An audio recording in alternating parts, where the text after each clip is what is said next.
Gemini, can you help me plan my 3-day vacation? Generate a photo of a muscly capybara. Explain the concept of supply and demand with OpenStax. Hi Gemini, quiz me on the rise of industrialization. Can you help me find an email? Yeah, I can help with that. This December, the world's top chess minds clash in the heart of New York City at the FIDE World Rapid and Blitz Championship. Witness world #1 Magnus Carlsen and other stars from across the globe. Rapid and Blitz, chess in its most thrilling form, unpredictable and unforgettable. Fast moves, tactics and blunders, and moments that will keep you on the edge of your seat. Witness the pinnacle of chess excitement. Get your tickets now at worldrapidandblitz.fide.com. This is the Google Pixel 9 with Gemini, and this is a look behind the scenes of a heated Fantasy League group chat, where Gemini's already made an image of a quarterback with noodle arms, a running back that's a snail, a Swiss cheese secondary, that's a new one, and now coming in hot, some wide receiver gloves made out of butter. Oh, let's see how they come back from that one. Still anybody's game, or anybody that has Gemini.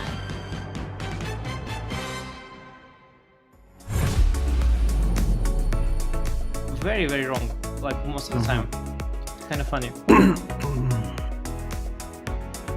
It's day 12 of the FIDE World Championship, and the tides have finally turned. Gukesh stunned the reigning champion with a brilliant win after sustained pressure in Game 11, seizing a crucial lead 6-5.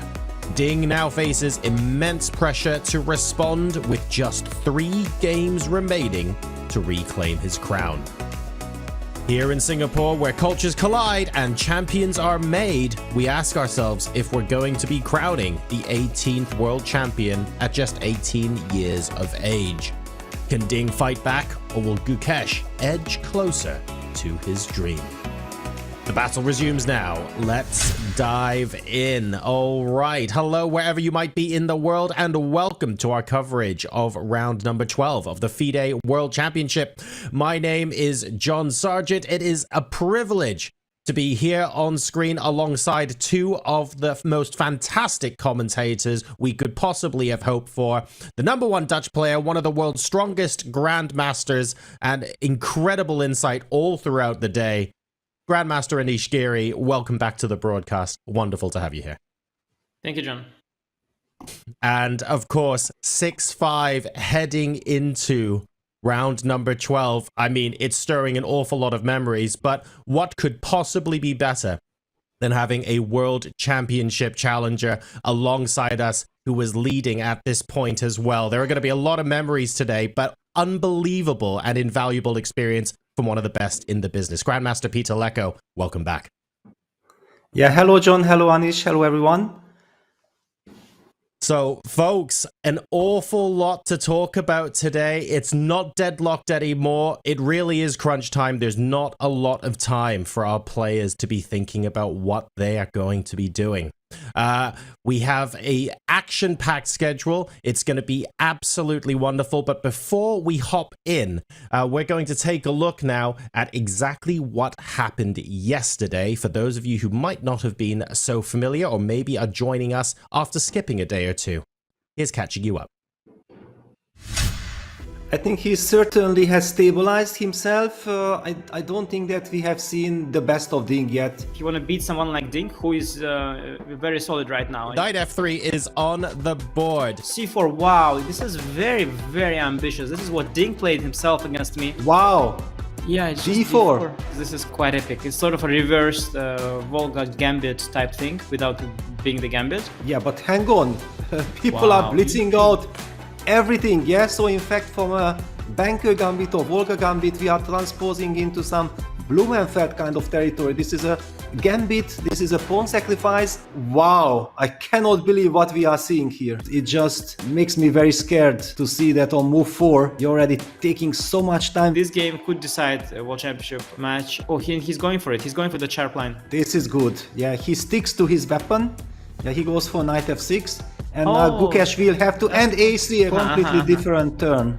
He opted for bishop g4 after quite a lot of thoughts, like another 35 minutes. There is no real good way of dealing with this. Reaching this position, being 1 hour behind on the clock, I just don't see any benefits because objectively he's probably worse. He rushed things so badly. I think he was a bit overexcited with how well things were going. Honestly, his last moves, they completely missed the mark. Ding very relieved, and this hour on the clock is no longer so relevant. Let's just quickly show why this knight is so strong. Millions of arrows, but it's all about the fight for the c5 square. And Gukesh, in a state of shock, taking all his time, he just cannot believe, what have I done? So rook d1 on the board, we see the eval bar. I don't like this move, together with the eval bar. With g6. Okay, it's a bit strange. Bar like is saying white is better. Wow, don't tell me that we're gonna see another twist. And he has played it, I believe, yes. Look at his reaction, yeah, he's very unhappy. What he played? Wow. Oh, so interesting. He wants to go knight b4. Very creative. Rook d7. Knight b4 has to be played. There is no other move. Queen c6. Queen c6. Queen c6. Over. No, it's and look like at this. Yeah, no, that's it. Yeah, he collapsed. Yeah, cannot believe, and look at this. Gukesh wants to blitz out Queen c6, but he is... Wow, what a blunder, what a blunder. Oh, yeah, this is it. Yeah, the match is over, and the typical head nod. And from 1 second to the other, he realized that he's winning the game and likely winning the entire title now.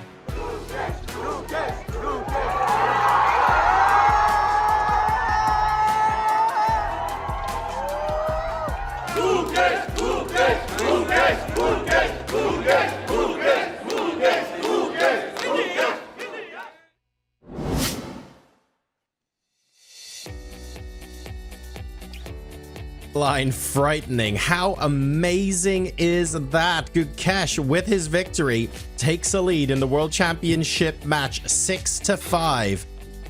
Peter, it's a little bit do or die territory for Ding now, isn't it? I mean, 3 games left. I don't think he wants to sit this out and keep drawing anymore. I think we might see another decisive result today. Yeah, could easily be. He's in a very tricky spot that he needs to bounce back. At the same time, he should also make sure that he does not lose, yeah? So he needs some aggressive weapon, but also somewhere where he feels comfortable, yeah? That can suit him perfectly. We talked about yesterday that he also needs to recover from this terrible punch that he encountered yesterday, yeah? He had great chances eventually also winning that game and then being up on the score. How did he sleep? How did he recover? There are a lot of questions.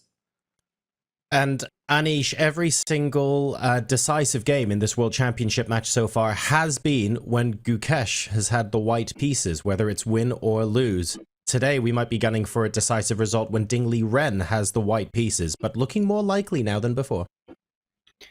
Yeah, it's the first time in the match we have this situation when Ding having the white pieces is actually motivated to really go for it. And this is the one scenario, you know, the one type of game that we've been missing so far. We've seen already everything else, but this is really the last missing ingredient to this incredible match. And I'm looking forward to find out how that will land.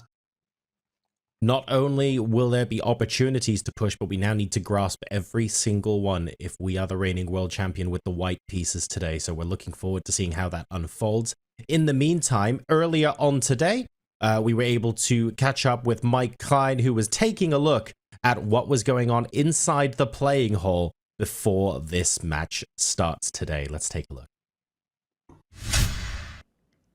Thanks, guys. We are inside the glass cube once again for the critical round 12. And just like Gukesh springing some sort of home cooking yesterday on Ding, now is the time to Ding to show what he's been preparing for these last few months. The London can't be played anymore. His team has got to have something. I don't know what it is, but let me see if I can help you out here, Ding. I'm going to go ahead and write down e4 on move 1. Of course, I'm kidding, but I don't know what he's going to do. I do know that Richie and company must come up with something. You know, everybody thinks that Gukesh, even if he loses this match, he'll be back someday. He's only 18 years old. But for Ding, this could be his last gasp. He's got 2 whites left. It's really hard to win in the final round. I think game 12 is the round where we are going to see him push. Of course, if he goes too far, Gukesh could all but wrap it up with a win today, just about sealing the title. And, well, Ding's been having some ice cream, but I think that Gukesh will have some gulab jamun if he's able to pull out a victory today. Critical game 12 coming up in the FIDE World Championship. Now, back to you guys. Thank you very much for that, Mike. It's morning here. The game hasn't even started, and you're already making me hungry. That's not great for broadcast, but I appreciate it anyway. It is crunch time now. We'll start with you, Anish. You did mention that this was the missing ingredient. Ding has had plenty of opportunities to push in this World Championship match. I think it's fair to say that a lot of people have been saying maybe he hasn't been pushing as much as we thought he could have. It's not a question of whether that changes today. That has to change today. So we're in for a pretty exciting time. Yeah, absolutely. I mean, he's never been in a must-win before in this match. And as we had seen from his match against Nepomniachtchi, he's always ready for an occasion like that. And he even mentioned it before this match at some point in one of the interviews. He said that I do have the weapons ready in case I need to stir things up. So I'm really curious to see what he comes up with. But it's not going to be easy because he hasn't been in this position for a long time. And it is not an easy position to be in. To go for such a big fight, being in a must-win, all of a sudden, having been in a defensive mindset for so many days, is not an easy change. And speaking of changes, there's going to be a big question, and we can only ask it for the next 10 minutes, Peter, so let's ask it now. There's a big question over what we're going to see on the board with Ding as white here in a must-win situation. What do we feel like he's going to go for? What do we feel like is going through his head, Rapport's head, going into this round? What's the first move?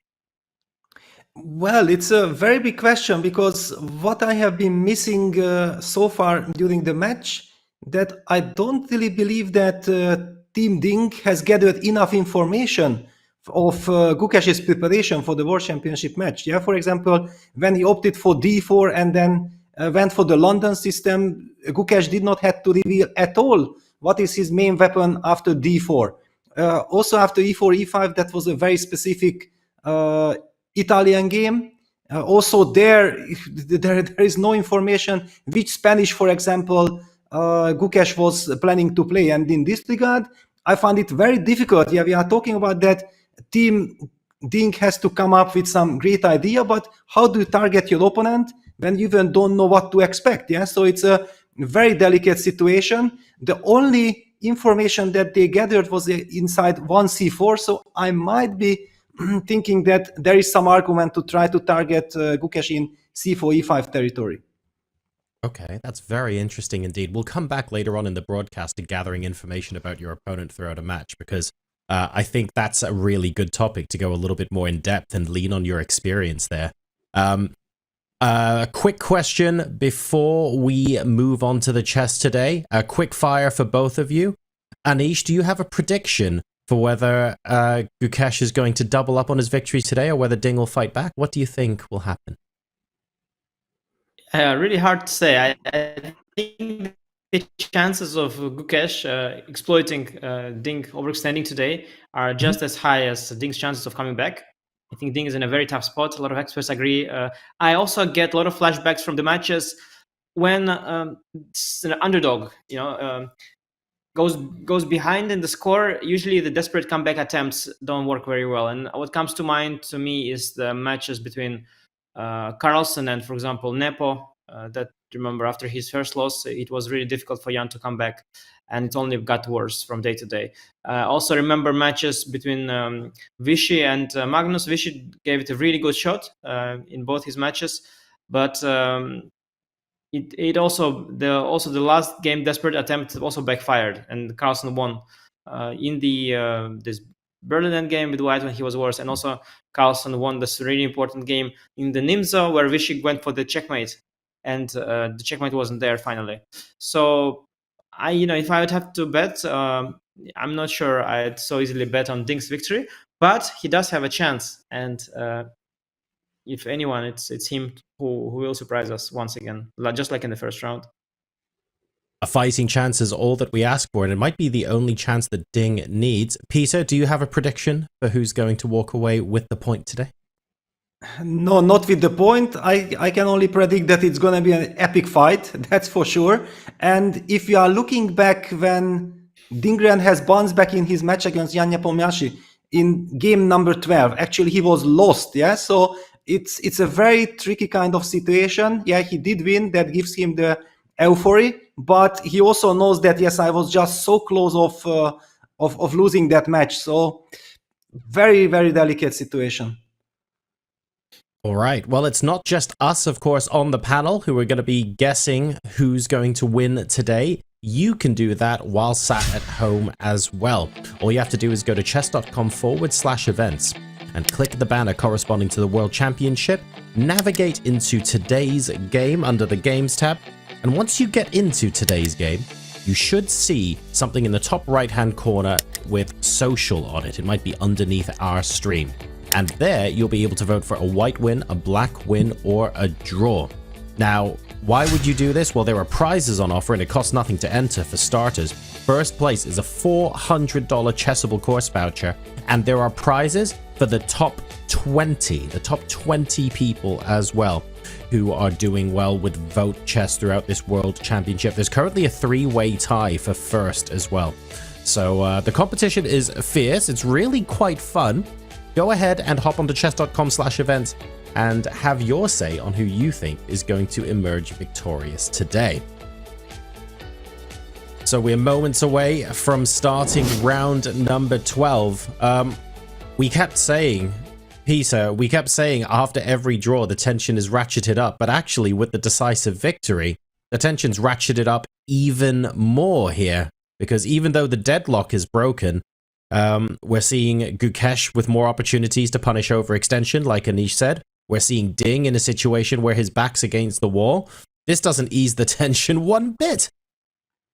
Yeah, absolutely. And I think we all love it. We are not talking about what will happen in the tie breaks. No, we are talking about if Ding is able to mount a comeback. And that just gives us a fantastic game. I'm really looking forward to game number... What are we? 12, yeah, exactly. 12, yeah. Three more games to go. It all blends into one after a while. Actually, Adish, in a match environment, I guess it can sometimes be difficult to separate different ideas from different games and holding it all in your head at once, in addition to preparation you might have for goodness knows what your opponent can come out with. I think it's fair to say there's a lot more swimming around in the players' heads in this sort of situation than in your typical tournament. Well, yeah, I mean, not too relevant perhaps for discussion here, but I think some people have a better memory for things like game numbers and also years, dates. Like I'm personally not very good with these kind of things, but I know people who are really, really good. They remember this was game 7 of the match in that year. So yeah, it's kind of interesting, a fun little fact. One other thing I thought of today when thinking of this matchup is that Gukesh has done really well in must not lose games in last rounds that I recall. For example, in the candidates against Hikaru, he didn't let Hikaru come anywhere near a victory. He had played a very controlled game with the black pieces. In the Chennai Grandmasters tournament, which was important for him to win in order to qualify to the candidates, so that was a step before that, he played really well as well. And in the last round, he had to draw against Hare Krishna with the black pieces too. He was also under pressure, but he also played extremely, extremely accurately and very controlled game as well. So I get the feeling, also a black game against Fabi in the candidates, another tough game, which wasn't crucial yet, but still a difficult game. And he also defended it in a very controlled way. So I feel that being in this situation where he has to hold with the black pieces in a must not lose game, he is doing it quite well. It's a very, very difficult situation for many, many players, but I think he handles it quite reasonably. So another reason why I would be quite optimistic if I were a Gukesh fan. But once again, as we saw in the match between Ding and Nepo, anything can happen. Even if Ding gets a lost position today, just like in that previous Game 12, the World Championship match, indeed, things can always turn around. The nerves are really, really high and just anything can happen. And I think with the game to start in a couple of minutes, we are expecting to get the players. Yeah, Gukesh with the hoodie, I'm pretty sure it's a superstitious thing. He downplays it, but I'm 100% sure there's a superstition there. Well, let's talk about what can happen on the other side of the board as well, Peter, because like Anish just said, Gukesh seems pretty good at absorbing that pressure and dealing with it in situations where he needs to produce a result. What else can Ding do aside from moves on the chessboard? Is there anything he can do aside from maybe remove Gukesh's hoodie and hide it somewhere? I think he needs good moves, only good moves. And getting Gukesh somehow out of his comfort zone. That's crucial. I also had the same feelings like Anish, that I just think about Gukesh, and there we have Ding Liren handshake, that whenever he is up on the scoreboard or he has a good tournament situation, he continues to perform extremely well. He's an optimist, and that should help him. All right. Well, we'll see if that optimism will carry him through today. Will Ding Liren overextend, or will he capitalize on some of the chances he might not have had earlier in the match? Let's head live to the venue for the introduction and ceremonial first moves. At the Resort World Sentosa, here in lovely Singapore. I am Maurice Ashley, and it is my pleasure to introduce the two players who are competing for the title of World Chess Champion. First, from India, the challenger, Gukesh Dommaraju.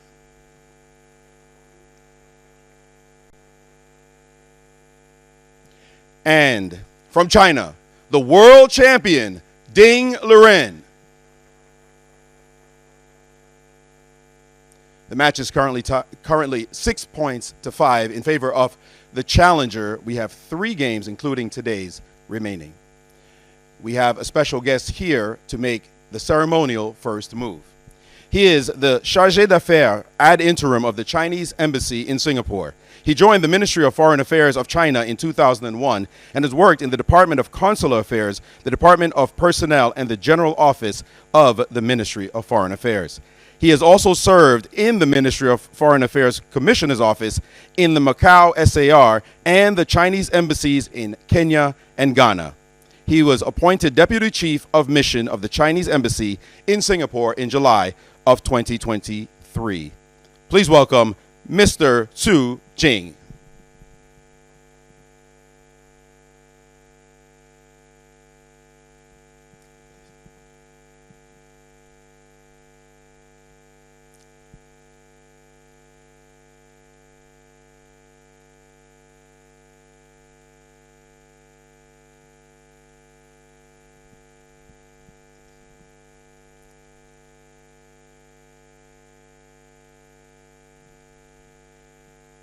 And with that, let the game begin.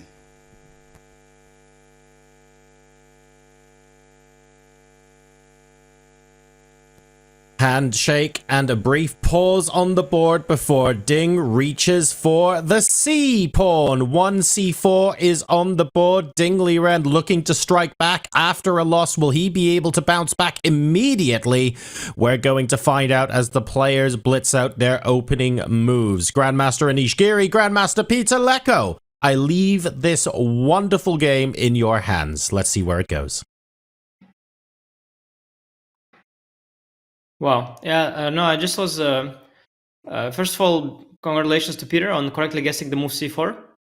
The reason why I wasn't sure it was going to be the weapon, because Ding said he had weapons ready already before. So the fact that he got extra information only happened during the match, so I thought that that was irrelevant for his choice. But I think he might have thought that indeed having some extra information is helpful.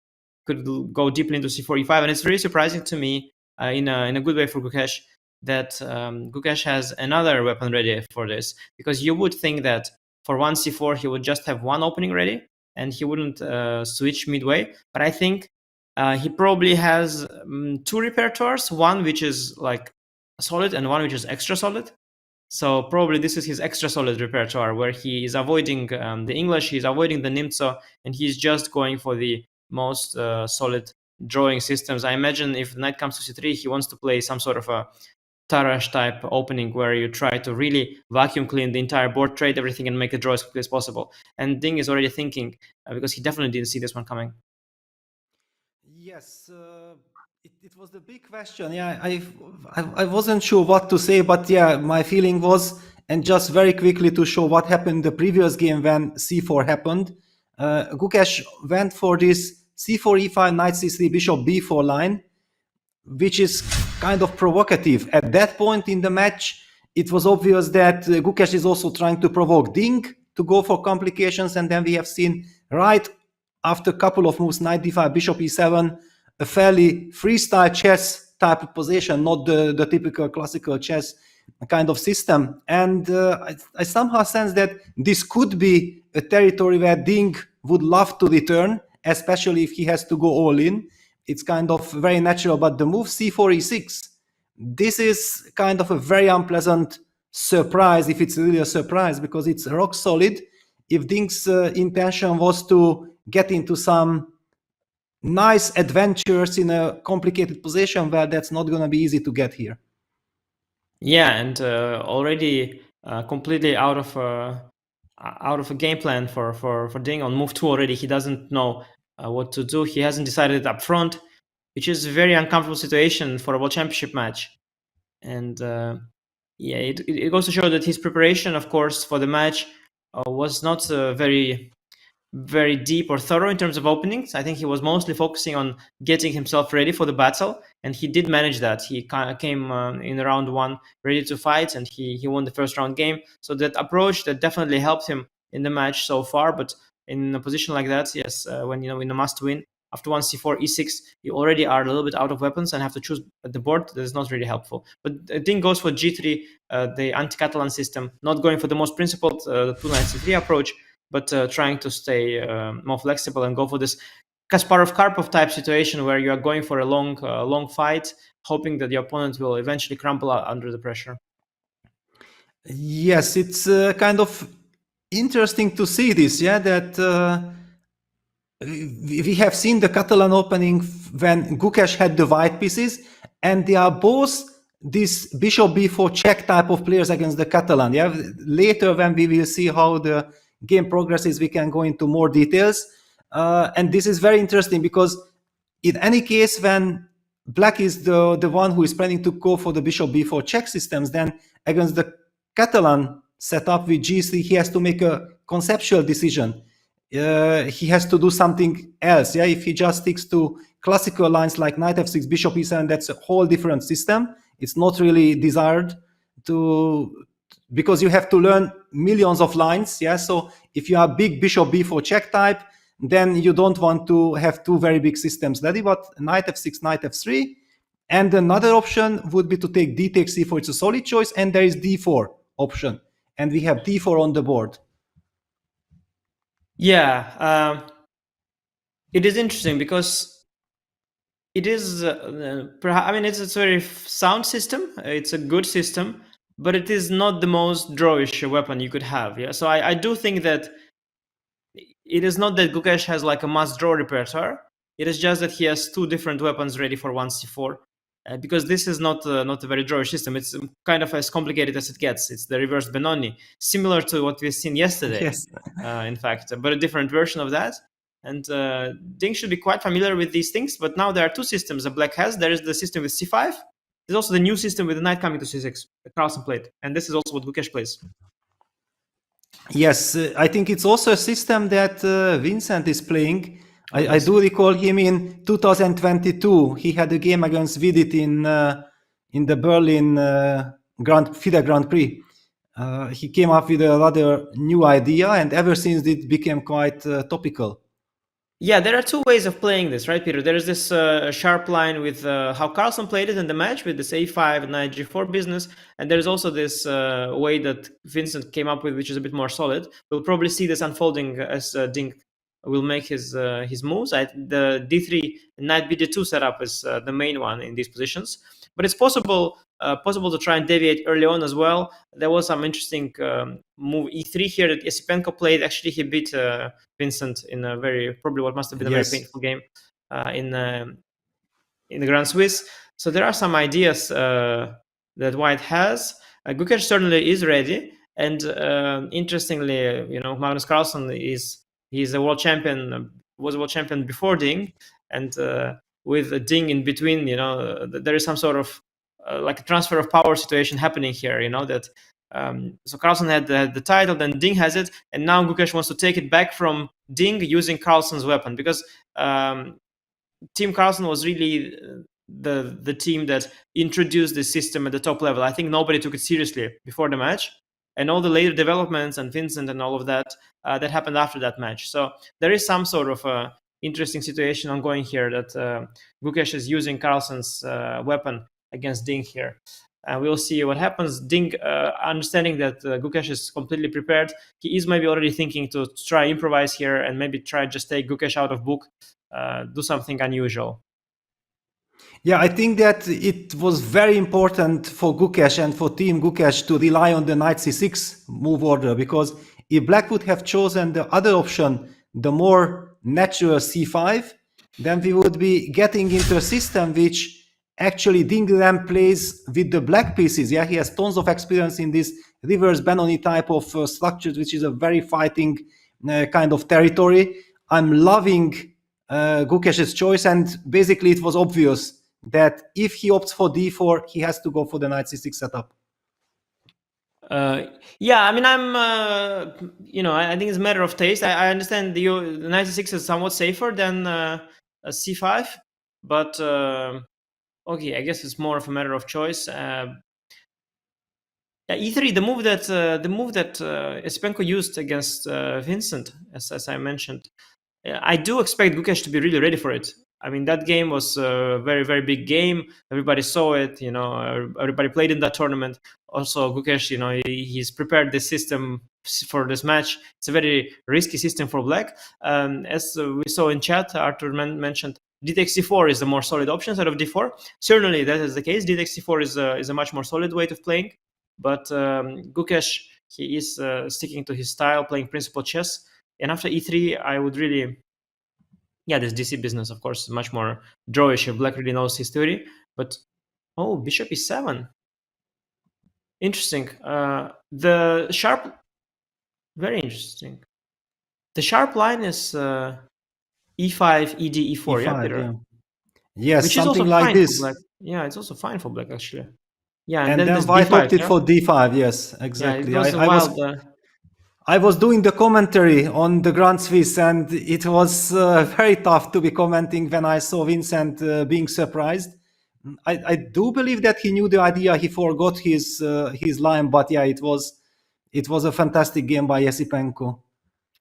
Yeah, I would really think that Gukesh would go here because it is fine. But again, I think that Gukesh has prepared the system before the match, and I don't think he's prepared it for a must draw necessarily. He just prepared it for sake of it. And perhaps now for this particular game, he would have looked at slightly different choices. He would try to make a draw in a more forcing way. But he is using that prep from before, which has more accent on surprising your opponent and less so on making the game as drawish as possible. Bishop e7 is not supposed to be the move. And you see the weak engine, the eval bar is slightly on the white side. This is also saying the computer on low depth is not approving it fully. But I do expect that Gukesh is very well prepared here. And I'm sure that this bishop e7 move is also leading to equality for Black if they have done their job properly. So I'm curious to see how Ding will respond. The type of the game, the type of play is, of course, favoring Gukesh here because there's nothing wrong with Black's position. It's very, very sound. There are no weaknesses. And there isn't something concrete to work with for Ding just yet. Yes, I think it's all about the d4 square, yeah, because Black has advanced to d4. White is challenging that with e3. We might be seeing a trade on d4, for example, knight takes d4, knight takes d4, e takes d4, queen takes d4. If Black could sit on this d4 square forever, it would be fantastic, but it's kind of clear that White should be able to get some quick d3, knight c3, bishop e3, kicking that queen away and potentially then seizing the initiative with d3, d4. And the big question will be that how is Black in time to neutralize White's pressure? Normally a timely c7, c5 is critical in this kind of scenario. So let's just make a couple of moves. So castles, knight c3, something like c5, bishop e3, queen back to d8, and then White going for d4. Look at the evil bar. Yeah, already screaming that White is fantastic. I think the bishop on c8 is an issue here. Peter, I was thinking maybe more in the trend of you could try to get the e pawn to e5 and the c pawn to c6, trying to neutralize the g2 bishop. So maybe c5 is too risky a choice with the bishop on c8. So let's say you castle once. How you castle? Then you go knight c3. And here, yeah, first of all, rook d8, and also e5, maybe some other move. Maybe c6, C6 is very Yes. passive. No, maybe more like rook d8 or e5. Yeah, more like. Yeah, but basically what you are trying to say that you would love to get e5 Yeah. c6 construction. Yes, of course. Yeah, because then the bishop on g2 is a lot less. It's still dangerous, a lot less dangerous, and the bishop from c8 can nicely come out to f5 and g4 or whatnot. So here it's more a question of white having to play dynamic. Yeah, because I think the pawn structure is almost better for black, right? White has this backward d3 pawn, but of course white is going to try and fix it with going d4 soon, and it gets very concrete. And the fact that Gukesh is prepared here is quite unpleasant for Ding. Besides this ED idea, which is probably the best way to play, there is sometimes some b4 ideas. I don't know, does it work here? Let's briefly see. Sometimes this b4 is but probably even just de, yeah, even or. Yeah, in any case, let's just show the main idea usually that if black takes that pawn, first of all, black has just lost the tempo for bishop e7, so taking it again, it's very scary. It's connected with all these knight takes d4, queen a4 ideas, and then the queen is giving this check, the bishop on b4 is loose. I don't know exactly move per move which is the best way to do it, but probably just certainly take twice on d4, yeah, because ed knight d4, knight d4, knight d4, queen a4 is bishop d7 and knight c2, so maybe knight d4, knight d4 ed, yeah, maybe is the move, and then you can second exchange with queen a4 check and queen b4, and you trap the queen. Yeah, let's show this because it's beautiful and illustrates very nicely the problems. Usually white traps the queen with bishop b2, but here there is another idea, bishop a3 and going for direct queen e7 checkmate. So obviously black will never ever let that happen. So all eyes on Ding.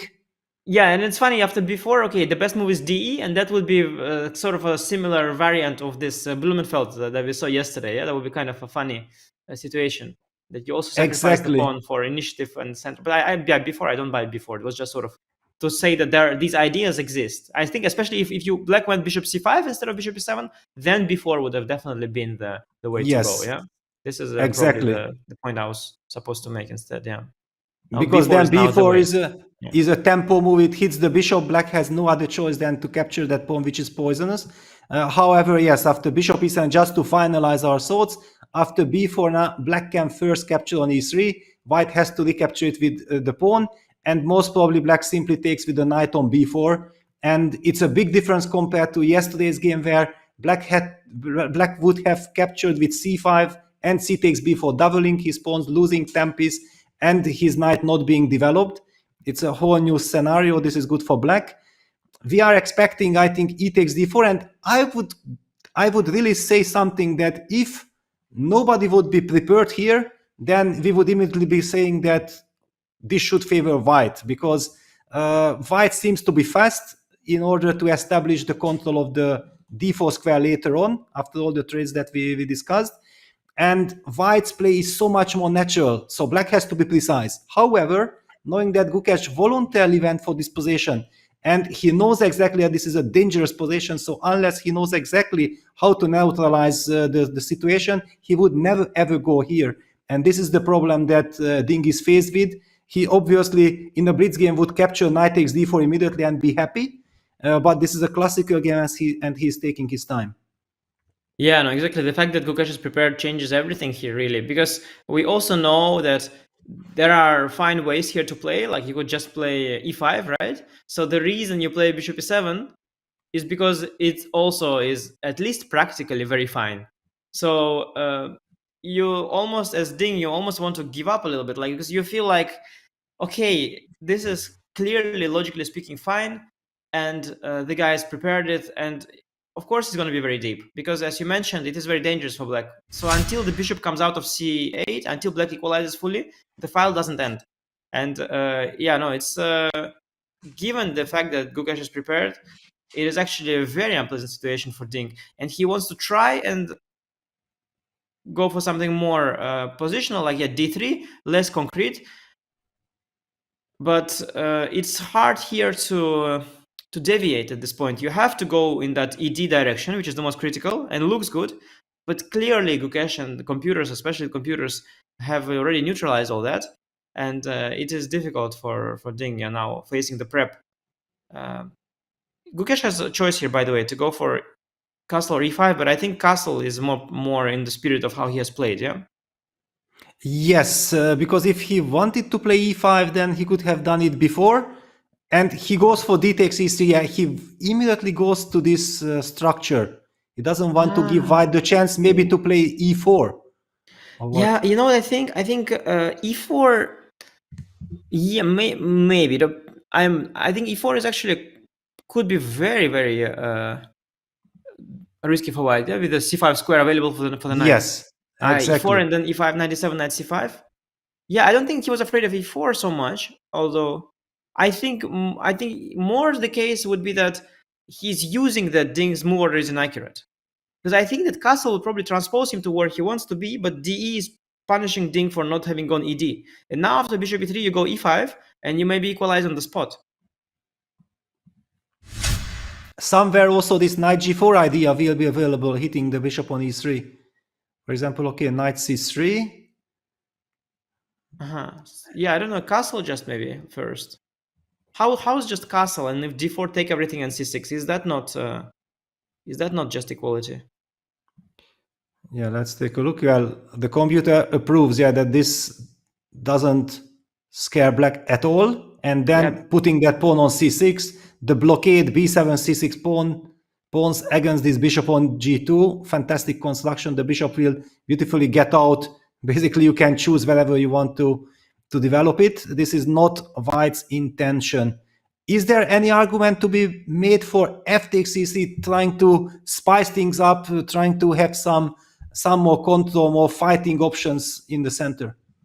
Yeah, 100%. Yeah, Peter. Especially given the fact that you're in a must-win, and yeah, how bad can that be? I mean, you have one more pawn in the center. You open the f file potentially. Of course, you weaken.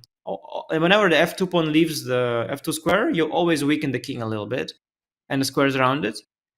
But I guess given the situation, given the must-win, I mean, FE could be the practical choice to do, but that could also backfire real badly. Yeah, I mean, it can definitely. I mean, I could imagine like after bishop e3, white is never worse, for sure.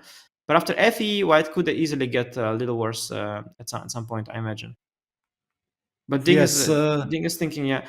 At least what he knows is if he takes the bishop and black goes e5, at least black wasted a move on e6 and then e5. So from the chess logic point of view, white should still be fighting for advantage here, I think. There are much more... Yeah, go for it. Yeah, but on the other hand, the position has the tendency to simplify, and it's much more easier for black to just make natural moves and potentially solve the problems, yeah? Yeah, I just wanted also to say that when I was really a kid and I just started analyzing the knight f3, d5, c4, d4 position, maybe you can demonstrate it because maybe it's relevant for this particular game, the line that Gukesh has played yesterday. So it was really one of my early analysis. So I was not yet, didn't have good understanding yet, well, even worse than now. And I was looking at these lines, and before was only one of the moves for me at the time. And I was looking also at moves like e3 and g3. And let's say I looked at g3 as well, because, you know, many games in database, and okay, I was naive, it was okay, g3 normal. And I saw the computer says knight c6, bishop g2, e5, d3, knight f6, you know. And I was analyzing these things, castle, bishop e7, and I think e3, it was a move as well. So then you can take on e3, bishop e3, and I was looking at this position at some point. It's not a very relevant position, but I was looking at it, and I think it is sort of the same thing, but just tempo down for black now, right? Because if you take with the bishop, castle, black has already played e65. So if you compare these two lines, logically speaking, although this is not critical, it is still a line. So in the game, Ding has an extra tempo on that. So it cannot be that bad for white, what he got now. And he captured with the bishop. He just captured with the bishop, and we are having exactly the same position. So white is a tempo up, but we are assuming that Gukesh had really carefully analyzed this in depth, because one tempo is a one tempo situation. And also, before, people haven't really been playing like this with black. Yeah, but also, these days, this whole thing of comparing lines and saying your tempo up here, tempo down there. I mean, okay, I have Stockfish, it's 0.23, and on depth 49, it is 0.07. So what do you want? This is exactly. Where is the advantage? Yeah, that's the question. Yeah, that doesn't matter. Compare. Okay, congratulations, you have a tempo on the line that's not relevant. But yes, what is the advantage? How do you play? And I want to bring John back in here and ask John. The start of the game is somewhat interesting, somewhat unusual. What is your take on the situation? Two things that maybe a player at my level, Anish, will take away from the start of the game as your average viewer.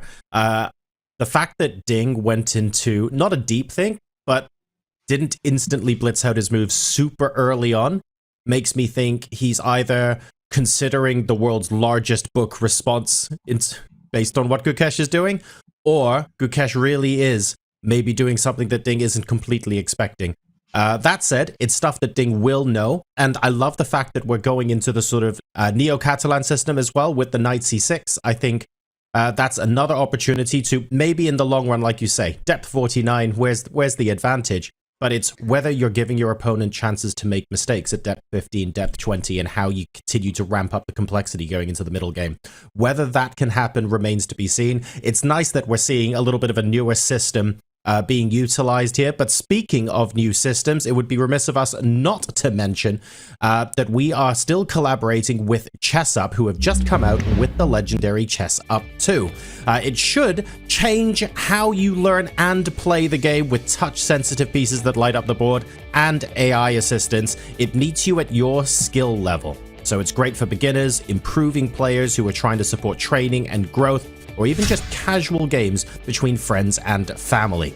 So for a limited time, you can have $50 off of your ChessUp 2 if you head over to go.chess.com/ChessUp2. Or you can use !ChessUp in the chat to unlock this offer and take your game to the next level.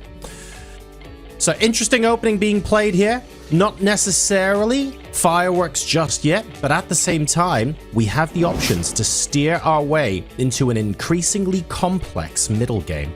We'll see where Ding Liren chooses to steer this ship next after this short break.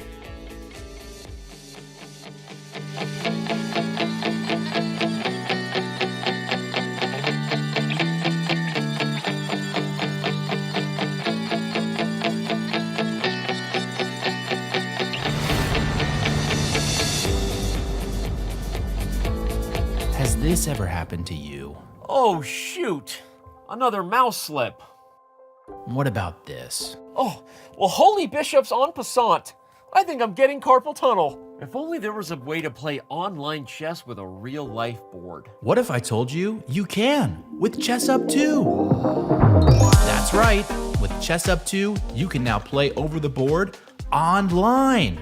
Wow. Simply connect your chess.com account to our state-of-the-art ChessUp 2 and get a game started. Every time you move, our revolutionary board will transmit the data online directly to your opponent. And as soon as they move, squares will light up, signifying which piece is going where. Well, shucks. This Hikaru guy seems pretty good. With ChessUp 2, mouse slips and sore wrists are a thing of the past. My carpal tunnel is gone. Well, this sure is fun. I'm playing online against my new friend Hikaru. Who needs a family? But I sure do miss clicking on a piece and seeing all of my available moves, like they have on chess.com. Well, Danny, you're in luck. This feature is totally available on the ChessUp 2 as well. Wow. Well, I'm convinced. But hey, what if I don't just want to play an opponent online? What if I want to use one of chess.com's other great tools? I thought you'd never ask. With ChessUp 2, you can fully take advantage of the chess.com integration by playing bots, analyzing your offline games, and even using our optional AI assistants to visualize the quality of moves with color-coded hints. Well, holy ChessUp, you did it. You made IRL chess cool again. You got it, Danny. And how do you know my name? Play chess today on the board of tomorrow. This is the Google Pixel 9 with Gemini. And this is Dan, suggesting some places to meet up and watch the game tonight. But you know what's better than a list of places? Knowing how close those places are. Which is why you're just gonna ask Gemini to put these places on a map. Whoa, how's that for teamwork?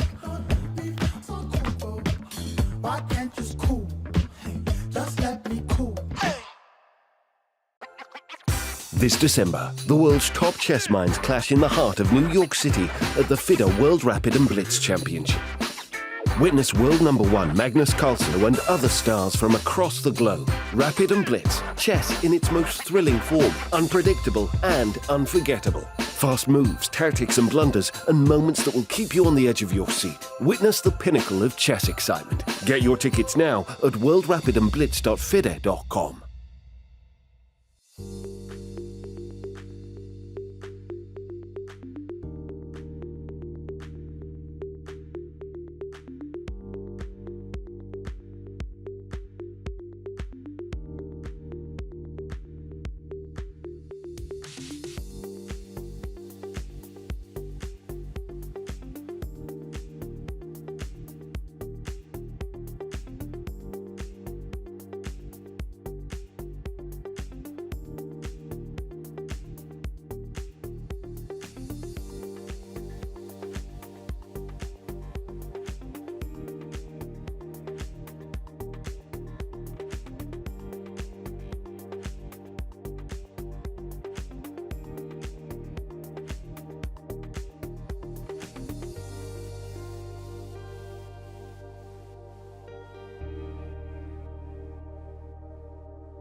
E5 is on the board at Game 12 of the FIDE World Championships, and Ding has been sent into the tank. He is in for a 20-minute think right now. His chances of winning are slimmer than they were this time yesterday, it has to be said, but they are not nil.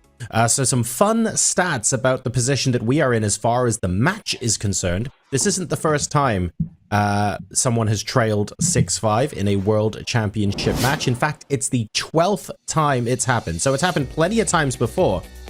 The catch is that the player leading has won 7 of the last 11. But here's the thing. The player trailing has won previously. And has won previously, most recently, in 2023. Ding Liren was in this exact position against Jan Nepomniachtchi, and he won with the white pieces in Game 12 and then won again. So, not only has it been done before, it's been done by Ding Liren, it's been done recently by Ding Liren, and now he has to find a way to do it against Gukesh. And the only other time this has happened, of course, where the player trailing has won, was in 2004, which is where I should stop talking about it, because someone who was significantly closer to the action in that year specifically is Grandmaster Peter Lecko, who can hopefully give us some wonderful experiences and really good insights into what it must be like for both of these players in this position right now. So I'm going to hand it back over to you folks to talk about the amazing history about the last time this happened before Ding did it. Yeah, well, it was a very special moment. Yeah, my match against Vladimir Kramnik, that was also a 14 games match. And Kramnik was trailing at this point. So clearly with the white pieces, he was very ambitious. He was trying everything. In fact, it was a very tough game, game 12, but I managed to hold on with the black pieces. And well, actually I lost the last game. Yeah, and this is what I also want to bring up, that it is not like this is an absolute must-win game for Ding Liren. It's for him very important to start applying the pressure, yeah, to also signal to his opponent it's not going to be an easy finish. Just because you are leading, the match is not over yet. The tension is growing with each and every move, and there still will be chances. And in fact, I drew that game, game number 12, and then the big question was how to approach the final two games, yeah? But okay, we will be talking about that maybe in the after the next game, after this game. But there had been also some other matches, yeah, just that it did not get into our statistics because there were 12 games matches. But Kramnik has beaten Topalov 3 games prior to the finishing line, being -1 in the match, trailing the match. And also Magnus Carlsen against Sergei Karyakin has bounced back exactly in the same scenario. So yes, this game is very special. All eyes on Ding. What I'm not liking is that he kind of got surprised in the opening. This is exactly the dream scenario for Gukesh, because you can rely on your preparation, which means that you are saving nerves, and these nerves you will still need in the match. Yeah, and I think that it's quite relevant who has won from trailing, but maybe more relevant question is who has won from this position. That is my question. It is, as I already spoke earlier, the problem with chess is that there is the board in between with a certain position. So that is quite relevant. There's something happening on the board, and you have a backward d3 pawn, and the only way of solving it is to push it to d4, and that will trade everything. So in this pawn structure, it's very hard for white to play around this position because the d3 pawn is so incredibly vulnerable. And it's okay if you want to equalize, but if you want to play for a win, it's really, really difficult. And I'm not sure how Ding, especially being unprepared, even with computer, I was moving around a bit in the break, seeing what Gukesh has prepared. Even with the computer, it's not so simple to fight for advantage. But without the computer, against the computer, it's even harder because the only sensible plan that comes to mind is pushing the pawn to d4, which is just trading everything.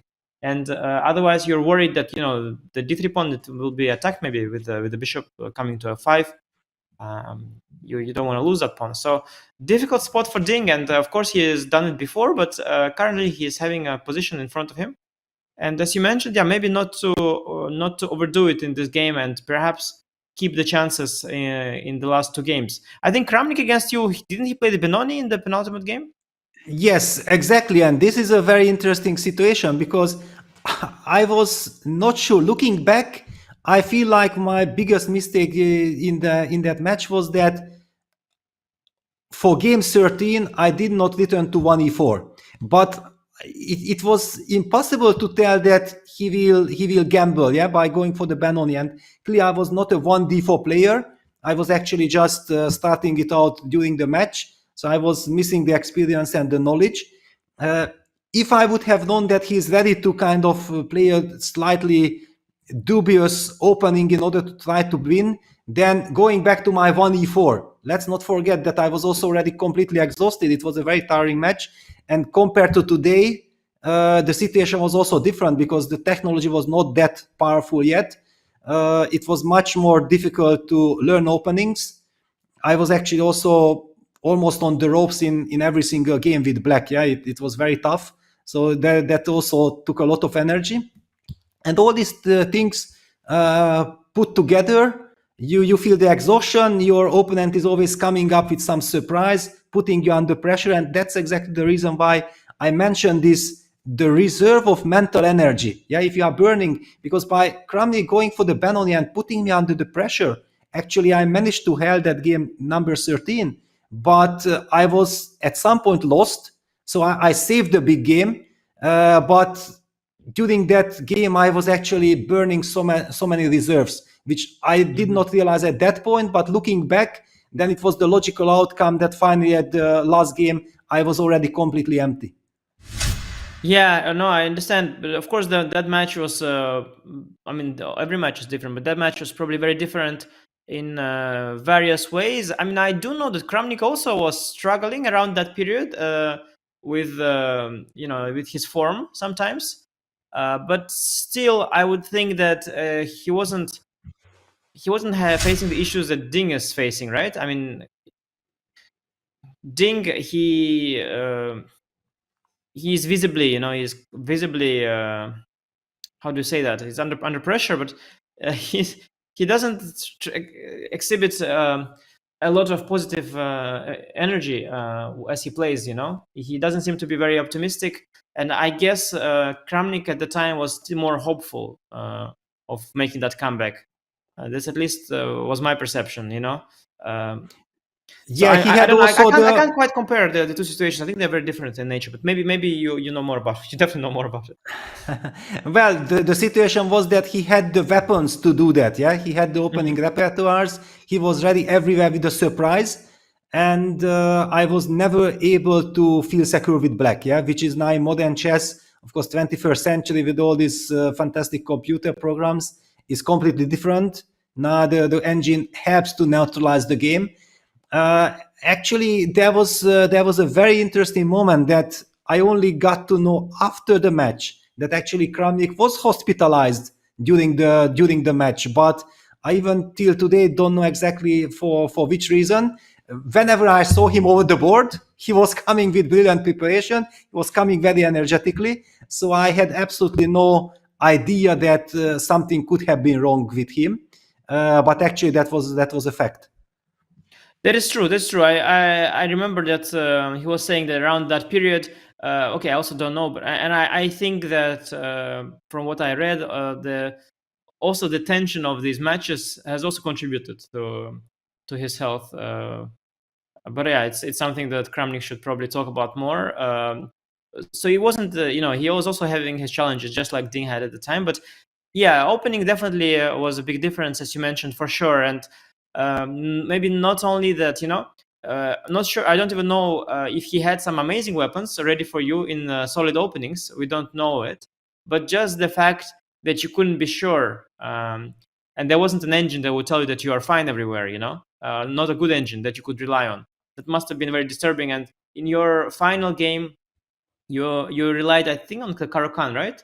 Which yes, sounds like a very desperate choice to me. Yeah, you're running away from the prep in e4, e5, which was at the time something you're relying on. Yeah, the marshals. I was that was the point. That actually prior to the match, I was a Sveshnikov player. Yeah. Yes, that was the point, and also that Kramnik before our match was kind of a knight f3, d4, c4 type of player. Yeah, so our match kept on being postponed.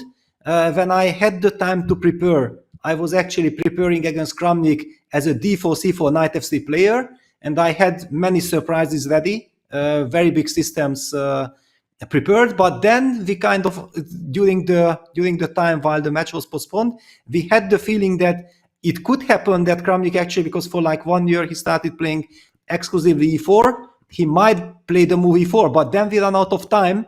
When the match was announced, I had a very full packed schedule, and strange enough, I had not enough time to already create new solid weapons against 1e4, and it was more like a decision that, okay, he's expecting me to be a fantastic expert in the Sveshnikov. That means I'm not going to play the Sveshnikov. But basically, I have given up of 3 or 4 years of my life work that I have done during all this period of time when I was like a world-class player. And e4, e5, I picked it up like with 2-3 days of work, just thinking that, okay, I analyzed so much from the white side that maybe I'm able to play it from the black side. Yeah, but it was nowhere near perfectly prepared. So, but what do we have here right now? Ding has opted for the slow move rook e1. So in some sense, he's targeting the pawn on e5. Obviously, we are expecting that there will be some pressure against the d3 pawn, like with bishop f5. How can is it possible that white maybe after bishop f5 will try to target the b7 pawn and play the move rook a d1 as well? Well, that would be very interesting. That would be certainly much more dynamic than going d3 d4 and trading many pieces. This is a very interesting choice by Ding. I'm actually loving it because knowing the match situation, creating imbalances, creating tension in the position is extremely vital. Wow. I also feel like we lost Anish because there is just too much tension. Yeah, rook e1 really brings something in. And John, I think please join me. I need some support here.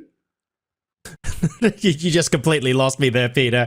We lost Anish because there's too much tension. Absolutely love it. He is back now. You don't have to put up with me just yet, but a quick comment on the position. It's interesting that the players are being, Ding in particular, is being sent into such a deep think. He's got the white pieces, so he's had plenty of experience in this match being half an hour down and still being able to blitz out some amazingly accurate moves later on.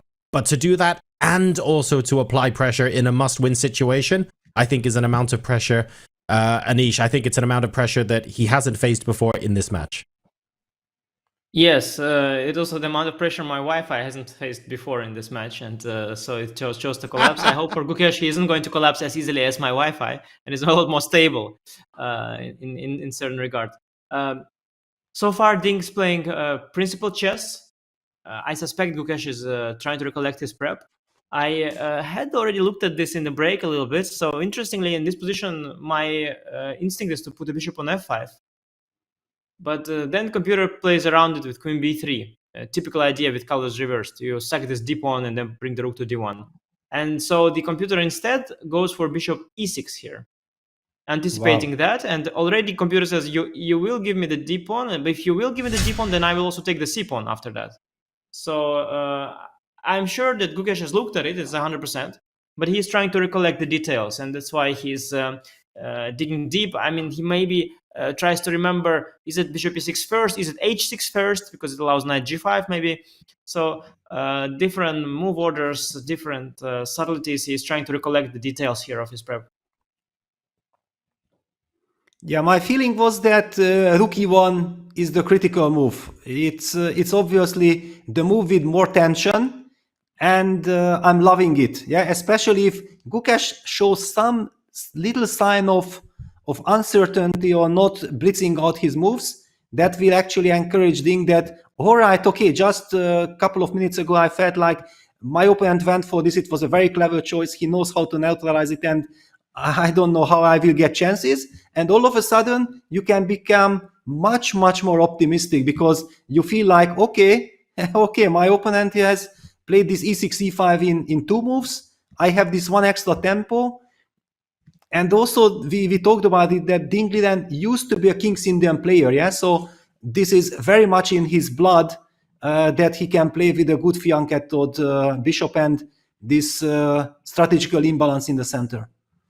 Yeah, I agree on one hand. On the other, unlike the King's Indian, the c pawn is not on c5, so Black's position is a lot more solid here than if it were a reverse King's Indian. But yeah, he is of course familiar with these ideas, yeah, of like playing against the center.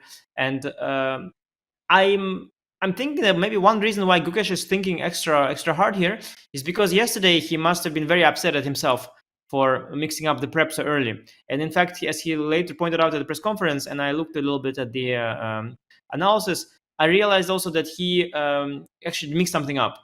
There was a line where he pushes the pawn forward with b5, but the knight is already on c6. So basically, he went for a position that he prepared with like down 2 tempi, because he looked at the line where knight comes to c6 and then pawn goes to a5, and then you have to go b5, but you target the knight. So it was just a mix-up, a very a very basic mix-up that he regretted very badly. And so maybe he said to himself, okay, from now on in these important games, I should make sure I'm not mixing things up, and I will take 5 or 10 minutes extra if needed. And that's exactly what he does right now. He's taking his time, I guess he remembers, but he just wants to make sure he doesn't do something stupid here, and he gets to equalize comfortably. Well, because let's just, for example, imagine that we don't know this position. Yeah, we are just thinking about, yeah. So it's a little bit scary, yeah, that if black plays the natural move bishop f5, then all of a sudden, after queen b3, black runs into some problems, some concrete problems there. The pawn on b7 is hanging. As you highlighted, yeah, the rook is coming to d1. That will prepare for the move d3, d4, with the pressure on the b7 pawn. So if the most logical move gets into some problems, and the move that is required is the move that, if you are not prepared, we would be saying that no, it's known fact. Don't put the bishop to e6 because it's vulnerable. It steps into any kind of knight g5s. You are not putting pressure on the d3 pawn. So it's kind of a very difficult deep move that you have to know in advance in order to be able to play it. Otherwise, over the board, I'm not sure that you can find it out. Yeah, I mean, I doubt, yeah, the bishop e6 would come easily, but I'm wondering also how bad is move h6. I mean, I guess h6 is the more natural move. I mean, I also like the idea of going h6, rook e8, bishop f8. I think it's a very harmonious setup, making sure the e5 pawn is protected and the bishop on e7 is tucked away. So, I mean, I think I can go h6, and okay, I don't know how white proceeds here. It doesn't seem obvious to me that white has an advantage here either, but well, maybe you have some resources. And if I play queen b3, then how do you will take the poison pawn, or yeah, how are you planning? I was wondering. Yes, at least here you are not attacking my b7 pawn, so that's reassuring. But perhaps it's just a way for you to clear the d1 square for the rook. Yeah. Yes. Yeah, interesting. Yes, because you are not rushing with d4, but you keep that idea in reserve. And if the version will be very good, then you will go for d4. For example, if I play a move like rook b8, trying to protect the pawn already, you maybe will go rook 8 to d1. And but then you play bishop g4. Yeah, it was my hope. Yes, but even these things are not so simple. Yeah, black. If h3, I guess you want to take a play knight d4, or it gets quite concrete. Yeah, then take, yes. You take knight d4. You take with the queen. And knight b5. Knight b5. I go queen c5, and maybe I'm okay. Maybe queen c3 is there, a move that I missed, or maybe something else. Yeah, it's already shaky. Yeah, it's a bit like black is half a move away from being comfortable, but there's maybe some tactic on d4. Yeah, exactly. Can we take like this?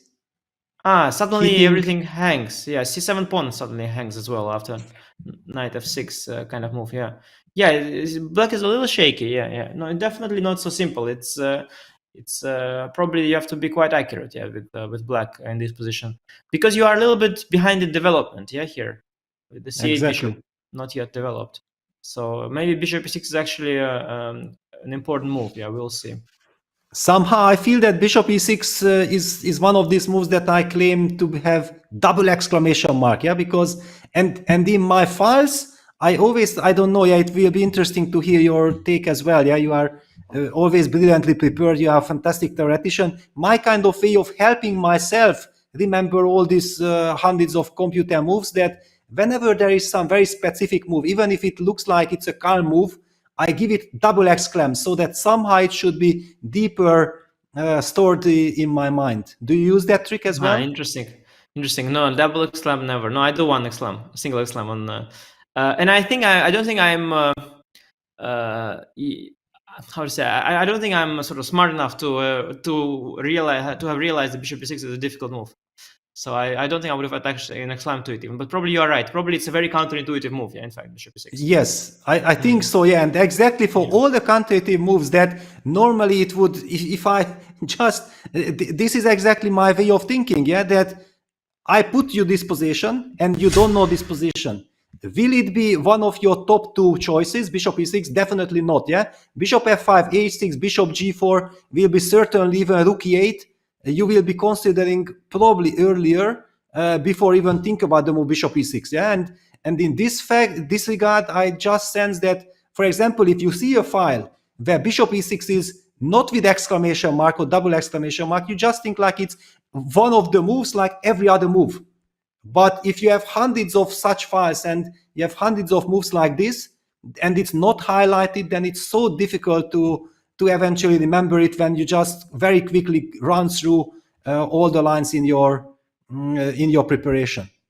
Yeah, no, it's definitely a smart kind of trick to use. And I do believe that this is the area of the game where Gukesh is still relatively behind many other top players. He is an incredible player. He has great prep. But when it comes to recollecting some of his prep, I see quite often that he mixes up his lines. So perhaps he should resort to this kind of ideas and tricks to improve that area of the game. It's one of the most hardest areas in modern chess because there are more files than ever. I mean, I'm sure now people have much more analysis than you had when you had to prepare for Kramnik, and you yourself, you probably have more and more analysis as you keep working. And because of that, it's even harder to remember now than ever before, because you also don't know which opponent plays which move, and the same opponent can play different first move.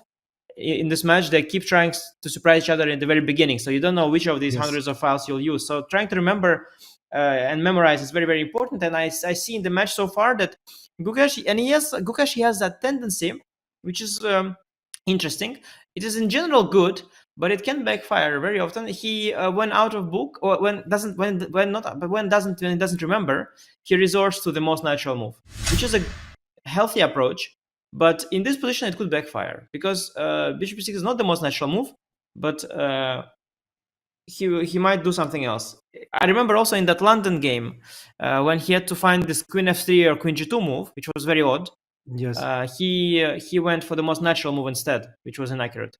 And usually that's the best way to go, because if you don't remember, at least the move that seems natural to you, it cannot be too bad because you are a great player. And if you try to recollect by all means and make the unnatural move and you do it in the wrong position, then it's going to be a huge mistake. Yes. So usually that is a better approach of the two, but it's not 100% perfect. The best is to somehow remember everything. Yeah, I feel that this is actually another best news that the chess world could have ever asked for, that Ding came up with rook e1 and Gukesh is taking his time. Yeah, because I was really scared that Gukesh will just blitz out his preparation and will neutralize the whole system. And Ding came with the desire to fight, but will not get a chance to fight. However, if Gukesh is taking his time, he plays on his own, and he doesn't know the computer precision, the justification, why actually you lost that tempo and you are still kind of okay, then I feel that Ding will get his chance, and it might be also a very tricky spot for Gukesh. Yes, also, when you prepare these kind of systems, h6 on the board. He's always doing that thing where he makes the most natural move when not remembering. It's really interesting, and he's gotten really far. He's possibly becoming the next world champion. So there is something to that. Maybe it's something for me to learn from as well. He always chooses the most natural move when he doesn't remember. Interesting. Yeah, very interesting. However, okay, h6, queen b3, and I'm pretty sure that Ding will opt for queen b3 because this is the direction to spice things up. Then clearly black will also have the possibility of grabbing that pawn, but isn't this pawn poisonous? After queen takes d3, rook a d1 comes with a tempo, then that queen has to hide somewhere on f5, but then the pawn on c7 will be vulnerable. All kinds of knight b5s, knight d5s will be in the air. It feels to me very dangerous to grab that pawn. Yeah, no, it's a typical idea, I think, from this reversed. I remember some old Kasparov theory, yeah, from this reversed. I don't know how Kasparov was getting it. Probably from King's Indian. Yeah, he was getting it from some bishop, from some Averbach systems from in the King's Indian. There is these ideas where you allow bishop f5, queen d3 with colors reversed, and then even tempo down, you sort of allow the queen takes d3 or bishop d3 comes, and then you go this queen b3 or queen b6 move, and then you bring the rook to the d file, and you have so much play, so much compensation. It's not even concrete, but it's just your queen and the bishop are eyeing the b7 pawn. Always this knight d5 move also in the air. e5 pawn always vulnerable. So yeah, these ideas of queen b3 are quite thematic. But I don't know, Peter, if it's such a natural move. I mean, you could also start with a move like h3, a3. I mean, many options here for Ding. I don't know if he'll play queen b3. And he is also about to make a move quickly, I think. He looks like he's about to move. Yes, but somehow I feel that the move h6, all right, one could also that h3 is at least as useful as h6 because you take away the g4 square just in case. I was thinking even after a move like queen b3 is an idea like knight g4, jumping on that square, targeting that bishop on e3 and using the fact that white cannot really afford moving that bishop away from e3, an option that could actually be on Ding's mind. For sure. No, I really think this h3 move is a very natural response. And then after bishop f5, then you can go queen b3, yeah, again. Yeah, certainly logical. And knight g4, hard to say, yeah, Peter, when it is good, when it is bad. I mean, it's always annoying, for sure. But you do allow knight d5 sometimes, so... Yes. But I have to say, yeah, queen b3, knight g4, knight d5, knight e3, it looks kind of okay for black, yeah, at first. Yeah, but then also the question appears, why didn't Gukesh opted for knight g4 right away? Yeah, and we do see the level bar jumping higher. And what if I do drop the bishop away? Like, what if I just go bishop c1? Do you have some... Is it really bad, or...? Okay, I was hoping for some bishop c5 on knight b4 idea. And knight e4, I thought maybe, if bishop c5. Bishop c5, I thought maybe knight e4 and then h3 just. But then bishop b4 tempo, okay. This could be okay. Yeah, I don't know. I'll also make a move. I could... by the way, I can second exchange maybe some h3, or it's completely insane. Yeah, okay, it's probably insane. Yeah, h3, bishop e1, and knight h6 maybe. Though it's also unclear. But okay, also move like rook e2 is there... Yeah, well, but okay, yeah, it's unclear. So because I will afterwards try and kick you back. Yeah, I will try to kick you back with a3, h3, and I will regain all the... Maybe I will regain all the time with benefits. So it's difficult to say. But knight g4 is yes, it's always there in the air, and it's, as from white perspective, I think it's always annoying, yeah, that it's always there. So I totally see myself or Ding going for h3 here and thinking like, okay, nice inclusion, h6, h3, your move. Yeah, however, that if you play h3, then I already feel like bishop e6 is so much more natural because we took away knight g5 option, plus potentially there are these ideas by going queen d7 or queen c8, targeting that pawn on h3, setting up maybe when the rook d8 setup, that could feel kind of natural for black. Yeah, and I suspect that this is what Gukesh has also thought, that it must be h6 first, h3, and then bishop e6.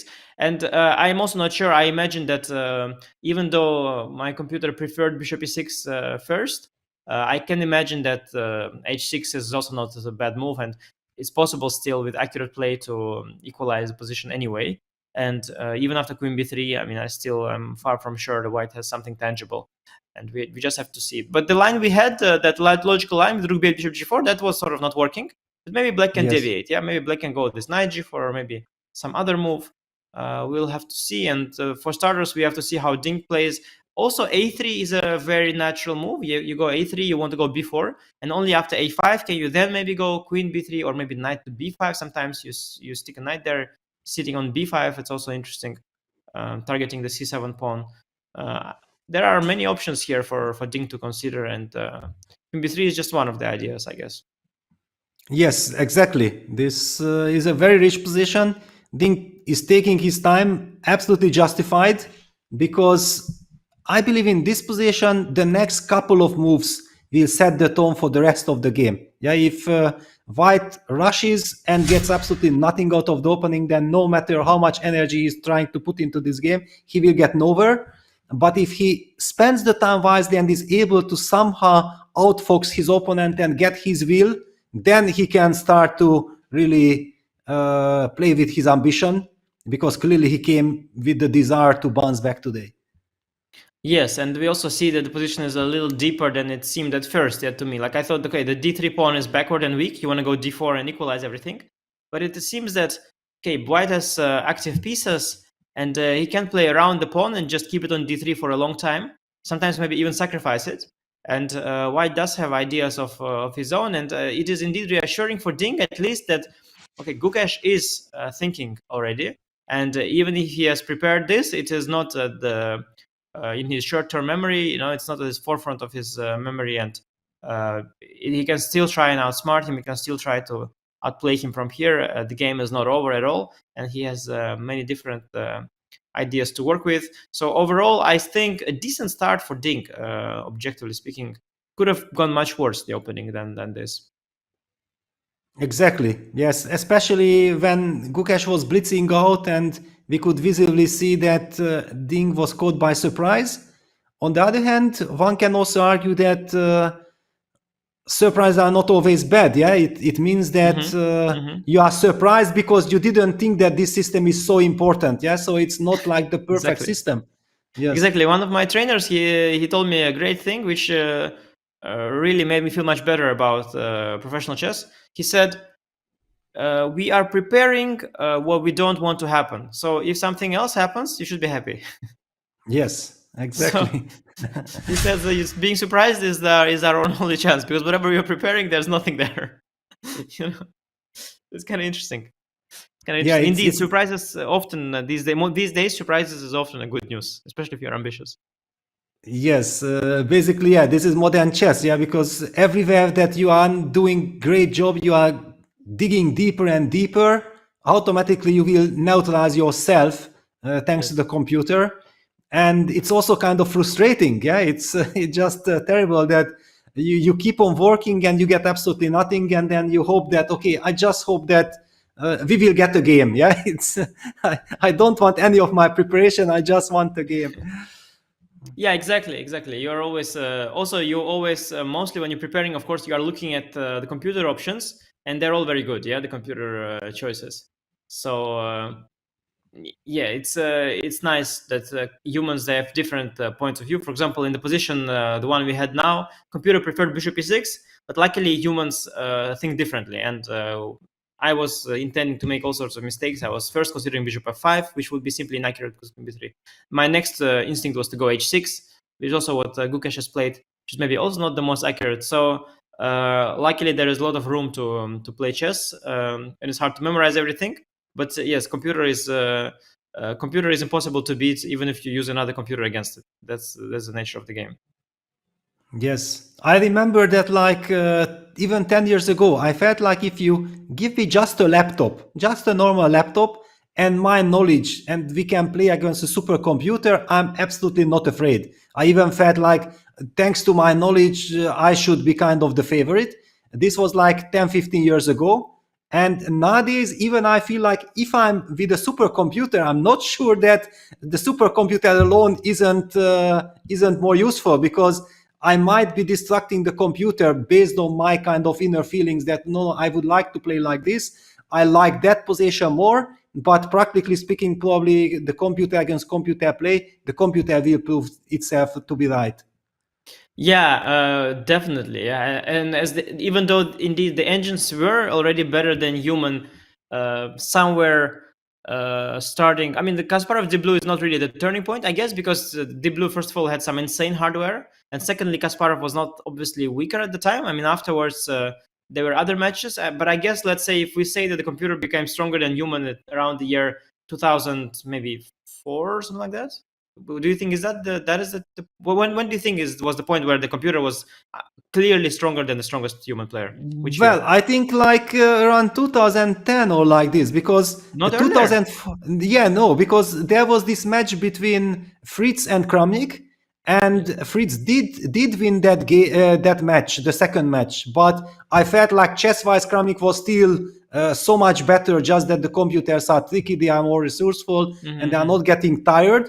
But at some point, you already felt like it's not just because they are more resourceful and like this, they can also outplay the best players in the world. Yeah, so you could say from 2010, they had even better understanding of chess, than most humans, let's say. But there were still areas, of course. So let's say there was a point, let's mark it as 2010. I thought it was earlier, but you know it better because you are much more active at the time already, and working with the engines much more closely. But if we say that 2010 was the moment when the computer became stronger than the human, but it was still the best player in the world, but who still had some flaws, like close positions that wouldn't understand closed pawn chains, long-term attacks, long-term sacrifices, certain things that were not programmed into the computers. There were still areas where a human could definitely assist. And in 2010, if you would play together with the computer against another computer, Yes. as you mentioned, you would win the game, because you would know how to exploit the computer's weakness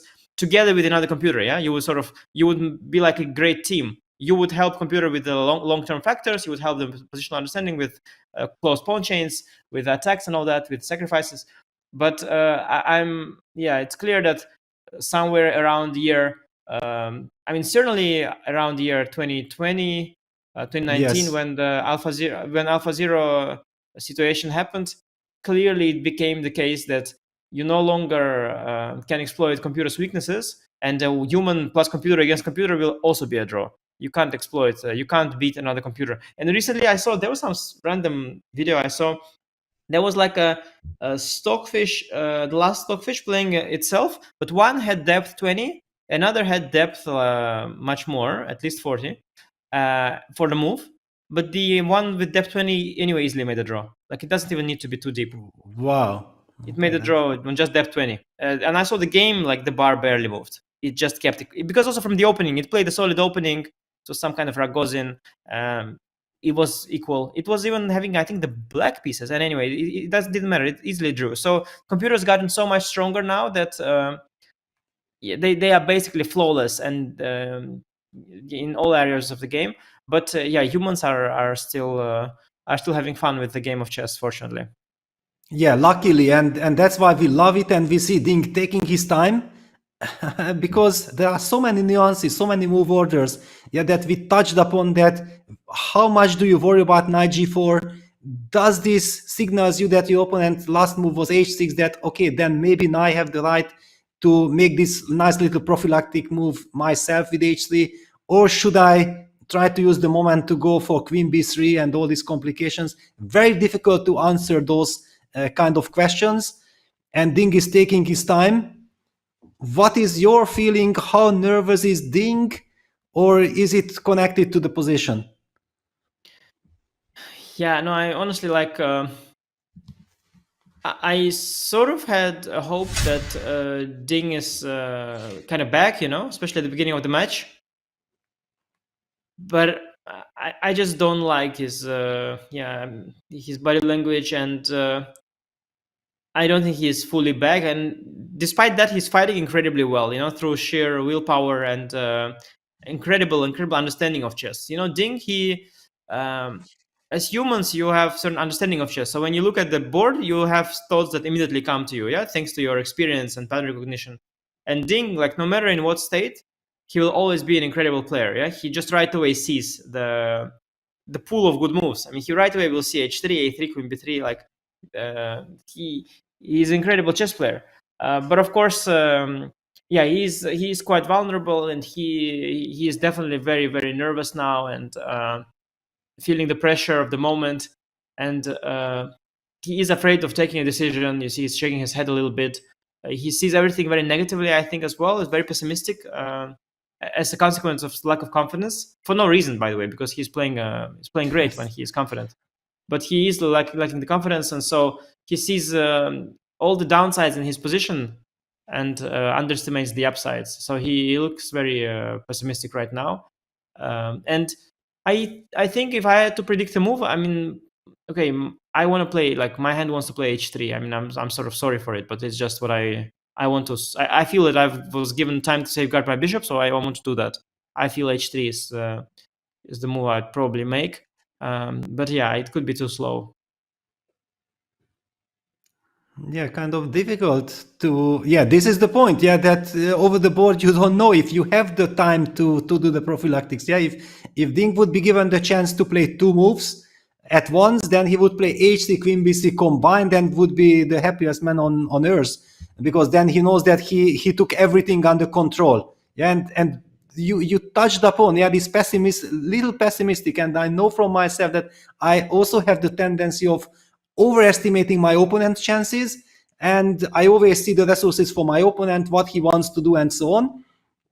And this is not helpful. This is exactly the reason why you are burning a lot of time on the clock, because yeah, you think like if I play h3 but then I give one extra tempo for my opponent, he will probably get out bishop f5, and the lines are difficult, mysterious. You can't really focus on move per move calculation, so you have to fight with your inner feelings. Yeah, and these inner feelings, this inner dialogue that, okay, no, but if I'm not sure about h3, bishop f5, that after I can still use it, then maybe I should go for queen b3, but if I go queen b3, then I might be hit with knight g4, and how do I react? Now, I don't want to let this happen, and then all this kind of crazy fight is going on between yourself, not with your opponent. Yes, and I was curious, Peter, because you've also mentioned that you've had to deal with the pessimism issue in your chess, but of course at your peak you've managed to win a lot of tournaments and almost became a world champion. So I was curious,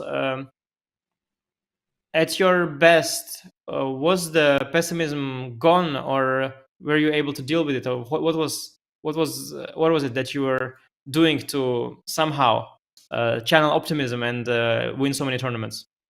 Yes, it's a very interesting question. I just want to highlight that Ding has played the move a3, the third option, which you have also mentioned. It's a nice little prophylactic as well, covering the b4 square, inviting black to play the move a5, which would weaken the b5 square, give white extra options. So I'm expecting Gukesh to slow down after a3 because it's a new situation.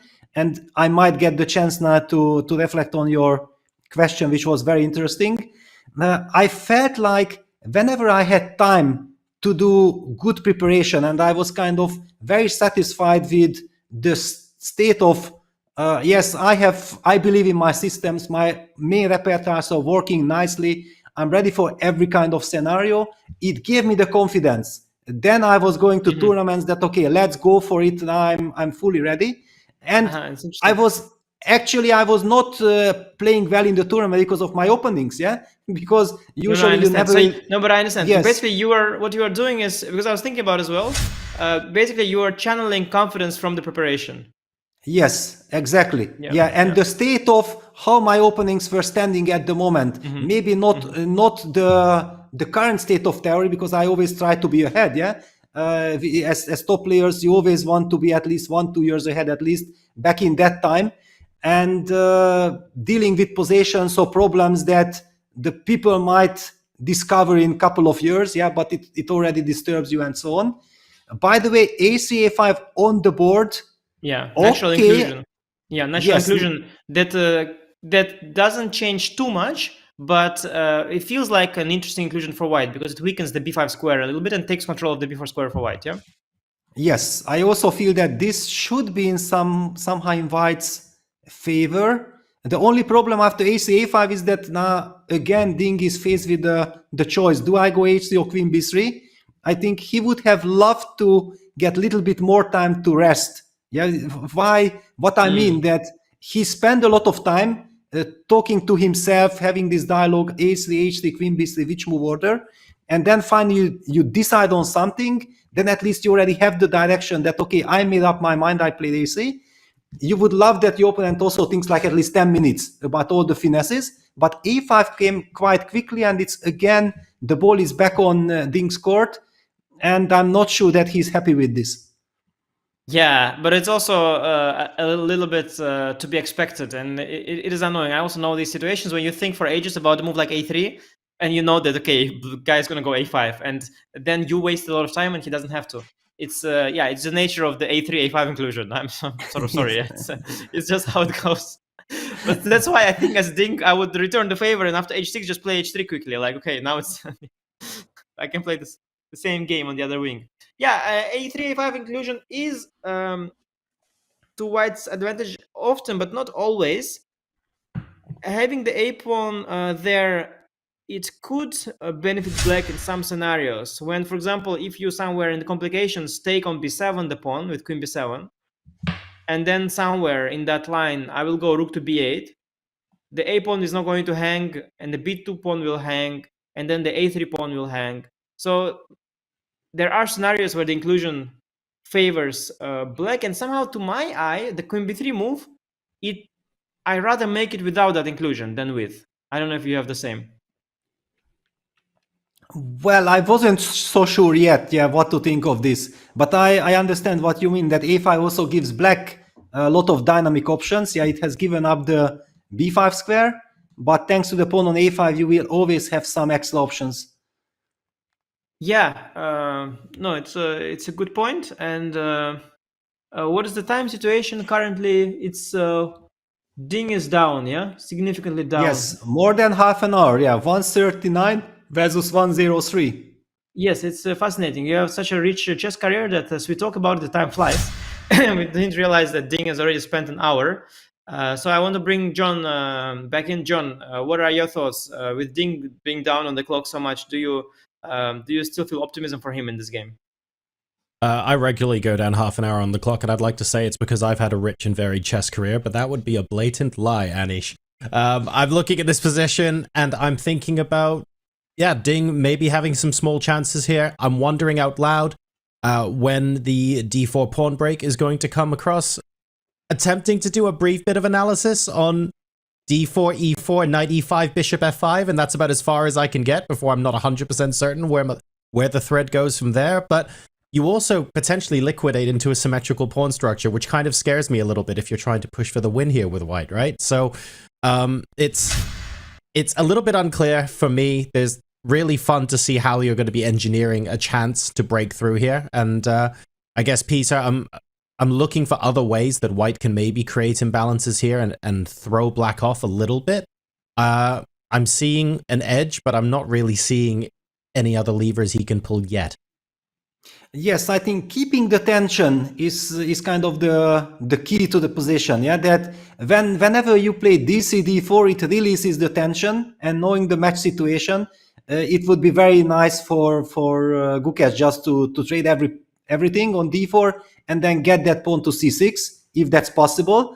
Okay. If after d4 black has to push the pawn to e4 and white gets this double edge position with knight e5, I think that would be in Ding's favor, because he needs to disbalance the matters. Yeah, he needs to create chances. Black from his side would love to shut the game down. And for this fact, with Anish, we felt like white, especially the rook e1, a3 kind of moves, probably signaled us that Ding thinks the same way, and making moves like h3 or queen b3 one way or another are more likely. But maybe with the inclusion of h3, a5, also there is something to talk about in the d4 position. For example, after trades and black puts the pawn to c6, suddenly we see that the b6 square is weakened. Yeah, that's a square that white didn't have at his disposal before. I don't know if some ideas like knight a4 going for the b6 square makes any difference, but it's a very nice point to highlight. So Ding Liren about to go down to under an hour on the clock. Gukesh with an hour 39 remaining, things remaining tense, and Ding looking for ways to keep the tension in the position in this World Championship match. Now, the World Championship match here in Singapore, of course, is not the only live chess that you could be checking out even in this month of December. Why wait till next year when you can do it now, right? We've got the Champions Chess Tour finals. They're live and they're in person. They're in Oslo, Norway from the 17th to the 21st of December, and 8 of chess's greatest titans, including Magnus, Alireza, and MVL, will be there. And the best part is, you're invited into the room. So in addition to the high caliber chess that you're obviously going to see over the chessboard, your tickets include stuff like hand and brain chess, you've got photo opportunities with the players, simultaneous displays, and a whole bunch more. For all of the details on how to get your ticket, use !CCT finals in the chat or visit go.chess.com/CCT finals 24. Secure your tickets now. So as Ding continues to I guess float in the tank of time, as we've seen him do so many times this tournament. But to be fair, he's also managed it quite well. We'll see what he comes up with this time. We'll be back with round 12 from the FIDE World Championship after this break.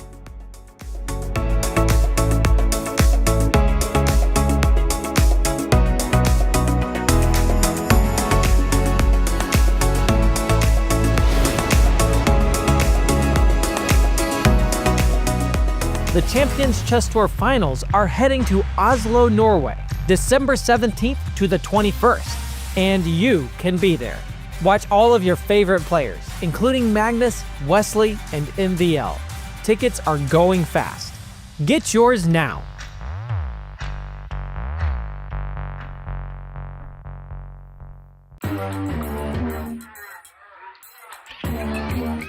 Gemini, can you help me plan my 3-day vacation? Generate a photo of a muscly capybara. Explain the concept of supply and demand with OpenStax.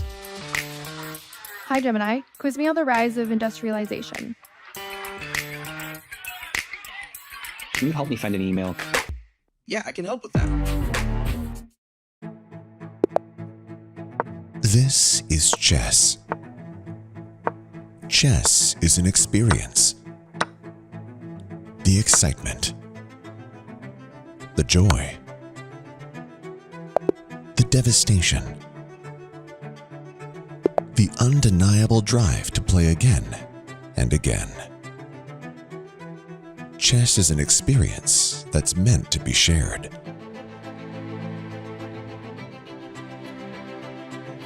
What if you could experience chess in a completely new way? On a real chessboard with the power of AI at your fingertips. This is Chess Up 2. Take everything you love about playing on chess.com and experience it on a real chessboard. Play a blitz match against a random online opponent.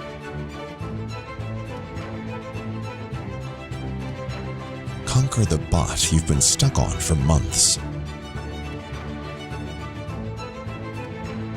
Or challenge a friend halfway across the world.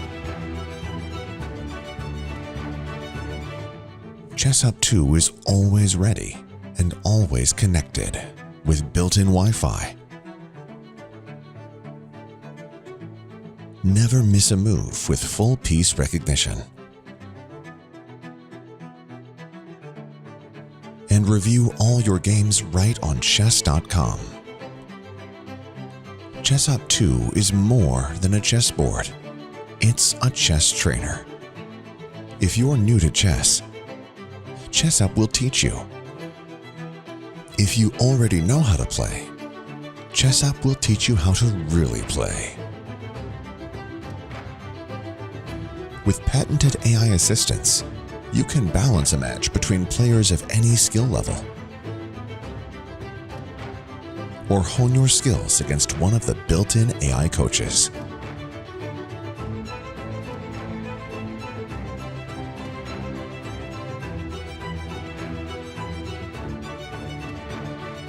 The makers of Chess Up 2 are the same team behind the original Chess Up. The best-selling smart chessboard in the world. So whether you're a beginner who wants to learn and improve while you play,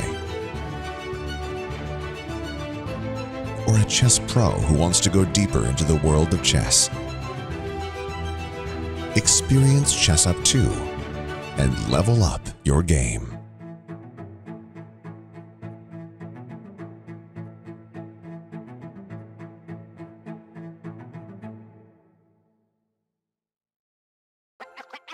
This December, the world's top chess minds clash in the heart of New York City at the FIDE World Rapid and Blitz Championship.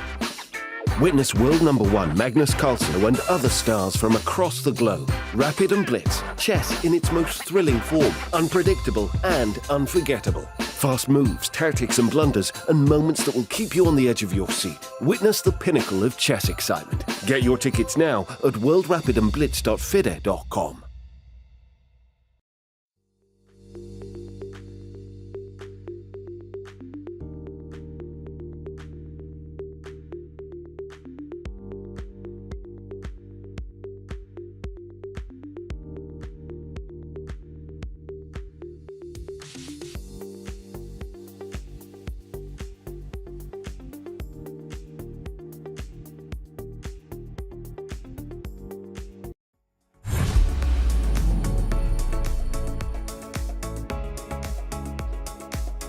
Welcome back, everybody. We are here with the FIDE World Championships. We did have H3 on the board, so Ding went into the tank and came back up and played H3. Grandmaster Nakeshans, I see you in the chat. Excellent prediction there, and we do have an instantaneous reply, more or less. So we've got the bishop coming out to E6 now on the board. Clock back onto Ding Liren, over half an hour down, but this is not unfamiliar territory for him, so let's not make too much of a meal of it, at least not yet. Let's take a look at this position now. Anish Giri, Peter Lecco, what do you make of this? It's a very tricky situation. I feel like Gukesh is happy, that he got h6 and bishop e6 in. We spoke about this. Yes. It was very interesting, that bishop e6 without h6 is strange, but with h6, bishop e6 is already very human. Also, Anish beautifully highlighted that whenever white goes with the queen b3 idea of sacrificing the d3 pawn, then the bishop on e6 is wonderful, because after queen takes d3, potentially the c4 pawn will be hanging as well. So after rook a d1, black does not have to escape with the queen somewhere. And all of a sudden, king h2 played by Ding. I believe that black should be happy, because this one extra tempo should help him to coordinate forces. Yeah, actually, when I looked at the line, the first break, and I input this bishop f5 move, which was not so good, which was my sort of natural move. Then I saw the computer going bishop e6, and actually it showed this line. It showed also a3, a5, h3, h6, king h2.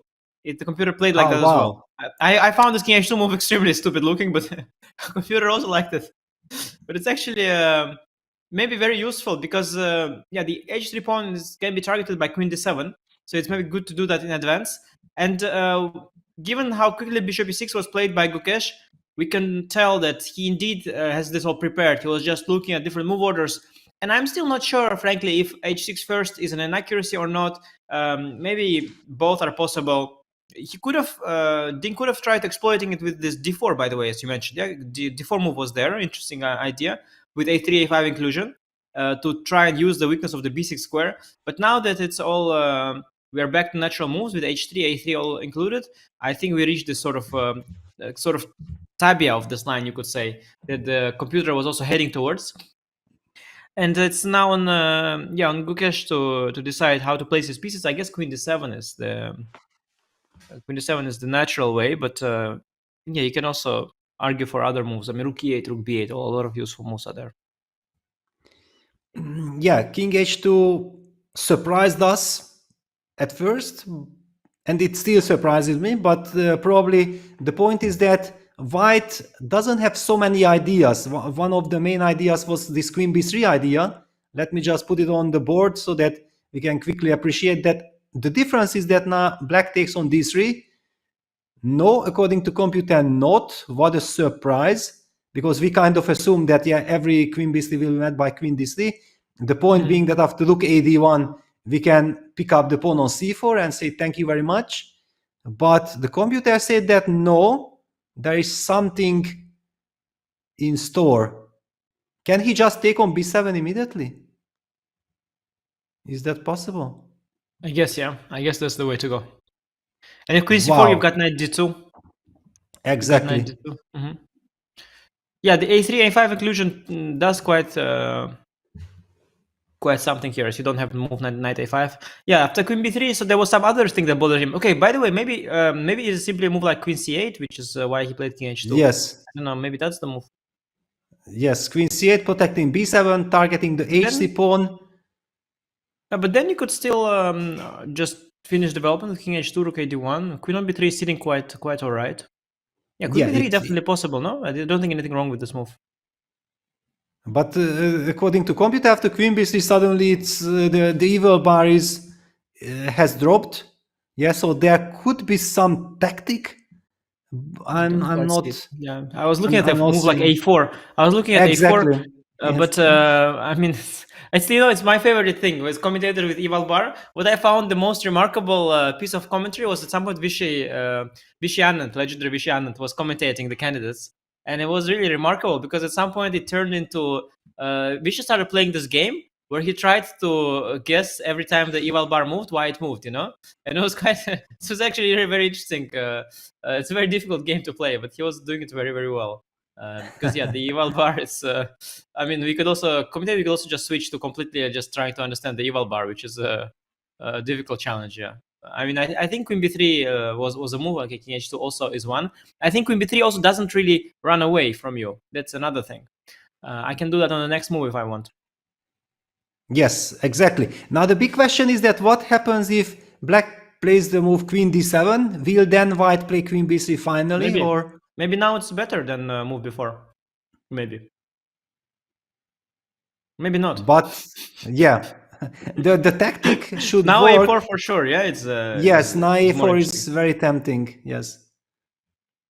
Yeah, knight A4. Knight A4. Is there some knight D4? And the knight suddenly gets cut out. Is it that? Well, you also have this knight A5 idea. Also, somewhere B7 B5 is an idea. I was actually thinking about this B5. Is this total nonsense? Yes, it is. Okay, good. Good, just but because. Peter, can we try knight d4? Because I might just win a piece, yeah. You trapped the knight. Yes, that was beautiful. Beautiful. Yeah. So bishop takes d4, e4. Thank you very much. Knight suddenly trapped. Yeah. Yeah. Lovely. Yes. So actually, queen d7 in some interesting way it prevents the move queen b3. What you maybe have is you have a move like queen a4 sometimes. Yeah. Queen sits very nicely on that a4 square. Behind this a5 pawn. But now can we take? Then can we not take? Yeah. Now you can just take. Yeah. Now you can just take. And b7 and pawn benefit. is not hanging. So yeah. And now is where bishop on e6 is very helpful. Yeah. The rook d1 you have queen c4. Exactly. Yeah. So maybe bishop e6 is also aimed at that. Yes. And okay. One other move than queen a4 queen b3. Okay. You can do the passive one queen c2, sort of the miserable version of the other two. You just move the queen out and want to go rook d1, and you also have the move knight b5. Maybe knight b5 is there, and after knight b5 you can then maybe play queen a4 if allowed, because then you have knight c7 in the end. So this is also a move. Yeah, it's such an intriguing position and absolutely justified why Ding is taking his time. I also felt in the break that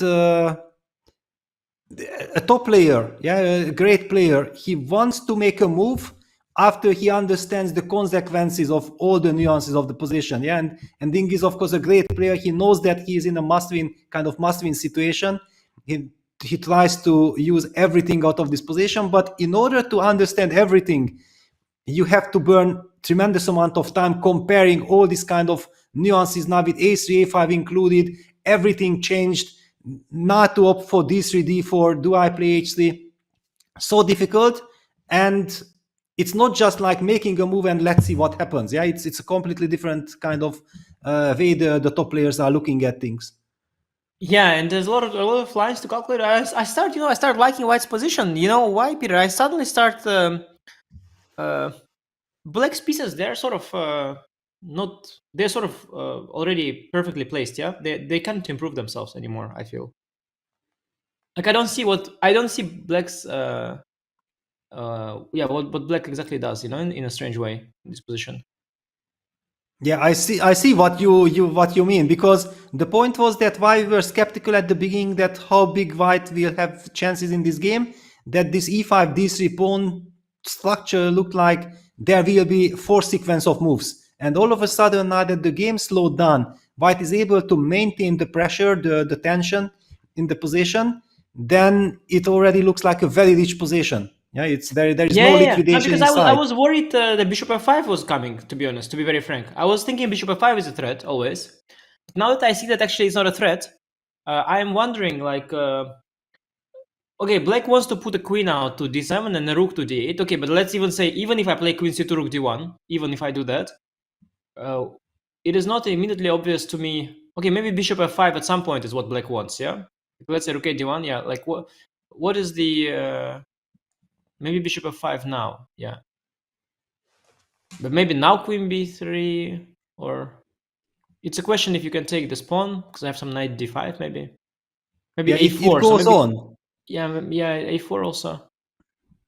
Yeah, the questions keep on coming back. Yeah, every time with every single nuance, it's not like you can get a definite answer to everything. That's why it's such a mysterious position, and that's why I also feel that Ding maybe should be happy because yes, it would be much better to have 30 more minutes on the clock and having the same position, but still in the last kind of 50 minutes, he went very deep into the position. Yeah, so he already understands, for example, the move King H2 that came as a total surprise for us. He had already foreseen it and evaluated that this could be a smart move. Peter, I have a very sick idea after Queen D7. I'm curious how terrible it is and what you think about it. What about Rook E2 to D2? Because I know that you want the Rook on E file to attack the pawn, but to completely resolve the D3 pawn issue, it's kind of liberating, or not. I don't know. What do you think? Well, I think Rook E2, Rook D2 idea, if that is good and it's engine's move, then it's a direct ban. Yeah, because, okay, what is it? But I know that you are deep enough to come up with ideas like this on your own, so I'm not this yet is not scared. engine, honestly. I didn't look at engine now. It is just my own now, my own creation. Yes, I promise you. I know, but because it's your idea, it's a human idea, like Grishchuk said in this famous press conference in 2018, Berlin candidates, then I'm not afraid of it. Yeah, it's the typical way of human kind of thinking. Yeah, that we are always afraid of computer, and no matter it can be Kasparov, 10 Kasparov, we are much less worried already. We used to worry of Gary 25 years ago, but now, of course, engines took over. But Peter, It's but a smart to me, move. look, the engine didn't change. But I start to, I think, understand what's happening here. Black is completely no move, simply. Black is improved his position to the max, and he has no moves. His knights are not moving. His bishops are not moving. He's peaked. His position has peaked. Yeah, you see, it's just bad for black. Look, the bar is saying Better for white, yes. Better for white, yeah, yes. yeah, bad. I said bad. Yeah, it's bad for black. Bad, yes. Yeah, I think it's very nice because with A3, H3, he took out all the active jobs. The knight on C6 is tied to being on C6. Knight on F6 is also kind of dominated by all the pawns. C4, D3, H3, they took all the squares. I started like really liking white. I think I don't see what's your move here. Simply, you've already made all the improvement moves. Well, this Rook E2, Rook D2 is a fantastic kind of deep idea. I'm shocked. Myself, yeah, I promise you, I didn't see it. Yeah. And then I think it's a good moment to reveal that you are one of my favorite players. Yeah. So and this Rook E2, Rook D2 is showing your incredible deepness of the game. Very nicely done. What a suggestion. Yeah, I'm really proud. The only issue with that, it would be perfect if one rook would remain on E1 as well. If I could bring the A1 rook to D2 immediately, that would be perfect. Yes. Because then I have one rook on D2 to protect D3, the other on E1 to attack E5. But I guess you can't have it all, so maybe the rook E2, rook D2 is priority. Which brings us back to the current position, so maybe Queen D7 is actually not the right setup for black at all. And maybe you could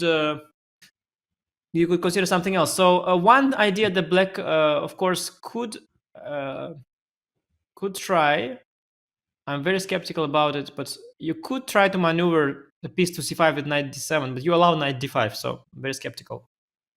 Yes, well, the reason why I'm actually liking this queen c8, rook d8 setup, exactly for the fact that I'm still somewhere keeping that knight d7 resource alive. I don't know if it will ever come to really work, but yes, the queen on d7 was feeling somehow awkward, especially because you hit me with this rook e2, rook d2. By the way, rook e2, rook d2 was the decisive maneuver in a very important critical game between Wesley So and Wei Yi at the Olympiad. Yeah, the game that Wesley So won in the very last round, which guaranteed USA team the silver medal, also featured rook e2, rook d2. It was a fantastic strategical idea there as well. Yeah, it's actually a thing. Yeah, sometimes this rook e2 thing. Yeah. And can you tell me? So I want to hear the more concretely. So if queen c8, if I play the same, what is how exactly are you going to play? So queen c8, rook e2, let's say. Well, I just want to say that now that my queen is on c8, I'm less worried of some d3, d4 breaks. Yeah, that's my intuition. Yes, but I didn't necessarily.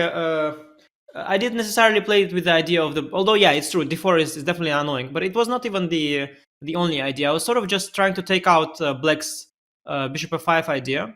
So I think if black doesn't have a clear move, then I'm just sort of happy. I'll find the move myself. Yeah, I'll maybe play queen a4 or and what about if, do I have time for rook d7, queen d8? No, Peter, but I was thinking, to start showing off perverted plans. I have one more for you. This one is too much, I promise you. But I have about queen h1, queen h1, rook a1. Just it's too much. But it's just to showcase the full board awareness.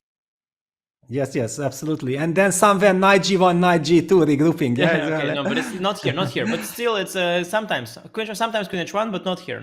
It's too much. Yeah, but also interesting that here the computer kind of says with queen on c8 and black on to move that black is kind of fine. With the queen on d7, exactly the same position looked very bad for the computer. Yeah, it's kind of intriguing how he wants to use that one extra tempo. It's not exactly visible yet for me that what is the very big difference. Okay, clearly I'm happy with queen on maybe c8, what has but happened, it's a small improvement, but it's not clear. It's not clear how black can exploit the tempo. Yeah, here, let's say. I think what has happened actually is that maybe Gukesh has underestimated this this position for white in his prep, because I can imagine as well, if you see this position and the computer says it's equal, on the eye it looks like black has a better pawn structure. What did he play? Rook b8. Well, it's obviously a completely useless move in the context of what we are looking at, right? Yes. Well, but who knows that rook e2, rook d2 is such a big idea? Yeah, at this Well, point. maybe knight d4 actually after rook e2 now, no? Maybe actually there is some. Maybe you have knight d4 option after rook e2 now. I don't know. So let's just show this. Rook e2, knight d4, bishop takes d4, e d4, knight b5. And then you also have some bishop c5, planning c6. Yeah, because if c5, then you're afraid that the knight on b5 is just sitting very nicely, yeah?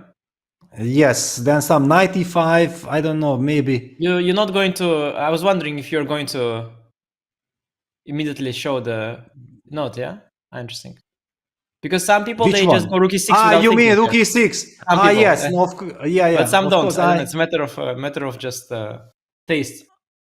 I love rook takes e6. I have actually already looked at rook takes e6 in different positions, but now suddenly I got so many other options as well. True. I didn't know what to highlight. Yeah, because also b4, just to highlight this as well, that after b4, if black relies on this a b b6, then the knight e5 idea going to c6 is kind of decisive. So yeah, otherwise clearly Tigran Petrosyan's rook takes e6 should be highlighted, because takes queen e2 and just sit and enjoy, bring all your pieces to the party. Yeah, then the computer really doesn't always like it, but it's always pretty somehow. Yes, especially with this pawn on h6 as well. Okay, pawn h6 is necessary to stop knight g5, but it weakens some more squares. All right, okay, rook b8, a new situation, a new scenario. We don't exactly understand what changed. But clearly, it's a prophylactic move. Yeah, clearly this whole Gukesh has played rook b8 for a very simple idea, because queen b3 is the move you're worried about. Queen b3, rook a1. And he prepared queen takes d3 now, very clearly. Yes. Avoiding queen b7. So it's a very human idea. And I mentioned rook b8 earlier when I was talking about moves. I said rook e8, rook b8. So for me, it was one of the moves as well at first. So rook b8 is a natural idea. Rook e2 is sort of was quite far-fetched. It was when I was running out of moves I started to come up with some random ones. But of course, the more basic idea is to move the queen out of the way and place the rook to d1. And now it's a question, yes, where to go. So queen b3 and queen a4 allows queen d3. So that Gukesh has taken care of. Queen c2 maybe allows again knight d4. And after knight b5, yes, bishop c5 is the move that you said. That is the more critical one. Queen c2 on the board. Yeah, and we might... Yes, so for example, the move bishop c5 we talked about could be also played here. Yeah, and then it's very concrete. Yeah, you threaten c6, so I need to be fast. But maybe I have some move right now that is strong, because c6 is a big threat. I can go... No, b4 is... Oh, maybe I can maybe go like rook b1, c6, b4. But then you take... Yes, not so simple. Yeah, I see the yellow bar. Yeah, I don't see why. Yeah, jumping, but I'm not yet sure why. No, and to be honest, rook e5, knight d7, rook h. That would be insane. Yeah, rook e5, knight d7, rook h5, or try to win the pawn. Too desperate, yeah. Well, I have seen the idea, but I wasn't afraid of. But No, now I'm that also very Deverbach skeptical. confirms, yeah, but Deverbach confirms, yeah, that the knight is tied to the defense of the bishop on c5, and all of a sudden there is no way of protecting the d4 pawn. What a lovely rook lift, yeah. One idea, rook e2, rook Strange, d2, yeah. now rook e5, rook h5. Sensational stuff. Super strange. But you don't see the stuff coming, yeah? Very. I mean, but now Yes. it's very relevant actually. So it comes after knight d4. We could even see Exactly. this on the board simply. It is very relevant. It's super important. Because Yeah. my intuition would be, of course, to be honest, that rook e5, knight d7, rook h5, that there is a way for black. I would be absolutely Yeah. sure at first that this is nonsense. This rook on h5. Even like, I would think maybe even like but then rook h4. I was thinking about g6, yeah, but you Taking have rook the h4, h4 yeah? square. Yes. Yeah, and I'm just really happy there on h4. Just to show what we are Wow. talking, it's a very relevant line. Yeah, it's not some mysterious line that these two GMs are analyzing. No, this is now super important for us because after bishop c5, black is threatening to play the move c6. All the ideas connected with b2 b4 seems to be slow, and white has to be very energetic. So rook e5 is the direct move, confronting that bishop. Whenever black plays the move b6, that weakens the c6 square very much. So then already all these b4 ideas, followed by the trade takes, bishop takes b4, knight, f takes d4, and then that knight heading towards the c6 square looks very dangerous. So that's why our natural intention was to go knight d7, kicking the rook with a tempo, protecting the bishop, very natural. And then we kind of both thought, yes, okay, white can hide the rook on h5, but what's the big deal? We have the pair of bishops. We have the extra move. Somehow it should work in black's favor. And then we see the other bar, and the computer says, no. It's working for white because you have no way to protect the d4 pawn and no way to punish that strange-looking rook on h5. Yes, and of course, once you have computer telling you that it works, then you just start like, of course, yeah. I mean, you don't doubt, yeah. Like you stop looking for resources because you expect some kind of resource, but if it's not there, yeah, without the resources, the pawn is falling. The pawn is just falling. The knight cannot move. Nothing can protect the pawn. If you go queen f6, there's knight c7 at the very least, Yes. winning the c7 pawn. So you're losing the pawn. And okay, I guess yes, surprisingly somewhat, but there isn't a defense here, and it's not so difficult to verify actually. Now that we look more closely at this, yeah, let's say. So it's a very relevant line. So knight d4 is out of the picture, I think. So then actually queen c2 is more normal than rook d, because queen c2 rook d1 is actually it's a better way of doing it, yeah, to bring one rook to d file, one rook to e file. And I start to really like Ding's position, to be honest. Yes. I start Exactly. to really. I'm completely now. I've been converted. I'm now completely in the zone. I really like White's position. For me, this knight d7, knight d7 for me is the way to solve, if at all, to solve the problem somehow at some point. I also feel like every single move that Ding has played connects with each other. Yeah, it has deep soul to get this feeling, yeah, that you're in a must-win situation. At the same time, you play quite little moves, prophylactic moves, to convince yourself that actually this is the demand, this is what the position demands. I have to play like this. I first have to restrict black's ideas, and then I'm building up and working out all these details. Like he had to foresee this knight d4 line that we just analyzed with takes, knight b5, rook e5, rook h5, and he had to foresee it in advance. I feel like Ding is playing here brilliantly. Yeah, and also, the queen c2, knight b5, rook e5, rook h5 is maybe the easy part, let's say, for some top grandmasters, but king h2, yeah, it begins sort of there. Exactly. So he's played incredible so far. I mean, actually, the fact that he's done it without preparation, which I assume is the case. I don't think Ding has prepared this. Yeah, it would be insane. Yes. So that he has, without preparation, he has completely dissected this position, and is now outplaying Gukesh, who was prepared, but not deeply enough, perhaps.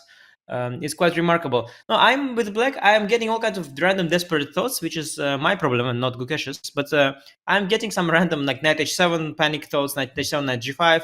I want to trade something. I want to move my knight out of f6. Okay, knight h7. It feels very wrong, of course, but I'm getting these desperate instincts here. Yeah, I perfectly get you. Yeah, because it's kind of frightening that if you see that White can improve the position, yeah, and then White will have serious threats, and you don't know what you should be doing. Yeah, it's you've peaked. of course, yes. I mean, exactly. The problem is that Black's position has peaked, and White is yet to make like 3 improving moves. So that's quite worrying. So let's just put this: that if, for example, the most straightforward moves happen, Computer was critical of my rook a d1 move. But just to highlight, and now we see that the Evil Barna confirms that this position, for example, is very dangerous for black. Do I take with the rook or bishop? Maybe bishop, yeah? I would... Maybe bishop, yeah. I'm not sure. Not sure also. Okay, both are tempting, but yeah, now we see that... Queen c8, but now, yeah, with 2 rooks in the center, it's not the same, yeah? It's already very... some knight d5 or something. There are some ideas there, yeah? Queen c8, maybe knight d5 or... Exactly. There is way too much pressure, and black didn't have time to get his pawn to c6. So just by highlighting these ideas, we see that there is quite a high stake at this moment in this position. You just can't play so-called natural moves, because natural moves might lead into a lot of problems. Yes, I have questions to rook b8. I mean, maybe Gukesh will show us what's the point, but I have questions to a move like rook b8. You know, and looking back at the whole sequence, if we speak about concrete solutions and let's say maneuvers like knight d7 or knight h7, then I'm really unsure whether rook b8 was worthwhile spending a tempo on that.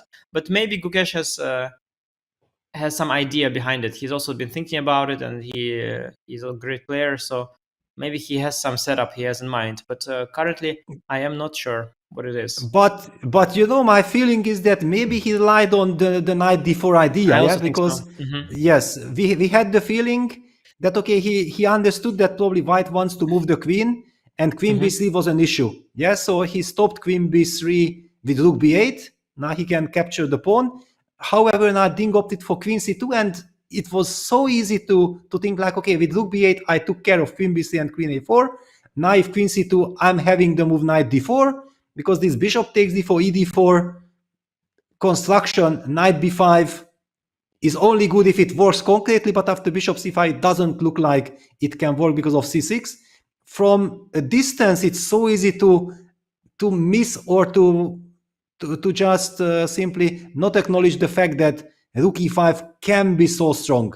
I personally, just like you, yeah, that this rook e5, rook h5, I have these memories from the Marshall that, okay, sometimes this rook is going to the h file and then it's completely out of the game, and you have the pair of bishops, you sacrifice the pawn and you are fine. So the intuition of a top player says that it should be fine for black, but in fact it's not. That's a very tricky spot. Yeah, it's exactly right that intuition betrays you here, because indeed we have seen plenty of such things. It's not that it's first time. We've seen this rooks on h5, and they are usually worth a pawn. Yeah, they're like stuck there. You can give up. But here there are some other issues. Yeah, also like the fact that the bishop on e6 doesn't have a stable square. That is a bigger issue than the pawn, maybe. Yeah, so that after knight d4, if you could take on d4, knight d4, and go bishop takes g2 from c6 to, you know, that would be a different story. But your bishop now on e6 is kind of stuck as well. So it's just a weird position. And definitely, yeah, Gukesh might have planned knight d4, and now he has to find a plan B. And it's not so simple. Not so simple for Gukesh at all. Yes, just to highlight, yeah, that this knight f6 hitting the rook on h5 is met by knight takes e6, f takes e6, and now also the pawn structure is destroyed. White retreats the rook to the beautiful square to e5, followed by rook a1, and White just wins the game. He's up a pawn and has the better pawn structure.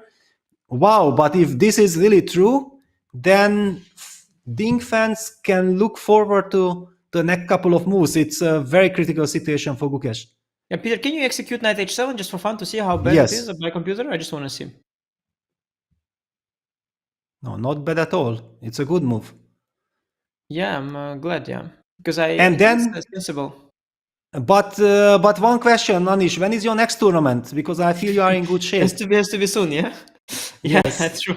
No, but I think that maybe the position is first of all, yeah, but it was not fair, you know. It was first of all, I already looked a bit at the computer lines before, and also it's a position that is quite clear cut, and yeah, it was never been my weakness. Let's say the early middle game. It's usually later that the issues creep in.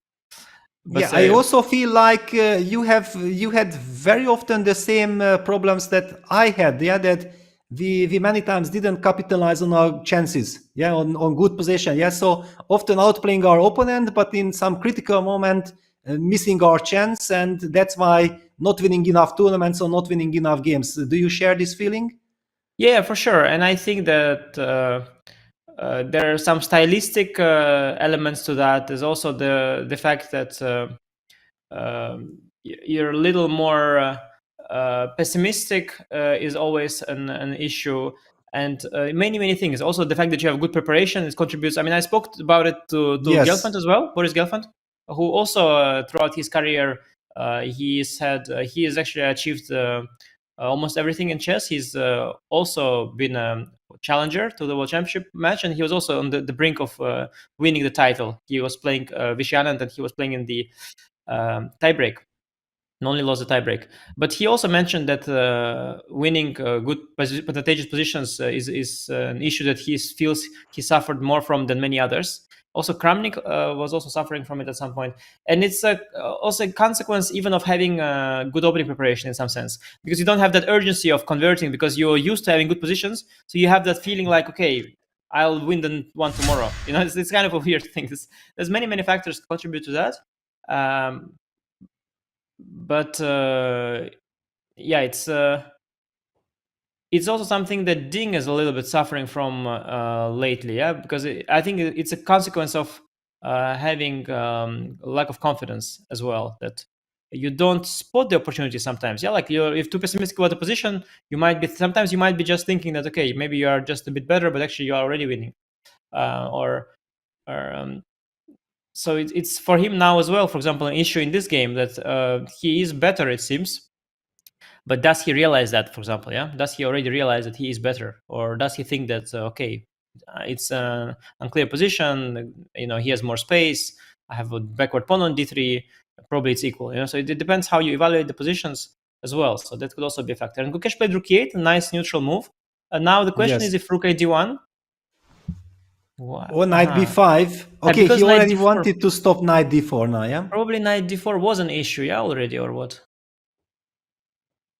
Maybe, yeah. Probably. Maybe knight d4 was an issue already, yeah. I don't know. We don't have you the remember time to that? Yeah, you remember that line that I showed when the rook went to h5 and then the pawn on d4 was captured, and after knight takes c6, black could actually take back with the rook, and then the rook on h5 is very vulnerable.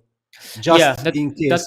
That could be one reason. Yes. And in any case, now Ding feels that he can spend the time on knight b5, and the knight b5 was always the move that I remember. Computer was also showing this knight b5 move. Yeah, it's especially now with the rook is on b8 and not a8. There is no a4 move at all. It feels extra nice to put knight on b5. Yeah, and setting up rook a d1, d3, d4.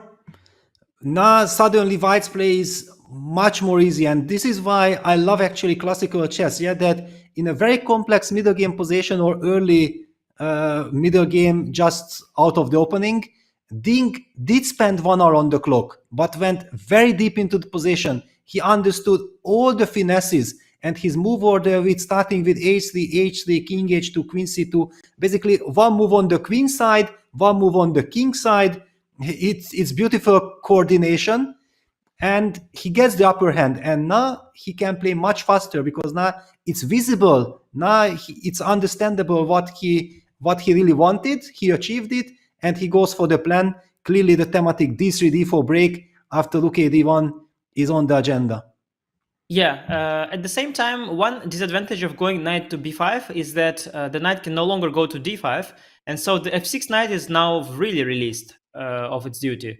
So now maneuvering that knight from f6 to via d7 or h7 is very much screaming, yeah, unlike the other line where knight d5 had to be still considered. So yeah, this is one way for Gukesh to try and solve the problems. He has to definitely brace for impact, yeah, in terms of d4. D4 is coming. Also, it's very limited the number of moves he can make because, okay, he has already made the rook moves, Gukesh. He has very few moves to choose from simply at this point. Again, I guess, yeah, knight from f6 is the one to be rerouted, but the rook d1 is coming and then d4. So it gets just very concrete. It just gets very, very concrete. You have to calculate here, I think. Yes, yeah, you have to calculate.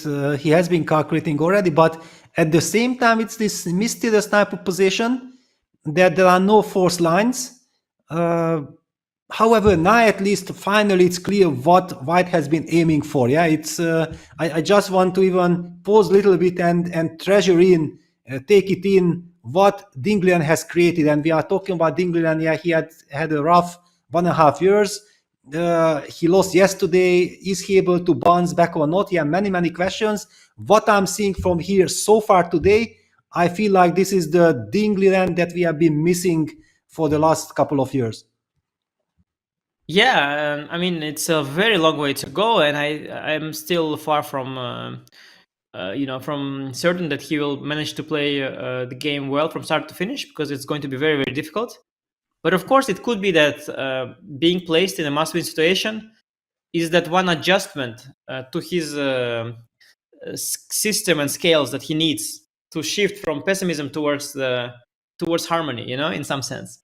Because I noticed I also have it sometimes when I'm in a must-win. Like, I played very well in my must-win games against Carlsen, because in those situations the pessimism and the negativity is being pushed away, by the need to win. So it can sort of make a player who is off balance regain the balance in some sense, so it could work very positively for Ding, because now maybe he would normally not think that he's better, but now he thinks, okay, I have to win. So he plays as if he's better, and he is better. So it all works out very well for him. And yeah, we see that he's chilling. He's in that room. It's his chilling room. Exactly, but I also feel a little bit the excitement. Yeah, he's chilling not by sitting down, but by standing, like if enjoying this moment that, okay, I have been sitting at the board, why should I be sitting in the room? Yeah, it's much better or much more natural to do some movement in order to release the tension. Yeah, no, he's got the absolute classic chilling look with the hands in the pockets, and he's in the zone. Okay, it's for Gukesh now to make a good move. I mean, I have this obsession with knight h7, knight g5, like a massive obsession with trading that f3 knight, getting rid of the f6 knight. Gukesh might be looking into more conventional directions with knight to d7. You could still make a move like queen c8. You could still make one more pass. You could also go for bishop f5, by the way. Now that knight d5 is out of the picture, bishop f5 is a move. You could try to slow down the move d4 for now, but you should be careful with black. You're trying to slow it down, but at some point, if it's coming, rook a d1, queen out to maybe a4 or c3, and then d4, it could end badly for black. But let's see how he goes. Yeah, bishop f5 he makes, yeah. He makes the move bishop f5. Okay, it invites rook a d1. This is now also good news for Ding, that he knows exactly that this move can be blitzed out. He's rushing back to the board. Yes, and then the question is, what does Gukesh have in mind now? What does he intend? Let's see. There is some e4 tactic, but it's very, I guess it's more likely to backfire, because this is the file that White wants to open. But it doesn't lose a piece, let's say. That's what I'm trying to say. It doesn't lose a piece, but I think it's quite terrible. I can even win the c7 pawn if I want. Just rook takes d8 at the very least. Yes, you can also. No, everything. No, it's just terrible. But it just doesn't lose a piece, at least. That's what I was trying to say. I guess he wants something else. I mean, queen c8, bishop h7, these kind of moves are bishop f8. A lot of neutral moves are possible. But he does have to brace for a d4 push at some point. Yes, the big question is, did he play the move bishop f5 just to make a move to slow d3, d4 for a moment? Or I'm not even sure, because what is the point behind it? Yeah, that, or just also to open up the rook. Yeah, that if he moves the bishop away to f8, then it's much more harmonious now that the bishop is moved away. And we were kind of also, you remember this whole bishop e6 procedure, we were always praising that thinking like black should be opting for bishop f5. That's the idea. He's slowly trying to correct his position, but will he have the time? Yeah, it's a typical situation when you are preparing with the engine. So then the engine puts it on e6 for some engine reason, and then as a human you are afterwards correcting, as you said. Yeah, you're correcting the engine. But yes, it's a typical situation for a modern player. There is this disconnection between the analysis and your own play, the computer prep you have and your own understanding, and the disconnect is terrible. You put the bishop on e6 because computer said so, and then you put it on f5 because that's where human plays it. Humans just plays bishop on f5 in these positions.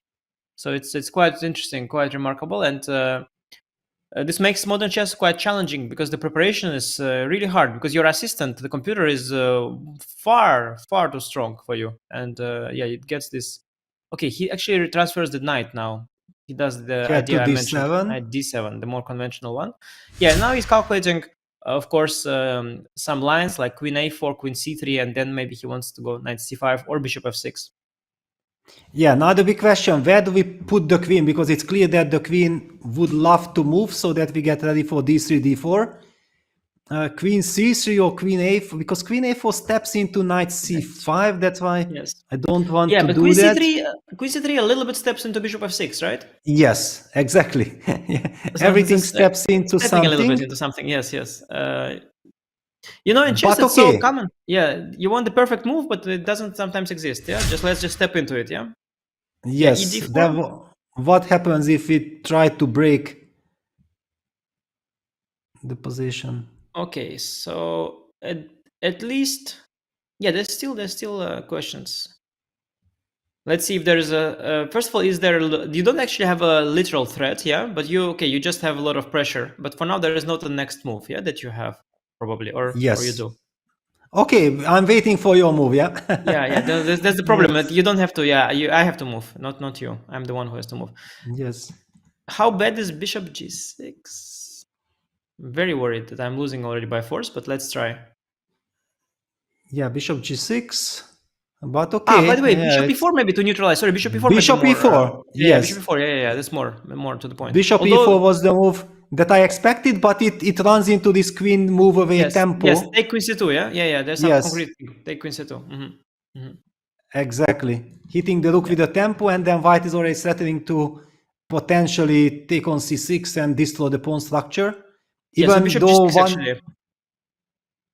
You mean it's still unclear here, yeah, also?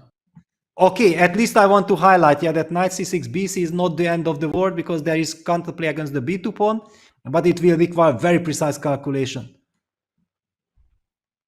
Yeah, all these things are not obvious. Also, white king is a little bit softened up now without the bishop around it.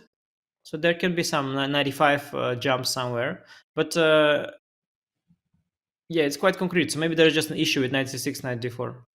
Yes, exactly. For example, rook goes back to e8, and then knight takes c6, b takes c6, knight d4. Is that the problem? But then black gets a lot of activity.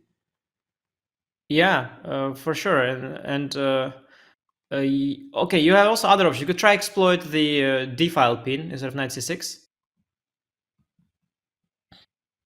Okay, it's difficult here to right away find the good solution. Yeah, there's lots of opportunities for white, but nothing too obvious. Yeah, also somewhere some queen f5 is I was thinking also. Yeah? Yes, I was thinking about it, but it's not clear to me if that's necessarily. Black has also moves, after queen f5. Exactly, yeah. So a lot to calculate. We don't have to get into all the details. We see that the Evil bar confirms that white should be happy. Looking at alternatives, but somehow the move queen c3 is very tempting. Yeah, it's also but is there just a nicer in case. One? Yeah, which one? Let's see. Yeah, that's because question, queen c3, okay, it is decent to go d4, but then after knight d4, you are under a pin. So can I go like, because queen c1, maybe there is knight c5, yeah? Yes, queen c1, knight c5. So there isn't a perfect move here. That's a bit of a problem. Yeah, I want to put queen somewhere, like, lift it in the air and go d4. Yes, and then place it back wherever I want. Sometimes on c1, sometimes on c3. Depending on the situation, yes? Yes. Yeah, sometimes very often in chess, you don't have this perfect move and you just have to make one which is good enough. Maybe that is the move queen c3. Because queen c3, yes, bishop f6, d4, ed knight d4, bishop g6 was also the move. Yeah, it was maybe better than bishop e4. How was that line? Let's see. Yeah, that line existed. I remember that in these years when I was winning a lot of tournaments, we were laughing with Arshak, yeah, with my trainer, that he was telling me, Peter, Peter, sometimes it's very important just to make your move and press the clock, yeah, so that your opponent also has some problems to deal with. Because I used to be thinking and working out all the details, and finally I only make a move. And most probably the move that I make, my opponent is actually happy about, yeah? So just make your move faster and let him think, let him worry. Yeah, no, it's true. There are a lot of these advices, yeah, from trainers, especially on trying to help with the time management issues. Yeah. Yes. I think Grishchuk was also then at some point saying like, I want to play like Peter Svidler, yeah, who plays quickly, puts the pressure on the opponent, and suddenly always the tactic works in his favor. It's very interesting. Yeah, no, I was going to say actually before this World Championship match that I feel that chess players, they start speeding up, through generations. Like Karpov, Kasparov played super slowly. They had also longer time control. Then let's say your generation with Kramnik and you and Vichy was always an exception, but let's say Gelfand, you were kind of faster, but still very thoughtful, and the modern generation is playing much faster. And let's say already myself and Wesley were playing faster, and then maybe like Arjun and Prague and Gukesh. But then actually, now that I see this World Championship match, I have a feeling that they're slowing down again, yeah, the players.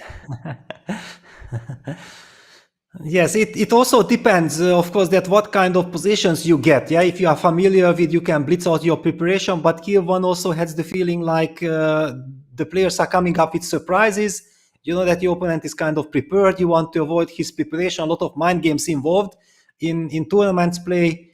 I think it's a different story. True, and also there's much more pressure, and I think pressure always causes longer thinking. And also it depends on the style of the player, not so much maybe the generation, but the style. For example, if you have a player like Nepomniachtchi, who is super fast, it's a different story. But if you have a player like Ding or Fabiano, they're just much more thoughtful. And from the younger generation, I think Arjun is also not super fast, but he can be faster. But Gukesh is definitely on the thoughtful side. Yeah, Gukesh is quite a slow player, I feel, as well. Yes, but also when looking at this World Championship match and doing the coverage, we are kind of always thinking like, okay, 5 minutes for 10 moves or 5 minutes for 5 moves, or there are situations that like 15 minutes for 50 moves and we are panicking. We think like, oh my God, what will happen? Well, I have played with Karpov. I had the privilege of playing with Karpov so many games, and there the situation was completely different. He was down to 1 minute without increment for 50 moves. And it was absolutely normal scenario. And we normally even knew that now Karpov is even more dangerous than when he had time. You know, it was like the typical situation, yeah? And once in Linares in 2001, I had a clearly better position. I was very well prepared in a very sharp Caro-Kann position, and he got into a difficult position. He went down all the way to 7 seconds for 7 moves. So physically 1 second per move without increment, and he did it. And he played 7 perfect moves and finally made a draw. You know, it just... When you have experienced all this, then you think like, okay, 15 minutes for 50 moves, this is very easy. Well, I guess still is quite an extreme. And I don't know, 7 seconds and 7 moves. Let me ask John. John, you have you tried making moves this quickly? Do you think you would be physically able to make 7 moves in 7 seconds? I think I used to be able to, and then the arthritis kicked in, unfortunately. But I'm definitely not of that sort of generation these days. I have been known to play blitz in a pub just very, very badly, and usually after a couple of drinks. Although interestingly, my chess improves up to the sort of 2 to 3 drink mark, and then it goes downhill quite drastically. So you have to balance. It's not only on the board; you have to balance the position. But this is a lot of fun. There's a lot of positional maneuvering here, Anish, and I think it's... Peter, I love the fact that Ding isn't feeling compelled to do anything yet, and he's acknowledged that he's happy to slowly squeeze the position. Before the start of the broadcast, we were talking about how Ding needs to force the issue. Ding needs to make something happen. He is, but he's doing it in a slow way. He's slowly turning the vice and asking Gukesh what he's got in response, and it's been really fascinating to watch. Absolutely. I'm really a big fan of what I'm seeing here from Ding Liren today. The big question is, however, due to the time management, that he is burning too much time on the clock for all these very deep kind of ideas. However, finally, the game will speed up at some point. The direct calculation will play a very big role, and then he might not have enough time to work out all the details to perfection. This is the danger that I'm seeing for Ding. Otherwise, I'm a huge fan what I'm seeing here, and he has created chances for himself by playing a fantastic game. So we continue to take a look at where Ding is going to be placing the queen, just very calmly improving his position. And if he keeps this sort of pressure up, then he might get some sort of insurmountable pressure like Gukesh applied to him yesterday. All to play for here in game number 12 of the FIDE World Championship. In the meantime, while Ding ponders his next move, don't forget you can subscribe to the Chess24 channel on Twitch, and that unlocks brand new emotes for every single event we put on and exclusive break time content during the show. But most importantly, if I'm being perfectly honest, guys, your subs make events like this possible. So thank you so much for enabling us to put on shows like this for all of you. We hope you guys are enjoying watching the FIDE World Championship as much as we are enjoying bringing you the show. So we're going to a quick break now, but as we do, use !subscribe in chat to level up, and we will see you back here in a couple of minutes.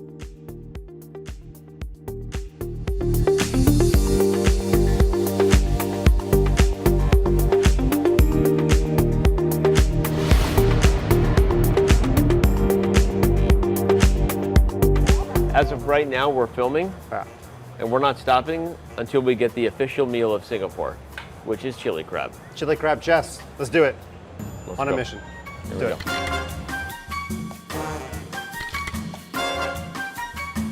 So we are entering the Hawker Center. Yeah. Is that chili crab? No. No, that's. Hi. Do you know where we can get chili crab? Outside. Awesome. Yeah. Oh, perfect. Thank you. All right. Somewhere out here. Here we go. Ah. I think my boy found something. Is that where the chili crab is? They're the best. $100. Oh, you want the big one? Big one. How big? There. We're getting we want diamond. We're getting the diamond member. 100 diamond member. Yes. We're in Singapore for the 2024 World Chess Championship. We're going to play a game of chess in our heads, but some rules need to be established. More than one illegal move, you lose. If you would like a napkin, you have to let 15 seconds go off your clock. Now, a couple other rules. If you get my phone dirty, it's a 10-second penalty.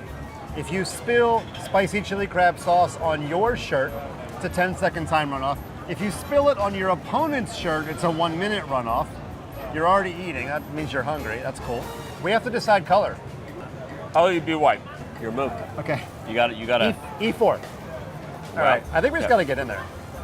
I'm going to play C5. I have never done gloves before. I've eaten crab a million times. I've done a few things that require gloves, but we're not going to talk about that. Okay. You're about to spray me. Oh my God. 10-second time penalty. 10-second time runoff. Okay, I don't even mind that as long as I have some crab. Nice job on the crab, not nice job on the shirt. Okay, I'm hungry though. Okay, so 10 seconds. D4.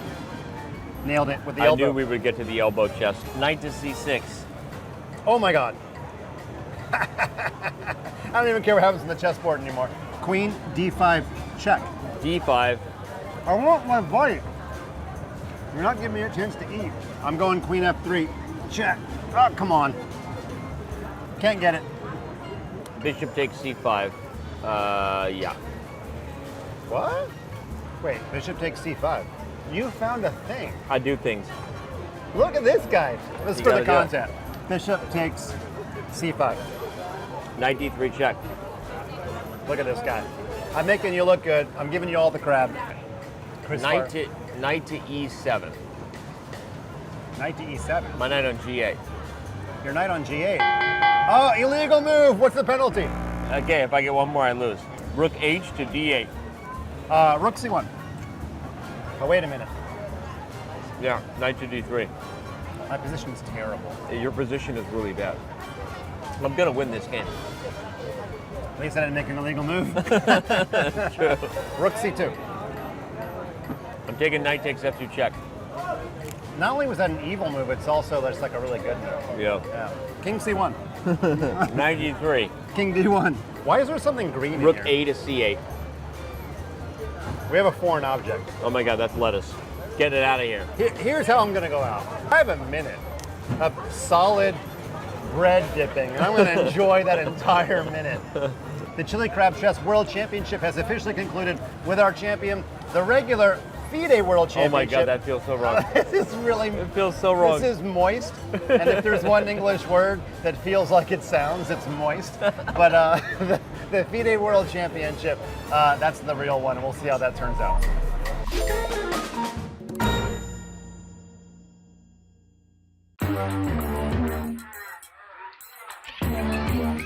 Gemini, can you help me plan my 3-day vacation? Generate a photo of a muscly capybara.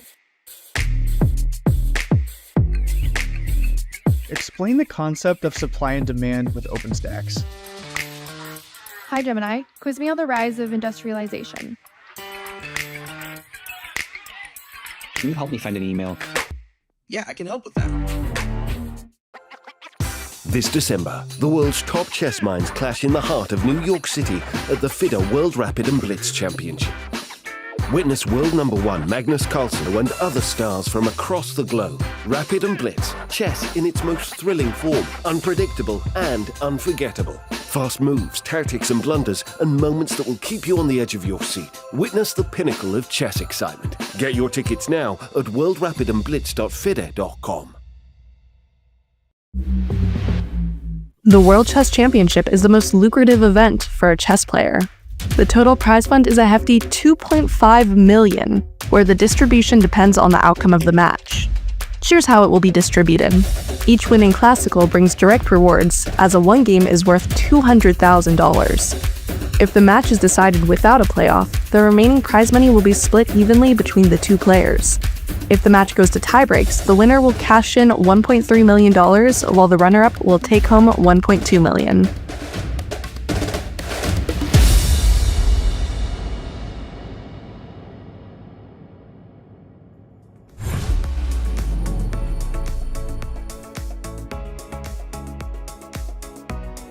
We're back with game number 12 here in the FIDE World Championship in Singapore. Love the bit on Chili Crab Chess every single time we see it. I feel like we need to organize like a Singapore Hawker Center Blitz Championship or something, but maybe with like a tactical half an hour between rounds so that we can have a different course each time. And if you fall asleep because you're too full, you forfeit the full point. That's a bit unfortunate. But what a fantastic bit that was. And of course, Singapore, an absolutely glorious place to be. Queen D2 Anish is on the board. Very, very few of us were doubting that. Ding Liren took his time. He's got the move on, continues to turn the vice against Gukesh. I leave this position with you. Yeah, interesting. I see the bar likes it very much, so I think it's strong. I haven't yet figured out why. I'm looking at knight c5. But the good thing for Ding is that he has figured out why. So knight c5 has some good response, I guess. But I'm not sure about it. Is it just d4 or what, Peter? Probably. Yeah, I was there also are options, no? Knight exactly. d3, knight d4. I was thinking about this. You remember we had this discussion that we would love to keep the queen in our hands and then decide where to put it. Yeah, queen c2 run into bishop f6, queen d2 runs into knight c5. So basically every single move runs into something, but white has to break with d3, d4. I'm guessing, because Ding spent something like 10 minutes, that he has a clear idea what to do after knight c5. Let's put it on our analyzing board. That's impressive, to be honest, because I find that very counterintuitive, the move queen d2. I find it a very hard move. So d4, you open, yeah, you also give up the d3. Yeah, so for example, black can jump with the knight into d3. The knight can jump to b3 with a tempo. Which move you want me to make? Yeah, so I guess knight b3 bothers me least. Yeah, just go queen c3 and we trade everything on d4 and a5 falls. I think that's just bad. Let me just put this all on the board. For example, okay, takes. Yeah, that's good enough. And just take, yeah. Bishop takes or rook takes, and a5 pawn is hanging, the g7 pawn is hanging, the rook pins the queen on the d file. So very scary scenario for black. Yeah, after d4, you're much more bothered by other knight moves. Okay, knight e4 also doesn't really bother you because you go queen c1, yeah, at the very least. Probably at the very most as well. Yeah, let me put it. So, yeah, this just looks great for white.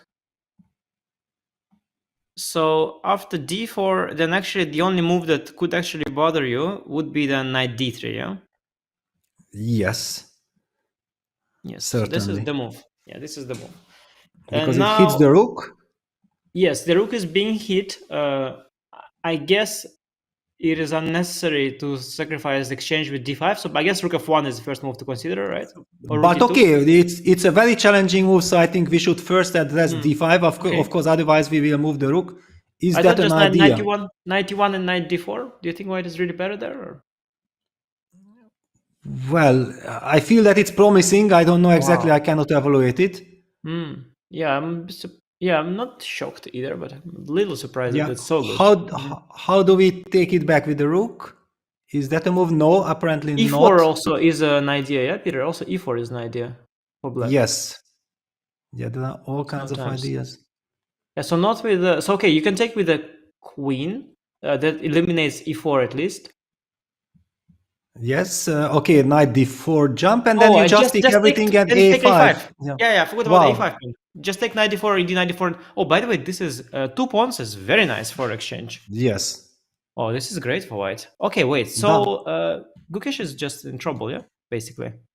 Gukesh is in a lot of trouble, yeah. If knight c5 is not working, and then already we have to appreciate also that what I'm loving by the fact that Ding opted for queen d2, that it seems like he's not afraid of ghosts, yeah? That our our feeling was like queen d2, okay, but it allows him black to go knight c5, d4, and then there are millions of jumps. But he has foreseen and he believes in his calculation. This gives real hope for his fans. No, this is great because this is a kind of weakness that some players have, and you sort of see that there are a lot of options, you know, and you just avoid that because you are like, okay, one of them might be good. But actually, if you look one by one and to have that patience to look at moves one by one, it is really a skill. And the fact that Ding is in a must-win situation makes him play better, simply.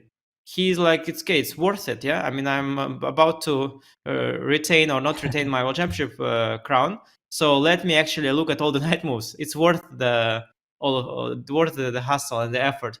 And yeah, each of them is refuted in different way. Knight d3, particularly difficult one. But yeah, d5, knight e1, queen e1, it's a very straightforward line, actually. It's not easy at all from afar, but now that he played queen d2, it's already much easier to find. Also, by the way, what about moving the rook? I'm just curious, instead of d5, like how bad is it to move the rook? Is d5 the absolute only move? Where you want me to put the rook? Yeah, let's try to put on e2. Like, how bad is it?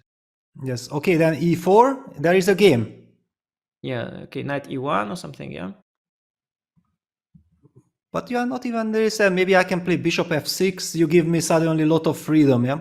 And if I went to f1, what would be then the case? Because then I don't. My rook is not hanging. Yes, exactly. So rook f1. Okay. Anyway, e4. Counterplay. Yeah. No, not e4. This case, not e4. Apparently, this case. Now not 91 e4, is better, I guess. Yeah.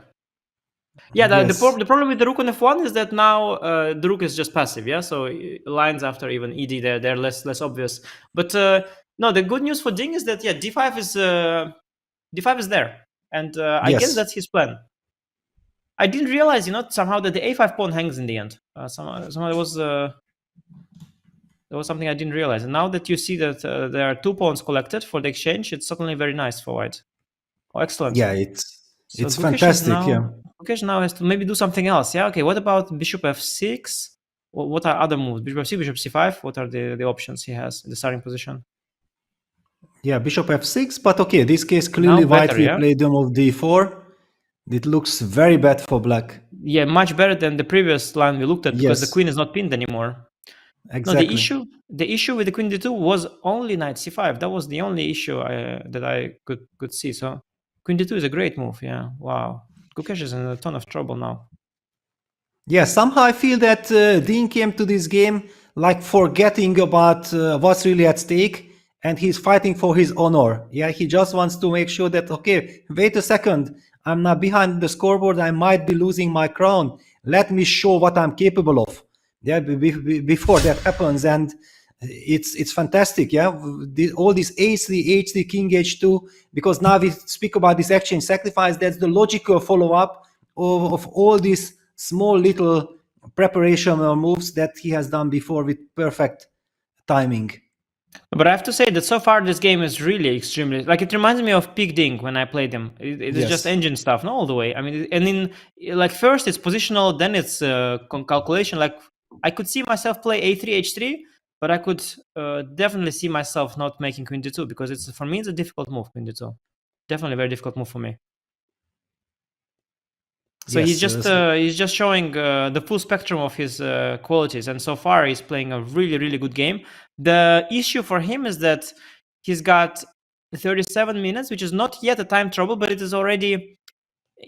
It is sort of you see the ghost of the time trouble approaching with a lot of moves to be made, and he's got Gukesh opposite him. Gukesh, one of the best defenders in the world, very good fighter, and it's not going to be easy. But otherwise, Ding is looking really good so far. Yeah, the good news is that he has already spent all this time for all the preparation moves, and now he's about to break open the center with d3, d4, after which automatic trades will happen in the center, things will clarify, and he might actually get a fantastic position, yeah, a very big advantage, after which it will be so much more easier and he can speed up. And right now, if really d4 happens, then I don't see the scary side of the time trouble because it's still too far away. Yeah, no, you're right that the difficult moves have been made. Yeah, very likely. If you get to push d4, everything will position will play itself. So this is definitely the case. Gukesh realizing that he's underestimated. You saw that he missed the resource after knight d4. Now he definitely missed the queen d2 move. So these little blows also, by the way, every time you miss a move, it is a little blow. Yeah, you could see it's a boxing match. It's a punch. So Gukesh is not knocked out by no means, but he's receiving a few blows in this game already, and now he's in a very tough spot. I wouldn't be able to right away say how to solve this because also, the lines we saw, they were really bad for black. They were not like worse; they were just really, really worse. Yeah, or lost. So we haven't yet found a way for black to get a reasonable position at all. And I think we should look into the moves like bishop c5 and bishop f6, perhaps, trying to control the d4 square with the bishop. See, maybe you can somewhere, I don't know, damage to the damage control. But how much does it limits the damage? Yeah, because after d4, you kind of you take on d4 or not. Very hard to say. Okay, so the other way to try and address the threat of d4 is to somehow go for e4 after d4. Yeah, what John was saying earlier. E4, was never black's plan, but at some point you maybe should go e4, and then just roll with it. Of course, now white's got center, e4 pawn is weak, the knights are cut out of play. Okay, this particular position, the knights are really, really bad. So maybe bishop f6 is not the right way, but maybe some other move, and then meet d4 with e4. And then also white just plays knight e2, knight e3, beautifully targets the e4 pawn. The bishops are in the way of black getting f7, f5 in. That would at least that are also the main issues for black. Yeah, the knight, if the knight somehow was on d3 and the pawn was on c6, it will be all okay. But these knights are terrible, dominated by white's pawns. Yeah, it's a bad position for black. No, bishop f6, d4, e4 is a bad is a bad approach.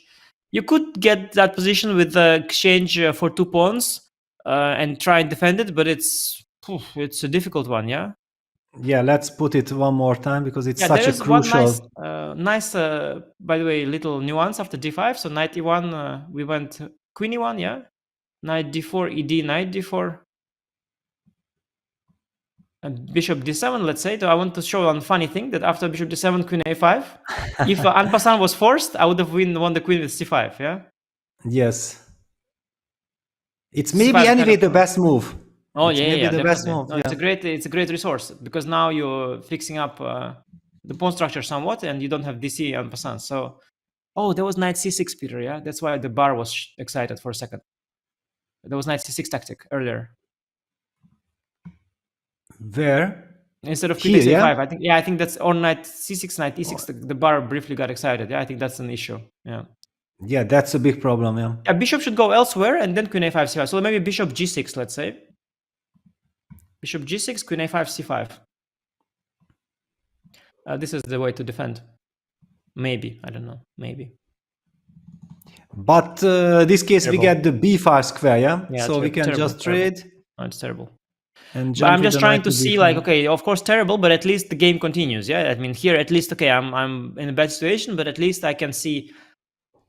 Although it's very bad situation, right? Very bad situation. It's a border. It's close to lost on this position, I would think. Yes, yes. I mean, you might just lose back the exchange, and I might decide if I take back the exchange or not. No, it's just 2 pawns you can't do. You need 1 pawn for it. You can't have. If you are down 2 pawns in an endgame like that, it's just 1 pawn too many. Yeah, you're just lost. Yeah. So this is not a way for black.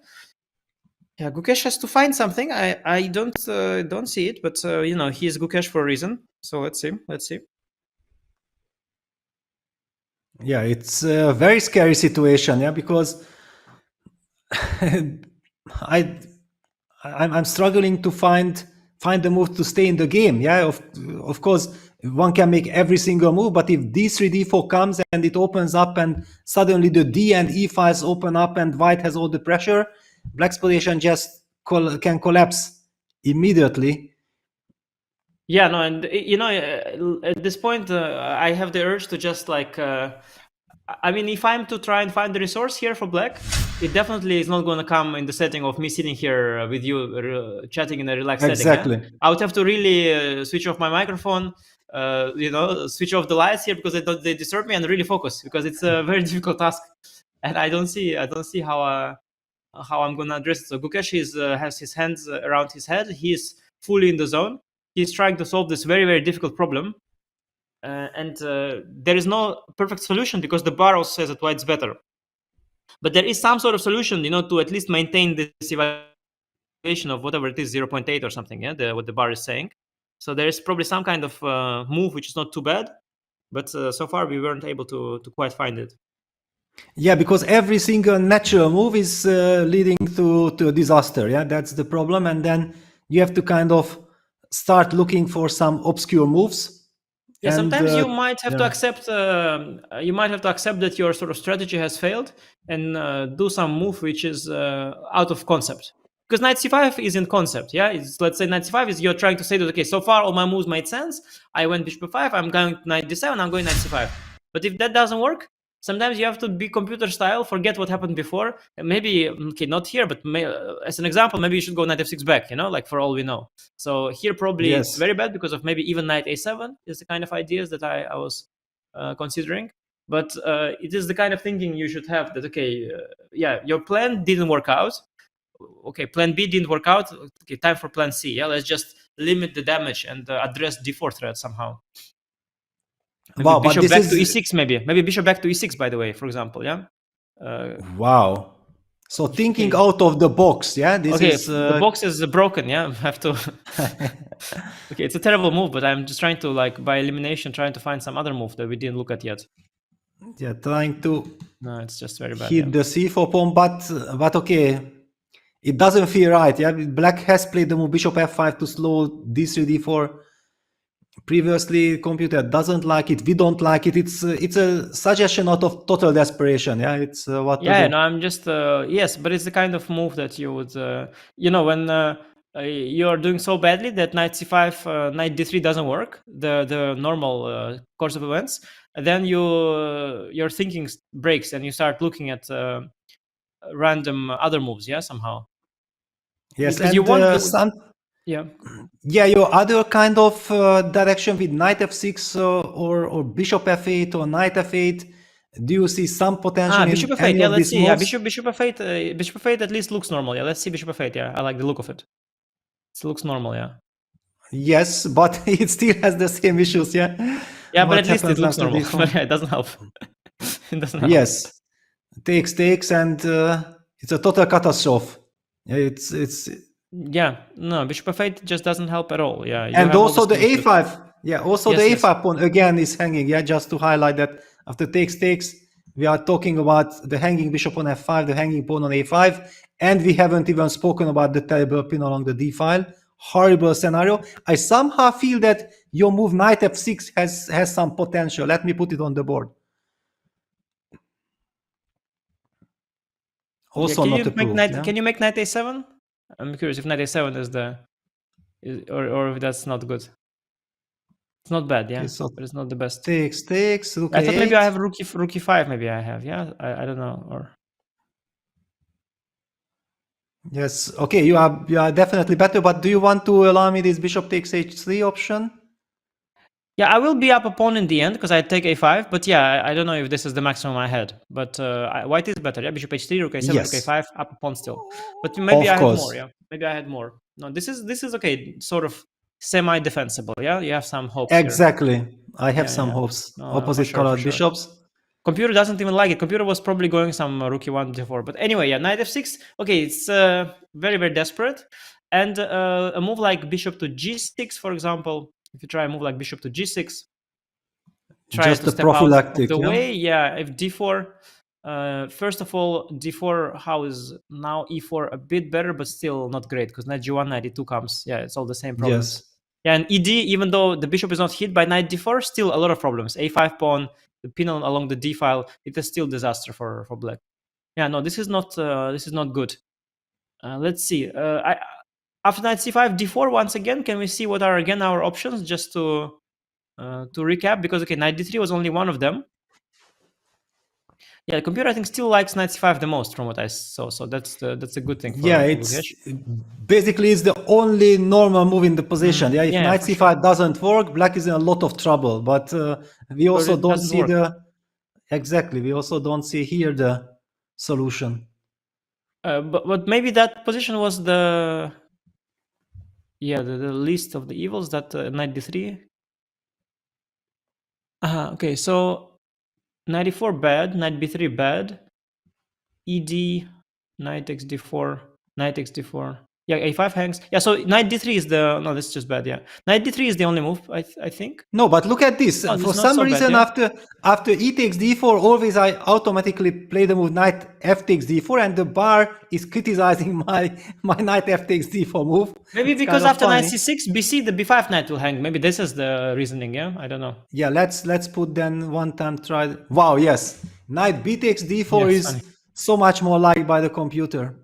Yeah, it's a less natural way of doing it, but I guess it's no. But the ed is not it. No, knight d3 I like. Peter, let's go knight d3, d5. Let's see if I can do something creative or inverse the order of something or something, or e4 somewhere. I don't know. How's e4, for example? Yes, e4. Yeah, this makes sense, but does it work?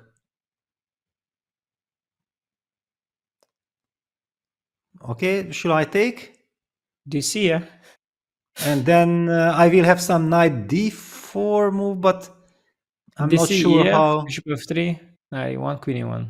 Yeah, it looks DC, EF, bishop f3, BC, knight d4. Yeah, you want knight e1, queen e1. Yeah, it looks knight e1, queen e1 is very good again. always Yeah, good. Yeah. Yeah, it kind of works for white.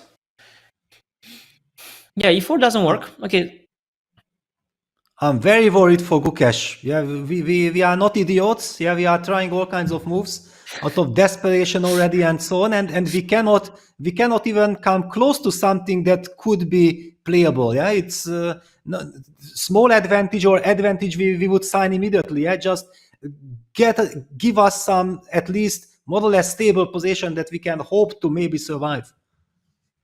Yeah, no, I think that maybe gotta grab that exchange, Peter. Maybe that's maybe grab that Only exchange way, somehow. yeah? Maybe, I don't know. I mean, definitely was not the plan. You're falling straight into Ding's idea. But okay, at least, yeah, you see the bar sort of doesn't move. I guess this is then just the, okay, knight d4, the bar also doesn't move, yeah? Yes. Yeah, it no, doesn't this is move. just the way. This is just the line. It's a bad line, but it's a line. It's Yeah. terrible. To have this position with 0.8 eval, I mean, it's a disaster, yeah? It's close to lost. Yeah, humanly, you think like, oh no, this is hopeless, yeah? Yeah, but what we saw others was also hopeless. So maybe Yes. this is at least. Yeah, I mean, okay, the damage is limited. Yes, it's bad, but Well, I feel that if you could have the option to go back to d7 without being punished for knight c6, and then we talk about queen takes a5, c5, that's kind of the scenario where maybe Bishop black can live with. Yeah, maybe but bishop c8. maybe, to trying to. maintain the bishop on that diagonal, and But then anyway, I'm go gonna c5 jump to and then back b5, to yeah? d7. But then I go bishop d7 Yes. at least, and I will target you there. Okay, but I don't Okay, mind. no, I mean, yes, no, of course not. I mean, the question is only like, am I like completely lost or a little bit lost? Yeah. Yes, No, no, it's no it's fun. horrible, No, yeah. no, no. No, so bishop c8, of course, is not it. Bishop d7 is the move, but then knight c6. So yeah, I guess you can go move like queen d7, but I don't see how it helps at all. I don't see how queen d7 instead of bishop c8, how that helps at all. Yes. Yeah, like, okay. Yeah. Queen d7 was a move, but and bishop f6 sort of some to activate. Yeah, let's see. Queen a5. yeah, like a Petrov. Yeah, it's like bishop a Petrov. g5. Yeah, bishop g5 maybe, Peter. Oh, bishop g5. How about bishop g5? At least I trade the bishop. Oh, there is some take d6 maybe, some trick. Yes. Yeah, it's not approved. Taking d6. Yeah, some tactic. Yeah. Yeah. As they say, in bad positions, there are no good moves. Yeah. Yes, unfortunately, that is true. The tactics don't work usually when you have bad position somehow. Yes. Wow, Gukesh in a lot of trouble. No, he's completely.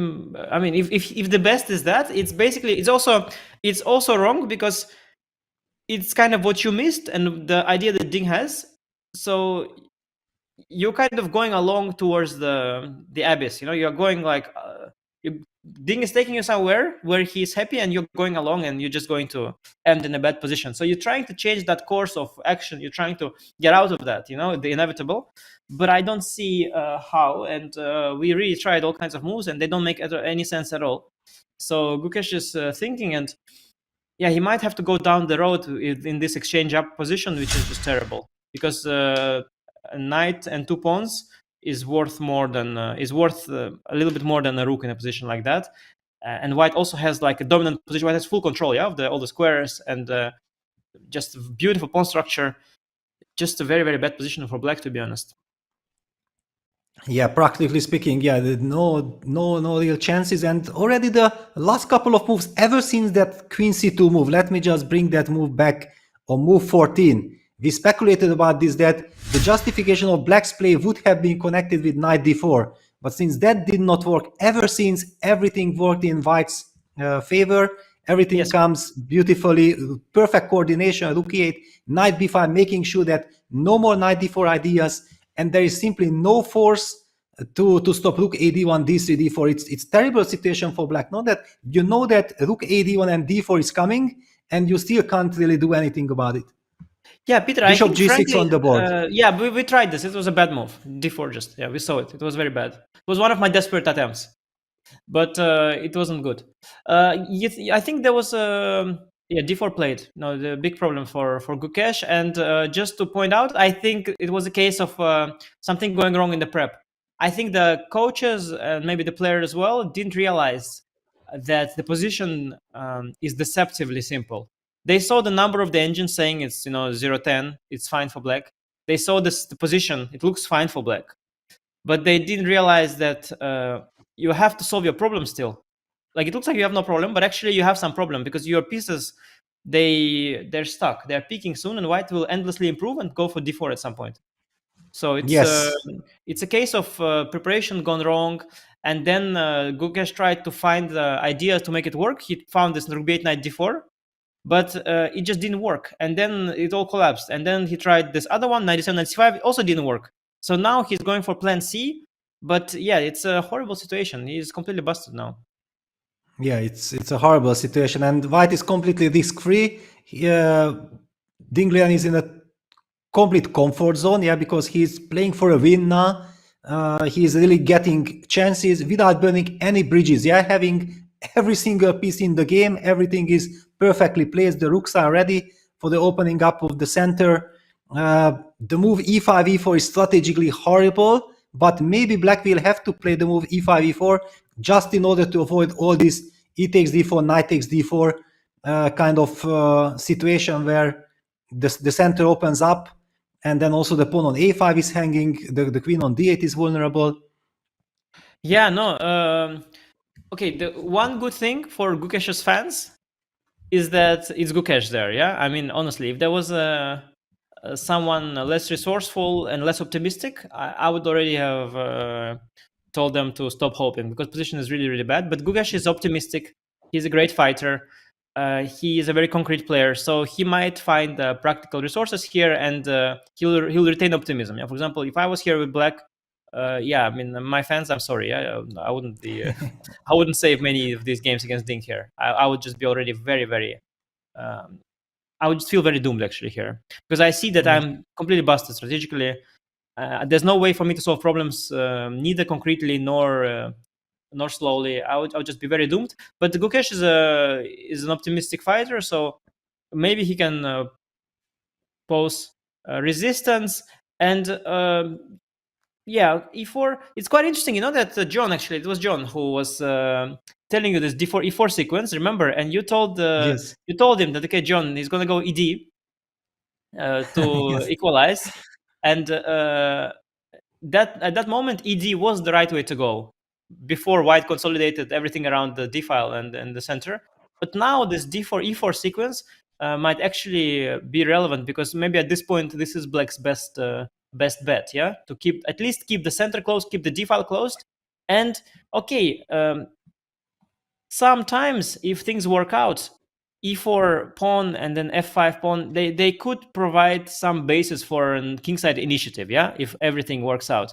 And one scenario that could help, that could work for Gukesh is, I could imagine if White goes d5 after a5 pawn and Black goes knight e5, I'm getting some mild Najdorf vibes that there could be Yes. some kingside, like very mild Najdorf vibes, that Black could have this play on the kingside. It's far from that, because in the Najdorf, the knight is always on e5 in these positions, because the pawn is already on. It's different in Najdorf. Yeah, the pawn is on d5, knight is on e5, but there is some potential. Yeah, some potential for Black if White loses control. Yeah, so I wouldn't say potential is there yet, but if White loses control, maybe Black can generate some counterplay. Yeah, compared to the position that we had with bishop on f5, bishop on f6, and the pawn on f7, it was really hopeless. And e5, e4 on the board, Black had to play the move e4. The reason why he spent time, it was so difficult to acknowledge the fact that he has no right to capture on d4. That was the whole plan throughout, ever since Black got into the structure. But he has to close his eyes and go for e4 and hope for the best. Knight g1 blitzed out. Yes, and also, Peter, after e4, you absolutely abandon any hope for this game to end in an easy draw, yeah, like a smooth draw. Because d4 ed is how you could sort of, how you could create balance in the position, yeah, you could neutralize the position, you go for symmetry. But with e4, you are saying, okay, symmetry is out of the window, it's a complex position, it's also a bad position. Yes. But yeah, there's going to be no easy life here. And interesting move knight b6.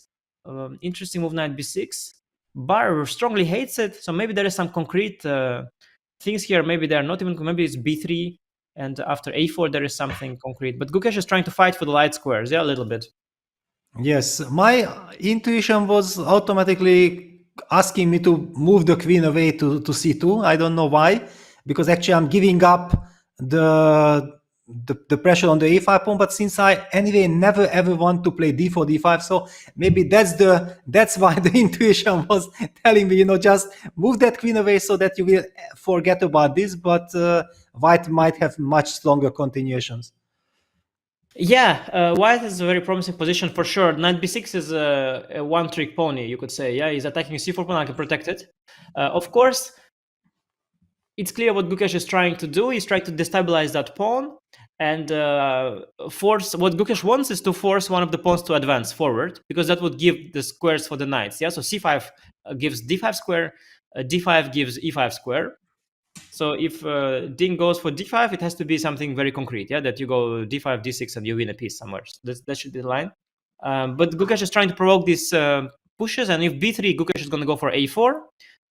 If some other move, Gukesh is going to go for f5 and bishop f7, targeting the c4 pawn. And he wants to invite this one of those pushes. And in the meantime, yeah, Ding, he can choose how to address this. I think it's actually... He's quite excited, so maybe there's something concrete he's thinking about. Yeah, my kind of first instinct was that I sidestep with the queen to c2. I'm setting up bishop f4, putting this pressure on c7, and then d5. And then I'm threatening d5. And anytime you put bishop on d6, I just take and get also ready for c5, and you are pinned in this diagonal and also on the d file. Yeah, the only issue, Peter, with queen c2 is that, okay, after f5, that issue is gone, but for now, there is the bishop on g6 that sort of eyes a bit the queen, yeah? So you are eyeing the queen a bit, so if you go bishop f4, there is e3, so resource. Yes. So exactly. I don't know if that's relevant, but so you could consider also maybe a move like queen to c1 or to c3 with similar ideas, maybe to c1, let's say. Yeah, you could also queen consider c1 that, is... I imagine. Yes, certainly.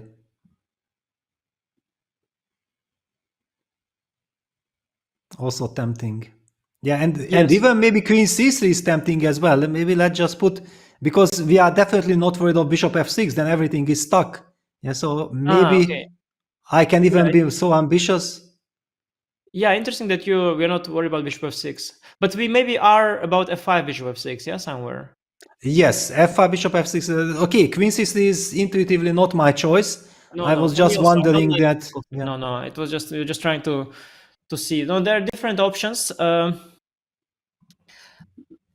By the way, yeah. So if bishop f4, it's nice to know for black that there is knight c4. It's intermezzo. It's attacking the queen, and then knight to d6. So that is not an option. And if d5, very concrete move, then knight takes c4, knight takes e3 is probably there. So it's probably also not really an option for whites. Yeah, I think not. Yeah. So yeah, with that out of the way, you can now think about defending the. You can also go, by the way, this b3, a4, bishop f4. Try to be concrete about it. But I don't want to go into some messy lines. Yeah, maybe bishop g5. Is it counterplay or not? Yeah. No, in general, b3, a4. It's big hope for black. Yeah, that you get some play there suddenly out of nowhere. Yeah, but this knight b6 is a practical move in the sense that it gives white a lot of options, and since the players do not have so much time, if you can somehow force your opponent to spend 10 extra minutes on deciding whether I play b3, queen c2, queen c3, or queen c1, then you create some practical chances for later.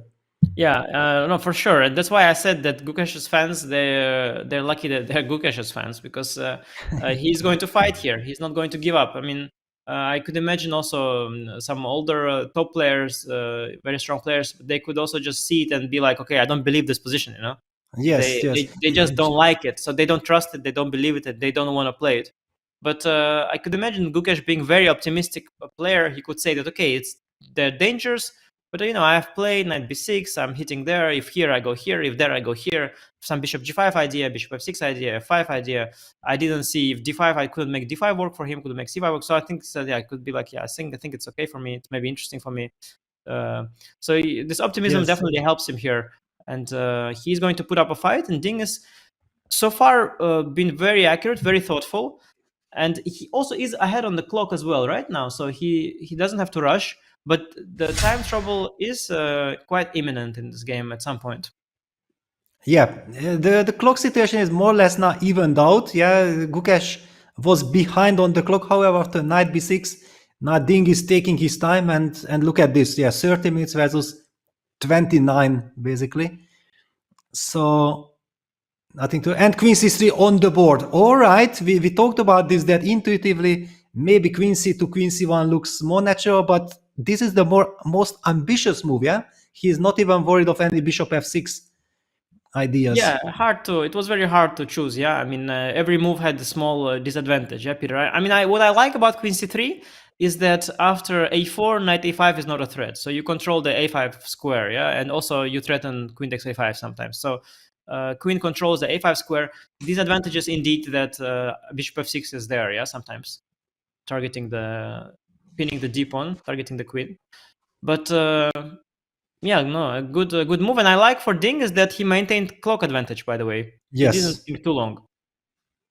And yeah, Black's knights, they are really poor. They're really poor. You know, if I had to choose this, and you show me this position, and you ask me from which opening it is, you know, I would say it's from Alechen. Yes, with the knight on b6, yeah? Yeah, it has some Alechen vibes. Knight on b6 and knight on c6, these terrible Alechen knights are there. Yeah, and previously we have just seen Ding Liren staring a little bit at Gukesh, like, what do you want, my friend? How are you supposed to defend this position? Yeah, look at this. Yeah, he looks at the position, then looks at Gukesh, and you keep on mentioning that how older generation players would react to this position. Well, I would be shaking my head, you know, until I get into some crazy time trouble, and I can only convince myself to make a move when I'm down to a minute. Yeah, it's that's the way how you guarantee the loss. Yeah, you have to put up fighting spirit. Yeah, you have to acknowledge that, yeah, things have gone bad. All right, okay, forgive yourself, and try to put up the maximum fight, because if you let yourself down, you are guaranteed to lose the game. Yeah, no, this is the kind of position which really, it's a very specific type of position. The ones where it is 100% obvious that you are in trouble, like you have a bad position, and it's bad strategically and tactically. So these positions, they are really, really hard to play, and some players, they break there completely, and some players, they're able to generate a much better fight from them. So yeah, I think Gukesh is one player who will definitely put up great fights still here. You have many other such great fighters, like Nuderbek, for example. So also, what helps them usually is they don't realize how bad it is. That helps them a lot. No, it's really, it's yes, for sure a huge asset. They don't even understand how bad it is, and that's really helpful. Then they or they even don't want to understand, yeah, because they feel that actually we have to ignore the evaluation. Yeah, we just have to find the best possible moves. Yes, for sure, because with white they would say that I'm probably winning here, but with black they are not thinking like that. They're just, you know, also the optimistic players, they will look at the same position from different sides and give a different assessment.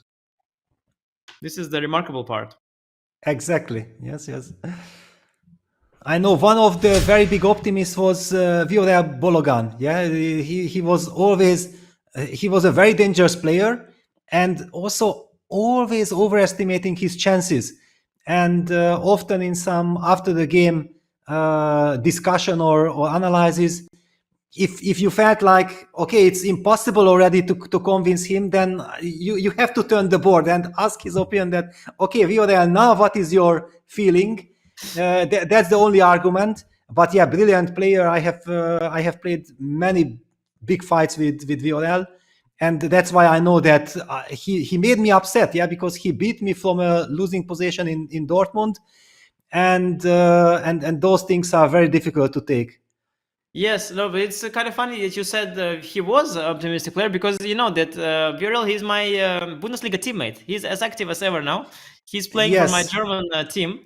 And okay, we're doing quite well in the league. So no, he's still optimistic. He's still there. He's still optimistic in our Bundesliga team. And now Bologan, actually, he's working, I think, with FIDE. Yeah, he's working. Yes, exactly. Yeah, he's. Meanwhile, Bishop 6 plays. I thought maybe because the things are happening on the board and it's a very exciting position, maybe we should also delve back into the chess here, because a lot of action. As you mentioned, bishop f6. You mentioned very correctly that you're happy that the move is made because now you're stuck. You're stuck with black. Exactly. Yeah. Okay. You make the move bishop f6. Yeah. Of course, clearly you would probably have preferred to get the pawn to f5, so that bishop f6, bishop f7 are possible. But okay, you cannot get everything. Yeah, it's a bad position. You have to try to stop White's idea mainly, and it was connected with d4, d5, and bishop f4 together. Yes, and I have to say that I don't find this so hopeless on the eye yet. If knight e2, for example, which is the most logical move, right? You improve the only piece that can still be improved. Then I'm kind of a little annoyed by bishop h5. Maybe it's just me. I'm hypersensitive, but I'm annoyed by bishop h5. And the spin is there on the knight, and if g4, then I've created some weaknesses, which is I really don't want weaknesses because I have everything. My position was perfect. But yes, you see, sometimes I should do this. I should allow my opponent some to create some weaknesses in my camp, and this is my problem. That I want sometimes to have everything, and sometimes you have to just allow bishop g6 and allow g4 and keep all the other pluses. Yes. Very tough spot for Gukesh, but yeah, he's definitely fighting. With bishop f6 is also kind of inviting White, to think about this. That do you worry about potential bishop h5 move? Are you willing to play the g3, g4 move? I absolutely understand your point perfectly. That you feel like you have such a good position. Why should you voluntarily weaken your king side? This would automatically give black some hope, some counterplay. But yeah, computers don't have this problem. Yes, and also I think when you face a very good resistance, even in winning, even a good position, even a winning one, very often you have a position where you have everything sort of nicely controlled. Yeah, like everything's great about this position. But then in order to win the position, you need to sort of make a certain commitment, and weaken yourself somewhere, which you don't really want to do because you are thinking, okay, I'm doing great now. I want to do even better, which is to win. Like, why would I weaken myself? But yeah, sometimes you just have to give something small to the opponent. Yeah, give him a little bone to the dog. Give him that bone, but beat him elsewhere. So yeah, maybe allowing this bishop h5 is okay. I would think how not to do that. So I would also consider bishop f4, I guess, first. But I just have to say that people who were watching the game and they're really excited for Ding to make his comeback, I would just warn them a little bit now to say that I think the game is far from over, for sure. I think still very, very tense. The conversion is yet to begin. The time control is tricky. The time situation is dangerous as well for Ding potentially. So I think the game is still unfolding. And Ding, you see, he's a little unhappy. He doesn't like also this g4 move that he might have to make. He doesn't like the time situation. It's not going to be so easy still for White. Gukesh has put up a decent resistance so far from that position where d4 was imminent. Yes, and creating these threats, that can disbalance your opponent. That potentially this small little move, bishop g6 to h5, hitting that rook. White has such a perfectly picturesque and beautiful position, that everything is perfect. You feel like you would love to win the game without committing any weakness. But yeah, after all, black is fighting, so you might have to go for one of these lines that you don't prefer. After bishop f4, rook c8, do you feel like this inclusion is important, or can black even play a different move? Yeah, I'm not sure if the inclusion benefits him, because knight f4 square might be better used for the knight, yeah? So I could imagine knight e2. Oh, do you see Ding is shaking his head a bit? He is... there's a small issue with him being so pessimistic and negative that he sees this counterplay with bishop h5 and bishop g5, and he's a little... Yeah, he's quite annoyed now, which is a shame. The good thing is that we have at chess.com, they have this chess24 rather now, epic guy, I don't know who it is, who comes up with absolutely remarkable stats. And there's one stat now, which is insanely random. So apparently, whenever Ding is playing round 12 in his last 5 tournaments, all these games were decisive. Wow. So it's okay, it's super random. I mean, like, why would you even look for that? But they looked for that. And so he won in Tata Steel 2024. He won in the FIDE World Championship 2023. That was that game with Nepo. He lost in Tata Steel 2023. He lost in the Candidates 2022. And he won in the Candidates 2021. So, 12th round is apparently for Ding a decisive round. And he made the move Queen C2. So incredibly subtle.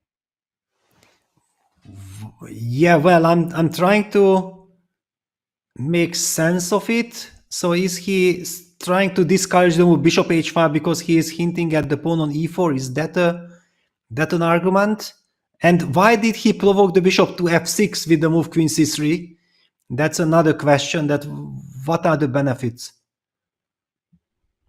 Yeah, well, that was just, I think as you mentioned, it's maybe good to provoke the bishop to f6, yeah? At least it's not bad, because you prevent f5, sort of. Yeah, but you also highlighted some a4, knight a5 kind of counterplay. Yeah, trying to hit the pawn on c4.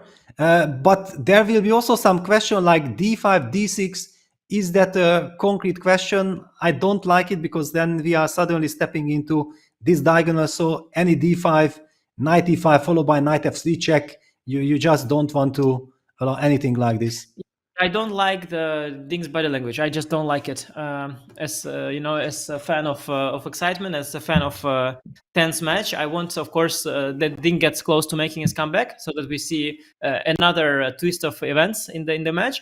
But I, as someone who takes on the role of Ding's fan here, I do see, I do see worrying signs. I see this counterplay a4, knight a5, as you mentioned. His body language is not confident enough for my taste. I don't like it. And okay, one more move. Yeah, a4 and knight e2 kind of blitzed out by the players. That's nice.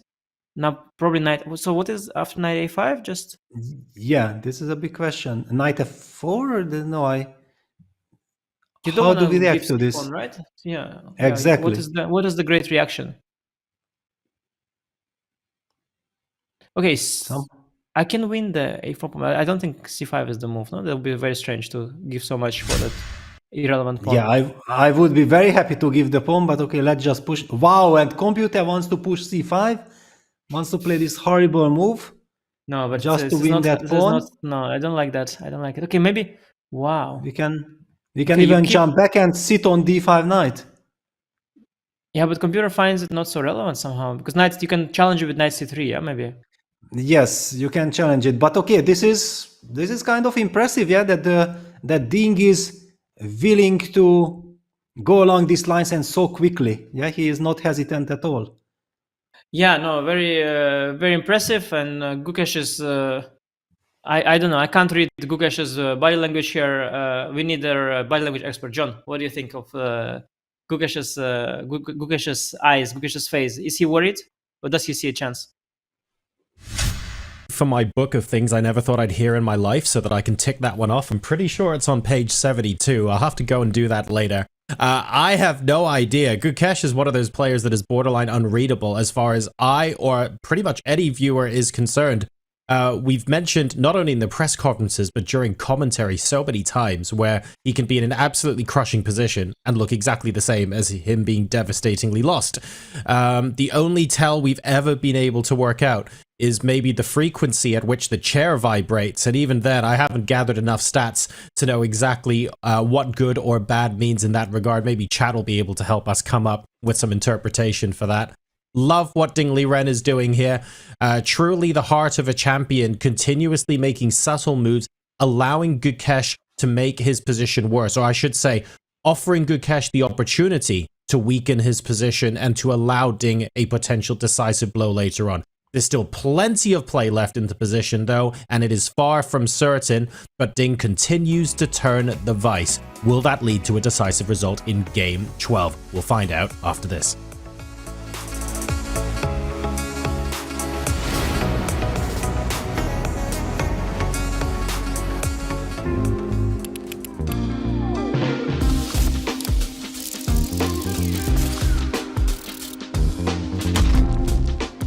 When Ding burst onto the scene as a teenager, he had a very aggressive attacking style.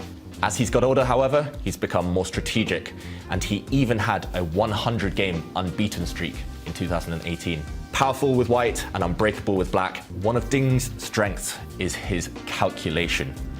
Ding, he's always had this ability to see very deeply into the position. Here we join one of his most famous games.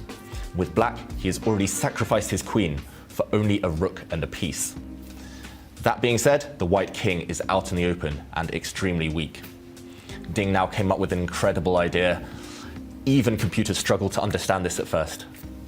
Ding brought his rook forward to a square that looks like it's protected.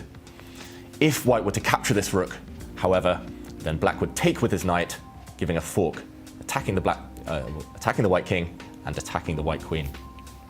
This would be winning for black. Black also creates a threat. If white were to play a clumsy move, a careless move, then black would give checkmate. He'd push his pawn forward, protected now by this black rook, and after white takes, bishop would jump out and give checkmate.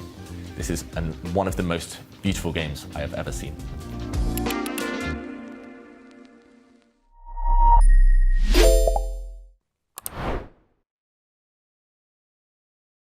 Hello from Oslo and the venue for the final of the Champions Chess Tour 2024. As you can see, a lot of construction still going on, but if you turn around, there's already a lot of fun stuff that has happened. We have one of the bleachers set up where you can sit and watch 8 of the best chess players in the world battling it out on stage while you follow the broadcast. On this big Jumbotron, for the first time, you can actually sit inside the arena and watch the broadcast live. You can hear the commentators, you can get the reactions, you can see the analysis, everything while you see the players live on stage. And you hear everything on silent disco headsets, meaning that the players won't be disturbed by the sound going on.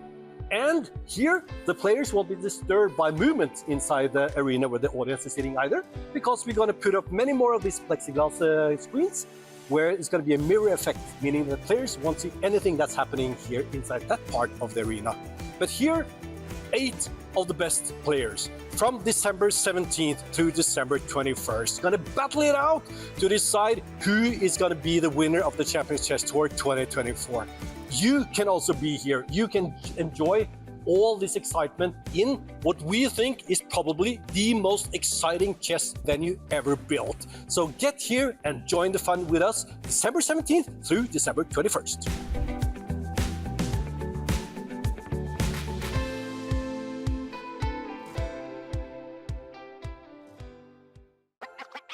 This December, the world's top chess minds clash in the heart of New York City at the FIDE World Rapid and Blitz Championship. Witness world #1 Magnus Carlsen and other stars from across the globe. Rapid and Blitz, chess in its most thrilling form, unpredictable and unforgettable. Fast moves, tactics and blunders, and moments that will keep you on the edge of your seat. Witness the pinnacle of chess excitement. Get your tickets now at worldrapidandblitz.fide.com.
Welcome back, ladies and gentlemen, boys and girls. The world champion is back, just constantly giving Gukesh opportunities to maybe make his position just a little bit worse. Is this the first crack in the armor? Bishop g5 has been played on the board, and the blue arrow, which is the computer giving us an arrow, is saying that knight f4 is by far the move that needs to be played here to maintain some sort of advantage. So what I'm going to do is I'm going to rattle off a line and hand it over to Grandmaster Peter Lecko to maybe describe what I'm seeing as a club player. I understand that the pawn on e4 might be dropping if black allows the light squared bishop to be exchanged. So my first thought was, why can't black simply play bishop h7? What's white's follow-up after that? Peter? Well, first of all, I feel like the computer is wrong. Yeah, giving a question mark to bishop g5 because objectively the position is bad for black. Yeah, so we have already talked about this with Anish. Black needs to find the way to fight back, and the move bishop g5 puts some pressure on white. Yeah, that the computer easily assessing that okay, knight f4 is good. One of the very first question also that comes to mind: what happens if black trades that knight with the bishop?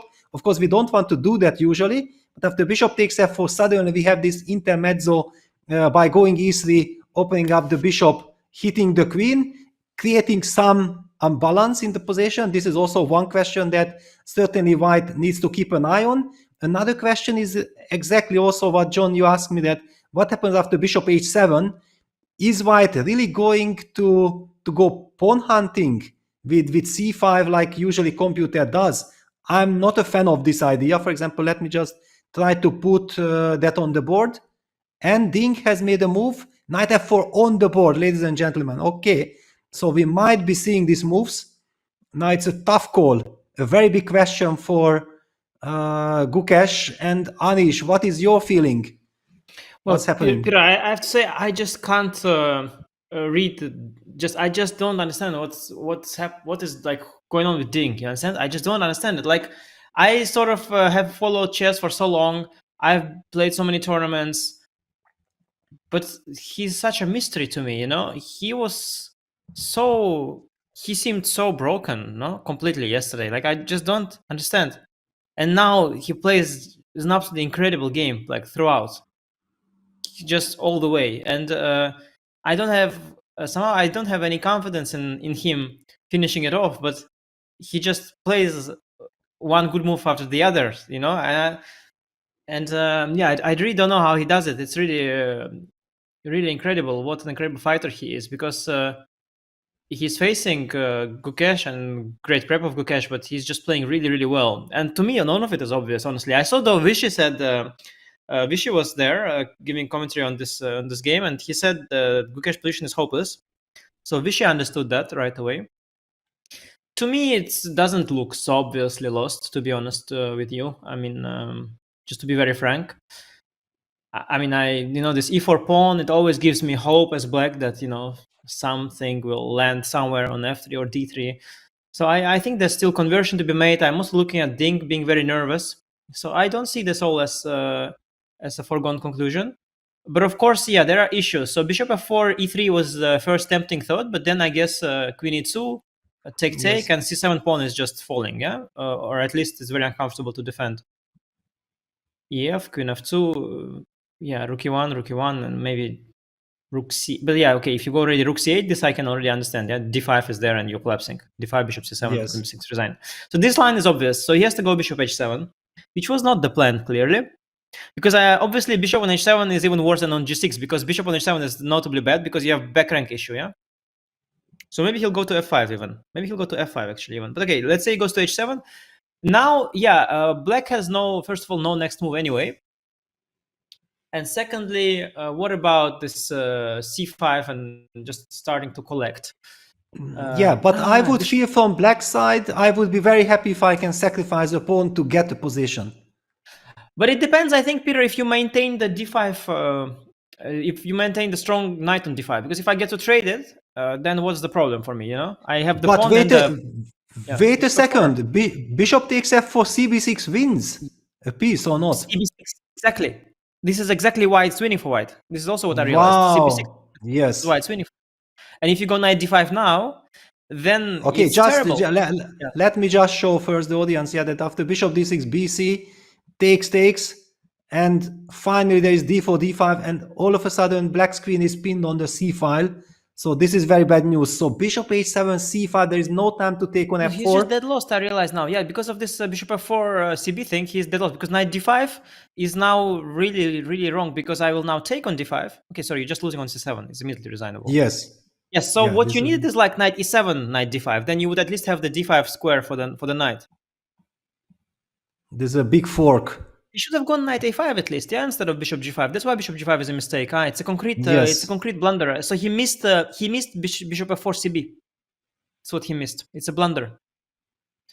It's a concrete blunder. Yeah, he just missed knight f4, bishop h7, c5. So he takes now. But yeah, no, this is already desperate. Yeah, no, this Ding, Ding will finish this one. This one Ding will finish off. Yeah, this is quite. Yeah, with this monster dominant. dark square bishop hitting the c7 monster. pawn. It's dominant. Wow. What an incredible game. Exactly. What a performance by Ding. It's just insane.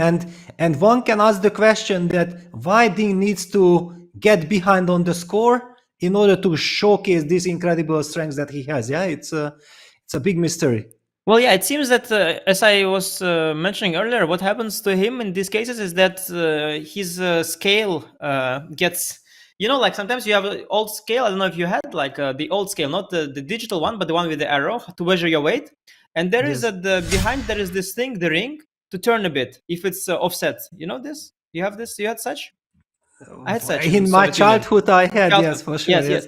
So sometimes this the weights get a bit wrong. And then by 3 kilos, it goes that way. And then you can offset the arrow to put it back to 0. So I think this must win offsets Ding's evaluation and an understanding to right to the balance. And he starts playing like an engine. Yeah, he plays like an engine. Yeah, his performance so far in this game had been at least 3000 rating level. I'm also imagining some queen c3, setting up some more pressure on the dark squares. Then d4, d5 will be a huge threat. White looks almost like if he can prepare the final punch. Yeah. Yes. So bishop f4, Peter, is a positional capitulation. Yeah. It's just now you are completely lost strategically. Just strategically completely lost. So just queen c3 and d5, d6 will just sort of. Without the dark square bishop, there is no counterplay inside ever. So it's just gone. Yes, now we understand why computer was giving the question mark to bishop g5. Yeah, it had this very concrete reason. Yeah, queen c3 already blitzed out. All the moves are very natural for black. You just make the simplest move and it's good enough. And I don't know how to put any resistance. Yeah, and at this point, the position is so overwhelming that Ding has got the full confidence that he is going to win it. It's not there's no counterplay at all. There's no imbalance at all. It's just overwhelmingly winning for Ding, and he's aware of it. He knows it. He's confident. He's got enough time, and it's just a formality. And you can already start talking about the impact the last 2 games had on the match, and what we are about to see in the final 2 games and potentially in the tiebreak, because this is really the plot twist here is quite remarkable. Yeah, incredible. Yeah, and now we see that classical chess with time, with 2 hours time on the clock, gives the players the chance to get deep into all the finesses, all the subtleties of the position. And Ding did spend something like 1 hour for 2 or 3 moves for this a3, h3, king h2. King h2 was the move that really showed the incredible depthness that Ding has foreseen in the position. Yeah, it was truly stunning.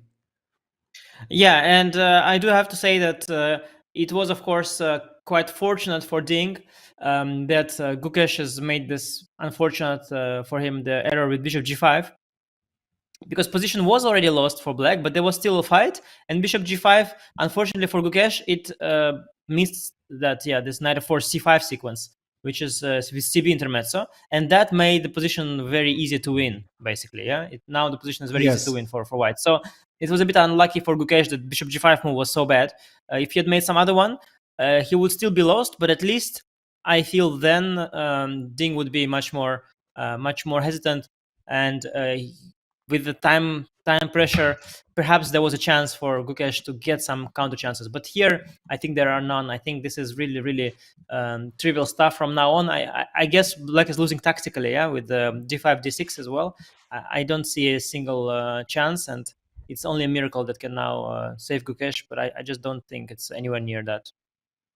Yeah, exactly. The problem is when it's strategically so bad and there are no arguments to be made for Black's case. Yeah, it's just a hopeless situation. No counterplay. You can just sit and wait till White executes the winning kind of breakthrough.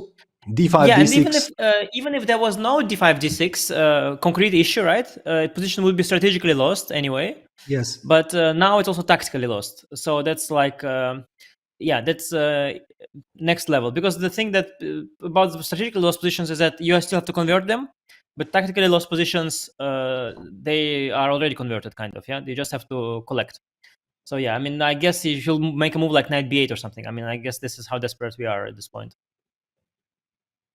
Yeah, which knight doesn't do anything. Knight a7. Sorry, knight a7. Traps through. So he should go probably knight e7 then, yeah, not to resign immediately. But I even want to ask, do we even take the exchange, or we just enjoy the position with d5? We take it. Take it. Yeah. I think we take it. Why not? Okay, let me just put it so that even something like this, even the rook can be trapped. Of course, it does not decide anything because the position is already bad, but it's kind of horrible.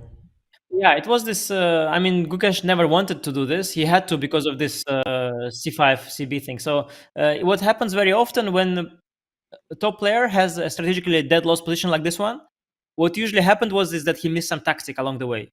Because Gukesh has enough understanding to realize from a mile away that this is not what he wants. But unfortunately, you miss tactics, and everybody can miss a tactic, even the top player. And then so often it happens that because you missed a tactic, you now have a strategically lost position, as if you are an amateur, you know.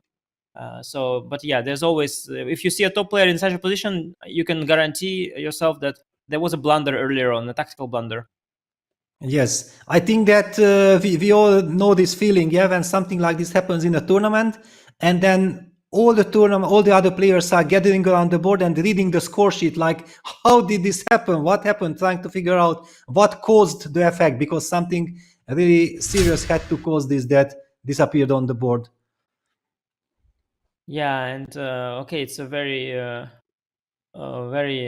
scenic moment now, of course, zooming in on the players, as both of them know that Black is hopeless, and this is a very important game in the World Championship match, and it's really incredible. Like, I've seen a lot of players, you know, and you've also played, Peter, plenty of top tournaments, and you know that usually people who are you know, they don't come back from the dead on the next day, yeah, usually.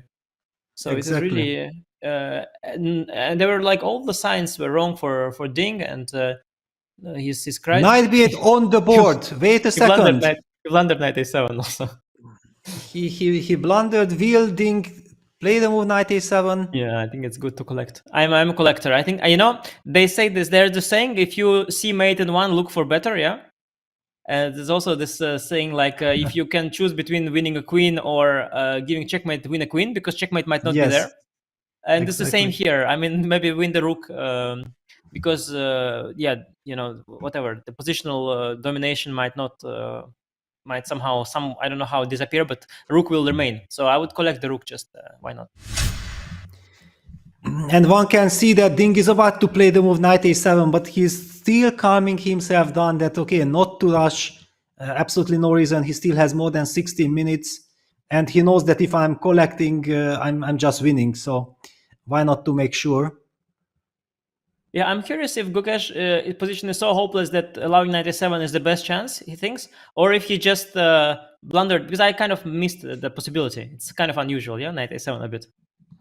Yeah, especially because there was so much pressure against the c7 pawn already.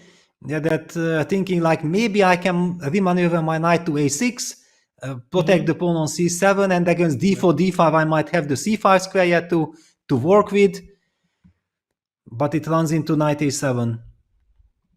Yeah, no, and I think the beauty about it, Peter, is that even as you take the exchange, you give up the knight, let's say, for the rook. I think you maintain like 80% of your positional advantage. Yeah, not 100, Yes. because knight on b5 was a big part of that, for sure. It was a big part, but you maintain a lot of other advantages, such as the beautiful bishops, dark square control, the d and c pawn running forward. So I think you can safely take the rook, because I think that black's position does not improve as much in that case. Yes, no, it's I remember I made this case. I was asking you that do you go knight a7, and your intuitive reaction was like, of course we do. Yeah, I'm a little also. I mean, I'm not sure like computer, because computers, they are much more. They don't care. Yeah, nowadays computers, they don't care about things like material. They see it all as. Humans still have a special. We have a special attachment towards material. It's like for us, it's on a separate scale. Yeah. Because as kids, I guess everybody was taught like first this is worth 5, this is worth 3, all this, and so you learn to first count pieces and then evaluate position. But the modern computers, they I don't know if they do that too, because we don't know how this neural network has formed their understanding, but they're not attached to material. So I'm curious, like if the computer first line would be knight a7. No, actually the computer's first line, knight a7 is second line with 3.77 here, the one I have. Computer first line is f3 with 4 plus 4. Wow, f3 did not even cross my mind. No, it's insane. Yes. It's insane. But just to point out that yes, like a human, 99% of humans would go knight a7, but computers, they some. Oh. But d5 played. Okay, that was my kind of feeling. I wanted to go d5, but queen d7 blitzed out. For me too. d5 was the other alternative, and it's also plus. Okay, after queen d7 is plus 4. Let me see 1 second if it's just plus 4. Yeah, d5 actually. Only plus 2, but he played queen d7. He should have played knight a6 here, the computer says, but okay. It's all, yes, I was expecting that after d5, but Gukesh is now also playing very quickly. Nerves are in play, certainly. However, sometimes when you are dead lost, it's easier to handle the nerve situation because you are not that tensed anymore. Yeah, you know that you need a miracle, and it's already out of your control. Yeah, you cannot really. In some sense, being dead lost is very liberating. Yeah. Yes. There's nothing to lose anymore. But by the way, knight a6 or queen d7, it's all d5 is excellent, as well. I mean, you will win that exchange anyway. So d6 here just wins your position is so dominant, the material will fall anyway. Quite impressed with Ding going d5, by the way, because I thought that almost any human would just collect the rook, but Ding even more refined. He doesn't want to joke around. He wants to really clinch this game. Humanly, I think your chances of winning are even higher in knight a7, but okay, d6, d5, d6 is also incredibly powerful. Yeah, because how does black react to the move d6? I thought c5 is the only, humanly speaking, maybe queen a. Sorry, knight pawn c4 is hanging. No, I thought d6, c5 is the only move, and then you have c6 only square move. for the queen sometimes, maybe. Exactly. Yes.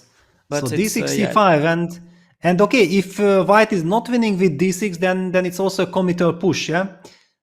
All right, or we can say that with knight c7, probably you can anyway win material.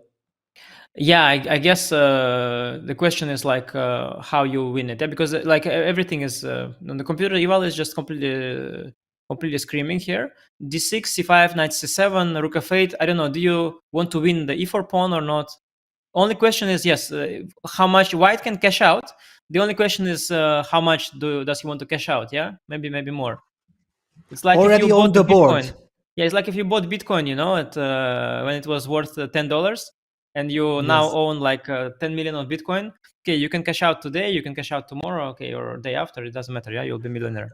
So it's the same for Ding now. Yeah, doesn't sell the Bitcoin yet, but he could because it's already worth for him like millions. Yeah. Yeah, unfortunately, I'm old school. I missed out on this Bitcoin business completely. But yes, Ding is not going to miss out on this game then, at least, yeah? Yes, yeah, d6 and then installing that knight on c7. It's a monster knight. not only protected by the pawn, but also by the bishop on f4. Super powerful. The good news for black, however, is that queen a5 does not end the game immediately because of knight takes c4. This is one resource. Yeah, I was now thinking like outside the box type thing with whites to like think moves like maybe with the b pawn, like maybe like b4 as well. You know, just trying to look for all kinds of ways to try and win this position from all sides. But yeah, it's matter of choice here for Ding. I mean, I had strong preference for grabbing that rook. By the way, I would have definitely grabbed the rook, but I think that was the most winning. But okay, I'll leave it in Ding's hands. I trust him today. Today he's on an absolute fire. But yeah, well, to me, like visually speaking, I think it was more winning before than now. But okay, computer still says it's completely winning. So let's see. Yeah, at least there is some little hope for black. Yeah, if you feel like give me some time to get that knight to c6, then maybe the knight eventually. Yes. Okay, clearly white will sacrifice the exchange somewhere, but even but even then there is some rook takes c7 trick at the end. Yeah, so that suddenly there are some scenarios. So you made two moves for black, Peter, in the position where it's white to move, and then still maybe, and then you have some chance to survive. You're saying yes, that's okay. Yes, that's how bad it is. Yeah. By the way, for fun, I checked with computer the evaluation. Actually, this move before that I mentioned, it's a first line, with +5, and bishop takes e4 is +4.9. And f3 is 4.2. So every sensible way here wins. Even this weird move before that I mentioned is actually very strong also. So well, to my taste, actually b4 is the most natural one. I'm loving it. I don't want to take on e4. I don't feel like taking this pawn. If I did not take the exchange, why should I take this pawn? Exactly. But going after this knight on b6, which is a vulnerable piece, and also the knight has not yet reached back into the game, I'm very much tempted for this b4 business. What is Ding's clock situation? Just to know if there is any danger. 9 minutes. 9 minutes. Still enough time for 12 moves. But a little bit, concerning. Just a little bit concerning. Okay, bishop e4. And he takes the pawn. And knight c6 blitzed out instantly. Yeah? So Gukesh is not spending even a single second. He's trying to manage his clock. Try to put the pressure on Ding. This is his only chance, only hope. Yeah, there is a forced win here, by the way. Computer showed. Bishop takes c6. The idea is that if you take with the queen, I have some d7 and knight d5, and there's a fork. It's collapsing. Yes, I actually somehow sensed it, but I'm really curious that in such an important game when you are like winning, do you give up your bishop? No, you retreat it. No, but it's you also collected the pawn. Yeah. Exactly. You don't want to do any crazy thing. I collected the pawn. I came back. I have a safely protected king, and black has no moves. Yeah, knight d4. Knight d4. Was it to rook e7? Yeah, there is even rook e7. Yeah. And then there maybe rook takes d4. Yeah, after that to just it's complete positional destruction. Like it's +5, positional +5. Well, but honestly, humanly, I feel like it's kind of almost resignable territory. Yeah, humanly, it's also +5. Yeah. It's one of those +5s that is +5 by computer and also by human. Yes. I mean, Ding, he clearly saw that he could take the rook. He refused to take the rook just. And he was kind of correct in his assessment. So it just goes to show how winning he is. Like he realizes, of course, that yes, I could take the rook and win. I'm also just dominating. Why would I take actually the knight is worth more than this rook. Yeah, with this knight on c7, it dominates the entire board there. So yeah, it's hopeless. Yeah, just a pawn, better pieces, better pawn structure. Better pawn structure thanks to this extra pawn on d6. Which basically wins the game. Yeah, no, it's yes. Pawn structure kind of situation here is like if you are up a rook and you say you have better pawn structure. That's this kind of situation. I also highlighted the rooks. Yeah, look at white's rooks. They are both beautiful. Okay, also, if you want to highlight every single piece, you can also say that king on h2 is very safe and highlight it as well. because it's also Exactly, nice. beautiful. 95 is one of the ways to force the +5. Yeah, one of the ways to win more material. Takes the c5, pawn is falling, black will lose the grip of the d4 square. What's hero? It's basically a question of time when Gukesh will resign. There's really nothing to hope for. No, total hero. This guy Ding, total hero. Incredible match, by the way.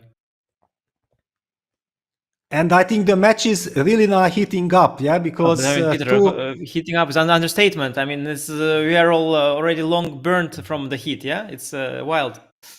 Yes, I understand, but now there is a new twist, yeah, that Ding bounces back.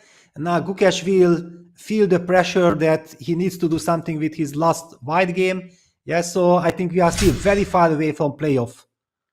Yes, because there is suddenly the factor.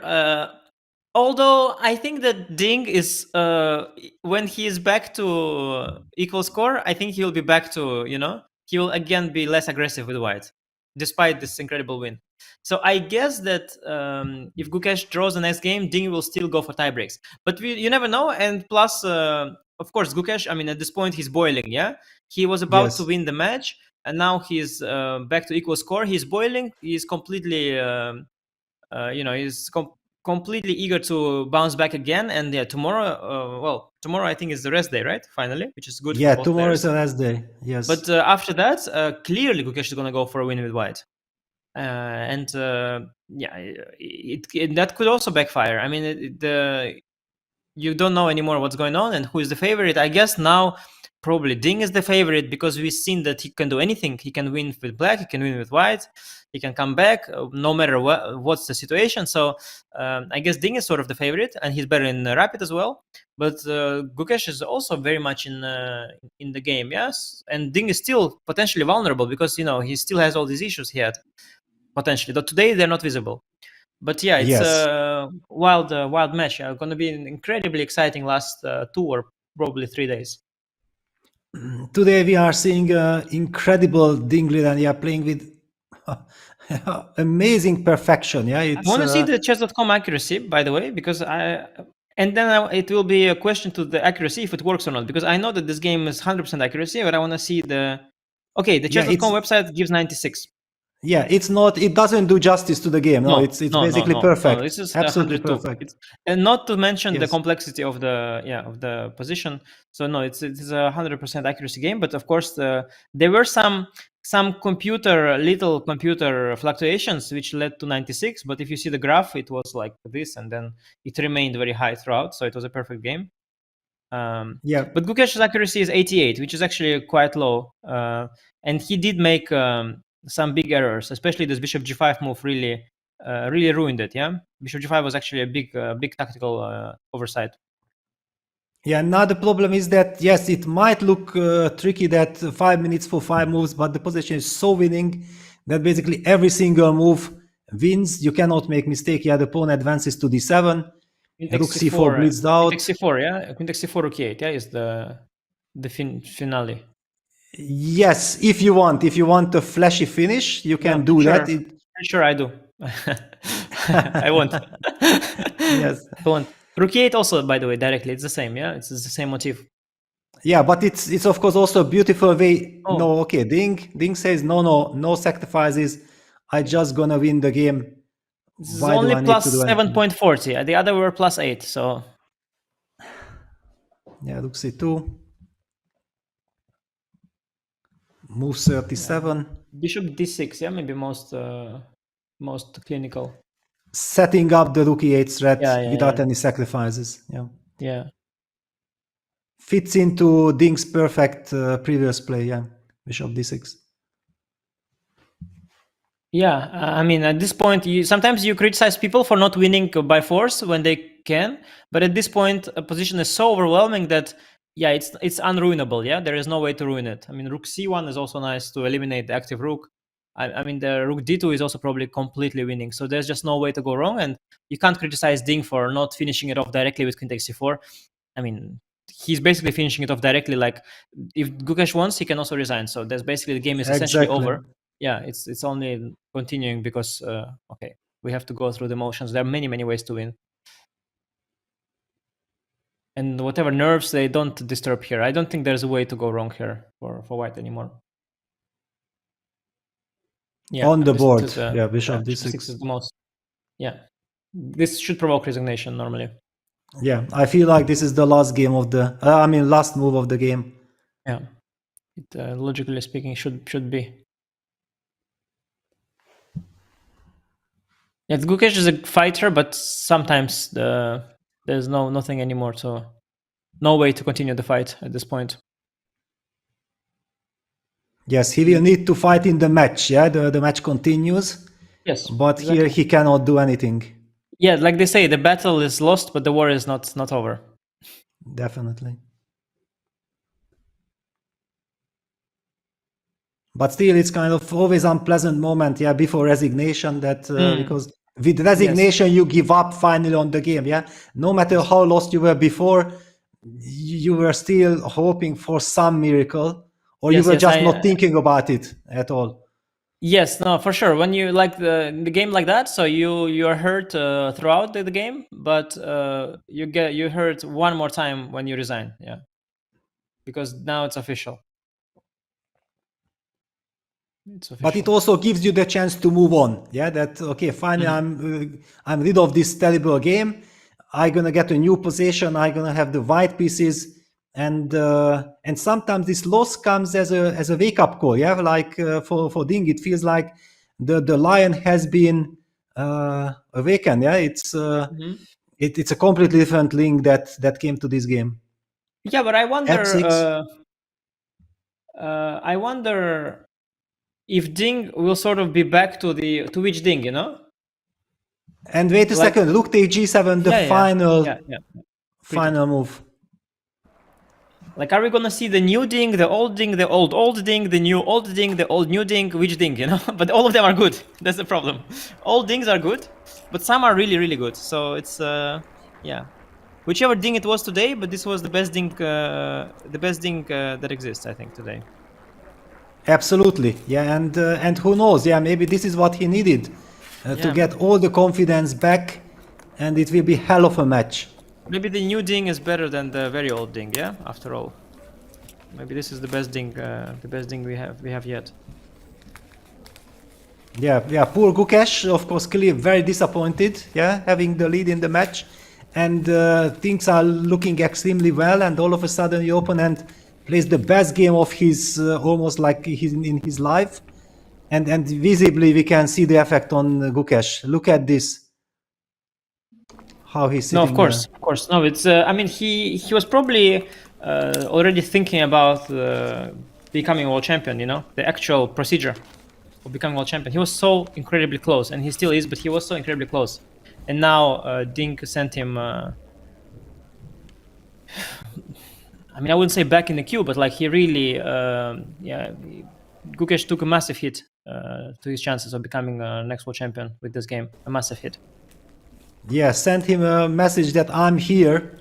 It's still gonna be extremely tough, and all of a sudden, 6-6 match score.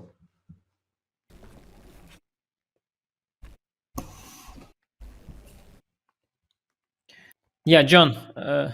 Tough guys, ridiculous end to that match. Gukesh waiting, looking to see if there was anything at all. There was nothing on the board. I don't know whether this is peak Ding, good Ding, bad Ding. We do know it's the best Ding since sliced bread. Where's Daniel on the broadcast when you need him? But honestly, like seeing peak Ding back like this, playing like an absolute engine, it was insane. And now we turn our attention to after the rest day, I suppose, the day after tomorrow, to figure out if he can do it again. Peter, I thought Anish made a very good point during the broadcast. What is Ding going to do? How does he maintain this? It feels like whenever he fights back, he then sort of settles back into Ding chilling. We can't have that the day after tomorrow. Yes, okay, now it's a completely different scenario. Yeah, yesterday it looked like, Gukesh has everything under control. And Ding is kind of broken, and suddenly everything turned. Everything what we talked about yesterday is not valid anymore. Ding is back. Ding has performed one of the best games in his career, signaling to his opponent that yes, I'm capable of handling any kind of situation, and this will give him tremendous amount of energy as well I can't wait for the last two games. It will be epic. So very well done to world champion Ding Liren. Of course, he's won the battle, but not the war, because at the end of the day, it's still tied up 6-6 with 2 classical games to go. This is going to be quite a long one, but we're going to do a recap of the game and what went down on the board today. And who better than Grandmaster Anish Giri to take us through the incredible twists and turns that we experienced today. Anish, over to you. Yes, let's take a look at the game one more time. So Ding started with the move c4, as Peter mentioned the start of the broadcast. Before the game began, he had some information that Gukesh is playing e5, but not. Today, Gukesh surprised him with e6, a second system that he's prepared against the English. Ding, after some thoughts, opted for bishop g2 setup, and Gukesh had something ready with d4. A trendy system, a rather ambitious one as well. I'm sure Gukesh wanted to make a draw in this game. It would have been a very beneficial result, but he might have prepared this ambitious system already before the match. And also the way he played it is actually trying to create a balance, trying to play for equality. So it was actually a pretty sensible choice. It looked actually like a very good choice here after bishop e7, which is a new move, or at least a very rare one. d3, d3, bishop e3, e5. It seemed like an excellent piece of prep by Gukesh. The line that's supposed to be sharp, often reverse Benoni, now turns into potentially a symmetrical game. You expect white to go d4 at some point, and then you create symmetry, and things are looking really good for black here in terms of fighting for equality. But Ding saw it much deeper, and somehow, without even being prepared with the engine preparation, Ding over the board appears to have played really, really well. He started playing around this d4 idea, not rushing it just yet. Rook e1, a very useful move. Then a3, h3, these slow moves, taking control of these squares, improving position bit by bit. Bishop e6, so far all approved by the engine, by Gukesh, also played very quickly. But now after the move king h2, another strong waiting move, Gukesh started thinking and couldn't find the right plan. It seems, although the black's position looks really, really good, everything is perfectly placed. Black has even a bit more space in the center. But black's pieces have already found their best squares, and it's hard for black to improve the position, while white has plenty of ways. And as soon as white gets the rook on the d file, d4 will become a much stronger idea than it is now. So Ding postponed this strategic idea of d4, and here somewhere Gukesh started going wrong, because he probably should have done something concrete, something strong. But with these slow moves, he lost the momentum. Knight d4 was probably the plan, after which Ding has seen this incredible resource with rook h5. Now d4 pawn is falling, the rook on h5 is out of play often, but here is somehow just fine. So this was a big issue in Gukesh's intention, and after missing this, it was hard for Gukesh to make sense of his position. He tried rook e8 and bishop f5, slowing down d4, but d4 is still coming after rook d1, knight d7, queen d2. d4 is a massive threat. Probably Gukesh missed knight c5, d4, knight d3, d5, a very powerful exchange sacrifice, which is not something you see in advance so easily. And now, after queen a5, white has 2 pawns for the exchange and a massive advantage. So after queen d2, Gukesh was in a very tough spot. He tried fighting, but after bishop g6, d4, white has positional dominance here. The knights are really poor. The e4 pawn is weak. The white's pieces are harmonious. Knight on b5 is a monster. c7 pawn is also very weak. So dominant position for Ding. And the turning point, the last turning point, was, although the situation was still very, very difficult, Gukesh made this tactical oversight with bishop g5, missing probably that after knight f4, bishop h7, c5, bishop takes f4, hoping for takes knight d5, cb is there, and after bishop d6, there are some concrete problems here. d5 and bishop f4 both win material. So this powerful intermezzo c takes b6 was missed by Gukesh. The knight has nowhere to go. It cannot go to d5, and control of the d5 square is absolutely essential. So black would just be lost here, and that suddenly meant that Gukesh had to part with his dark square bishop. But now the position is strategically lost. Without dark square bishop, black has no hope for any initiative on the king side, no way to properly defend the dark squares d6 and c7. And these dark squares basically crumbled, and Ding just broke through. He could have also just won the exchange with knight a7, but breakthrough here is even more powerful, and Black's position completely collapsed, and the rest was matter of technique. Ding just collected the pawn, went back, maintained all the dominance. Peter was highlighting here all the advantages of White's position, but yeah, one more pawn and 2 pawns, and absolutely winning position. Dominant display in the end. Black is completely lost positionally and tactically, and now also the D pawn is going to promote. So an incredible game by Ding. It's hard to even say how Gukesh should have improved. Clearly somewhere around the moment of Rook B8 is where it went wrong.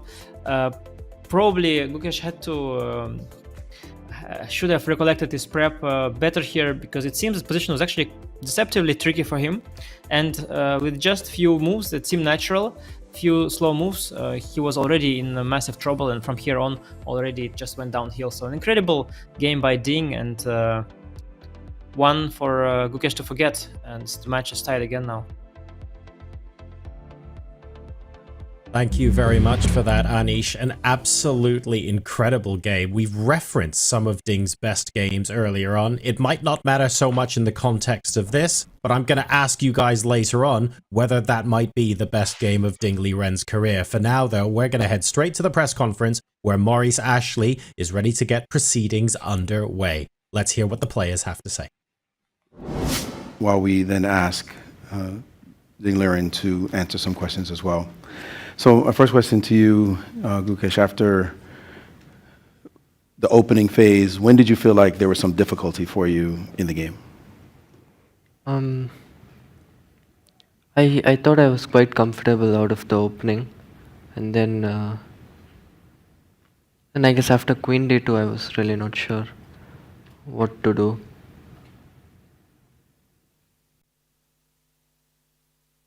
You felt fine all the way here?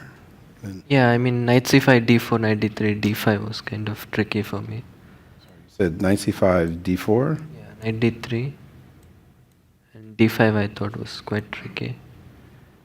So I was thinking what else to do to stop d4, and it was not that easy. And bishop g6 was just a mistake because I missed d4, e4, bishop f4, yes. I mean d4, if I take on d4, he has bishop f4, which I missed. So after e4, knight g1, I think it was already a bit difficult. Was this something inside of your preparation, or were you surprised by the opening? No, I was prepared for a few moves. I didn't really exactly remember all the details, but yeah, I was aware of this position. You won yesterday a very big game. This is a reversal, not easy to react to, but still the score is tied. Your feelings about the new situation? Yeah, I mean, obviously it's not pleasant to lose this game, but at least I mean, yesterday I could have also gone either way, so I guess it's fine. At least the score is still tied, and there are 2 more games remaining. So yeah, let's see. Opening up the floor to reporters to ask Gukesh some questions. Who has the first question for Gukesh?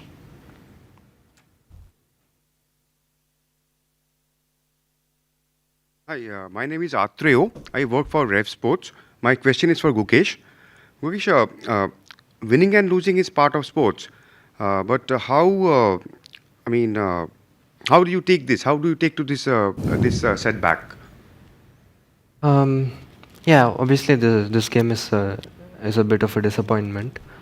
Yeah, luckily I have a rest day tomorrow to recover. But it's nice to know that the score is still tied, and this game is not a huge blow for my chances. We're still evenly matched. So yeah, I've just tried to play good games in the remaining rounds. Thank you. Next question.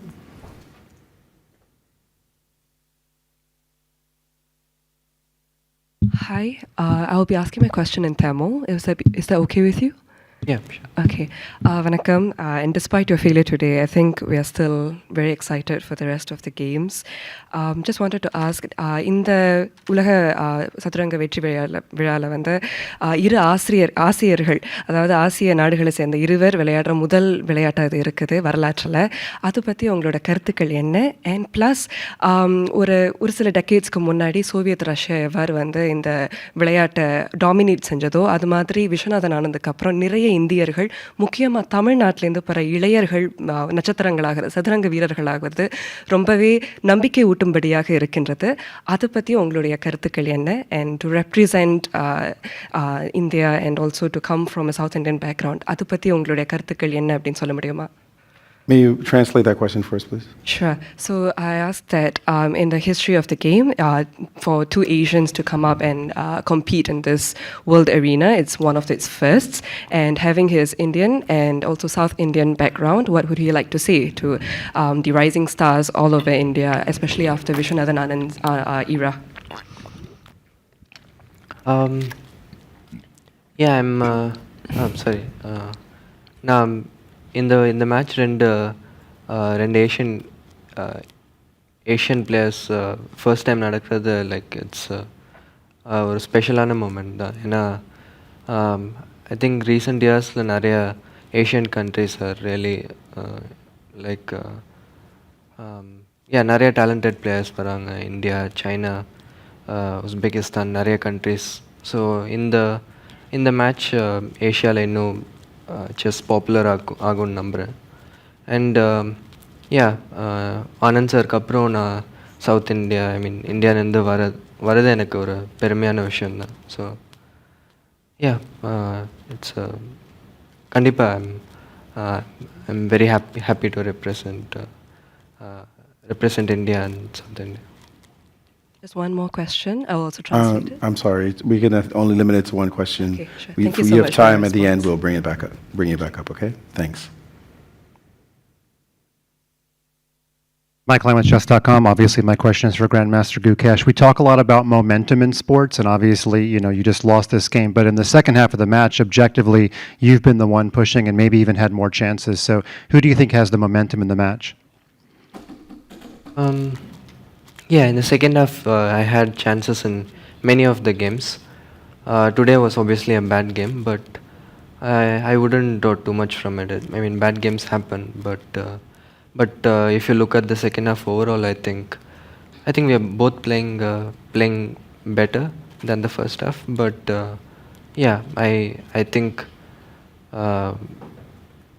I think I had more chances in the second half. So yeah. Thank you.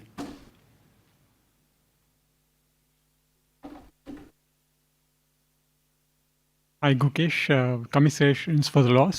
This is Rajesh from Trinity Mirror. We have seen this World Championship battle being a very much roller coaster. You said in the previous game that the game itself was a roller coaster. So your thoughts on how you'd categorize this battle? What were your expectations before the match? Would you have taken 6-all scoreline? And do we expect a different mindset going into the final two games? I think 6-all is overall a fair result, but yeah, since I was leading after yesterday, it's a bit disappointing to lose this game. And about whether it will change my mindset for the next two games, no, I don't think so. It's still about playing good chess. Right now I'm a bit disappointed with the game, but I have time to recover and start playing well.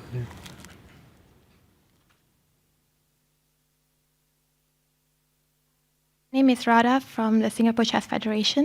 My question is to Gukesh. What is the best piece of advice that helped you through this championship?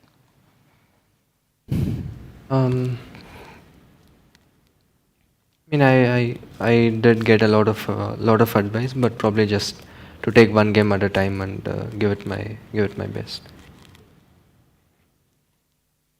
All right, and there are no more questions. We thank Grandmaster Gukesh for answering those questions. Thank you so much. Appreciate it. Good luck in the next couple of games. And we'll turn now to the world champion. And I'll start with a couple of questions. Obviously, yesterday was a pretty tough game to tolerate. How is it that time and time again, though, we've seen you do this 3 times already, last time in the match, and now, once again, after a loss, you bounce back. Where do you find that courage and strength to be able to do that? Just by chance. Yes, yesterday was a difficult game to deal with, since I was much better at one point and I just spent too little time on the critical moment. I spoiled a very good position. But after that, I just continued the normal routine and just have dinner and to sleep earlier and be refreshed for this important game. Talk to me about the position itself. When did you feel as though you had the position under control? And only after knight f4, I realized my position much better. Not before this, because it looked very positive even before this. Yeah, before this, after knight v5, I'm very optimistic about my chance. Maybe here, and yeah, there are many details. For example, here if we go knight g4, which looks very good, I would like to play bishop c1. If knight b4, I play bishop f1. I don't know who is better here. And he played h6, looks too slow, and I calculate a lot by playing this. But maybe he's just in time to defend. If I take, he cannot take with rook, I can both take with this pawn or this pawn. I can take with bishop, and it's just nothing for white. Position too simple, and bishop restricted by his pawn structure. So I had to come up with some ideas to play slow. And with this, I weaken his b5 square. But if I play knight b5 here, he can go knight g4. There are no knight e4 after bishop c5. And here, yeah, this move came as a surprise for me. I was expecting queen d7. I'm going to play queen b3. And I don't know if he can go this. If he can put the queen on c8, I think his position is very solid. Or maybe I can take here. If I go here, I go take. If we take, then my calculations stop here. I don't know if white's better or not. After this, here is another critical moment. Maybe he can play this to change the structure. But I have maybe knight e4. He takes. Maybe c5. I don't know. Maybe it's slightly easier to play for white. And he this seems reasonable, at least, compared to what he did, right? Yeah, he allows knight b5. Here maybe I should play knight b5 already to stop knight d4. But I'm very happy to play knight b5. And this idea came as a surprise to me, because he wanted to play either knight c5 or bishop f6. Here I don't know where to put the queen, d2 or c3. If queen c3,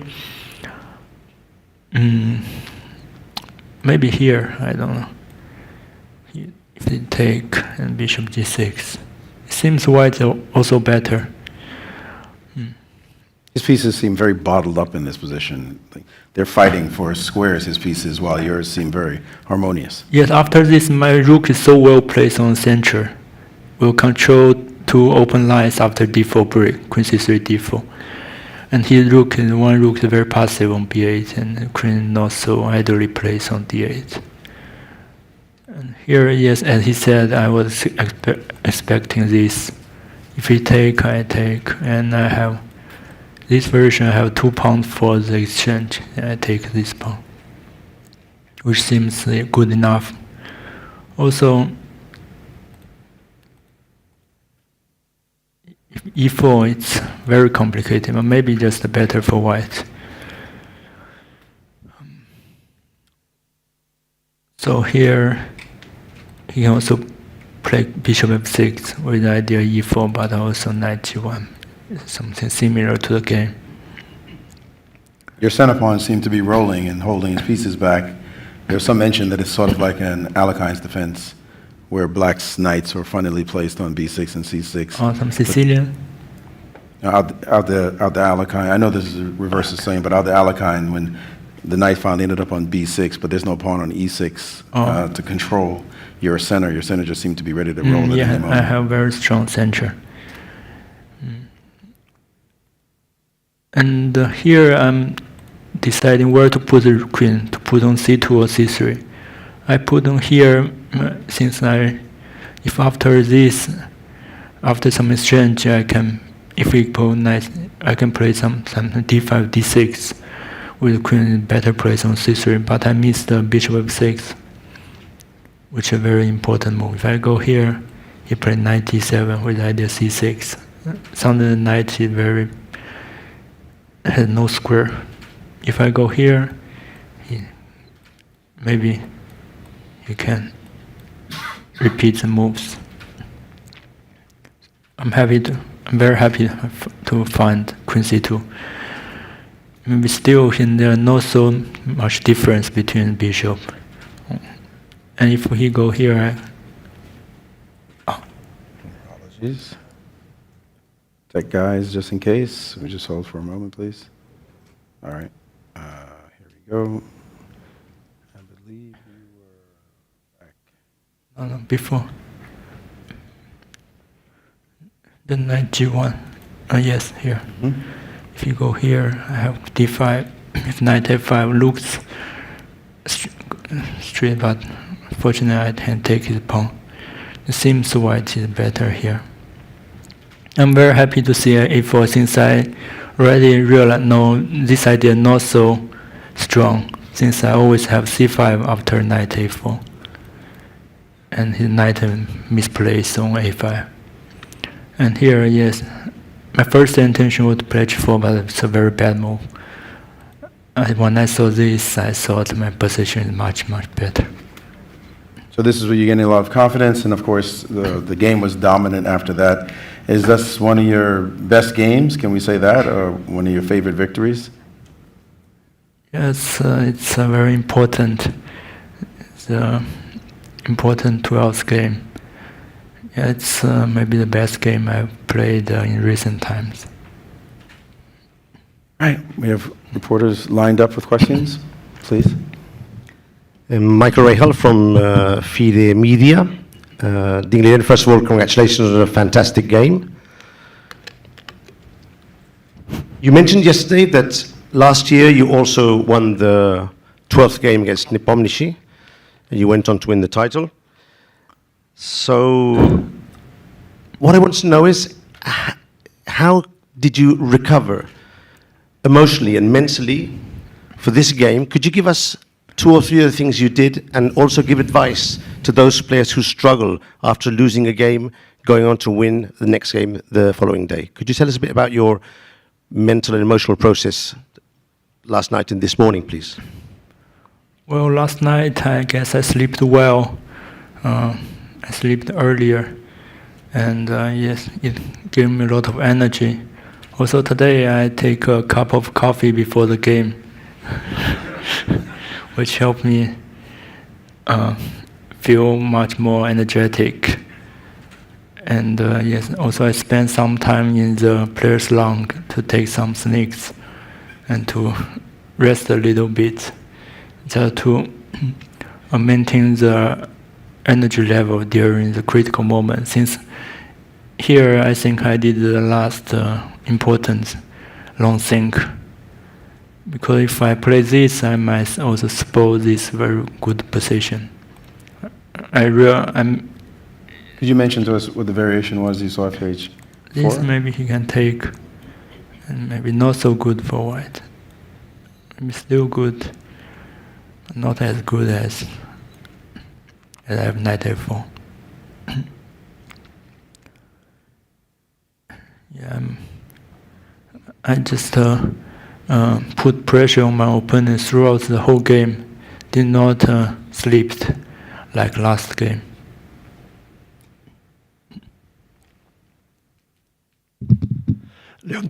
Leoncho Garcia from El País.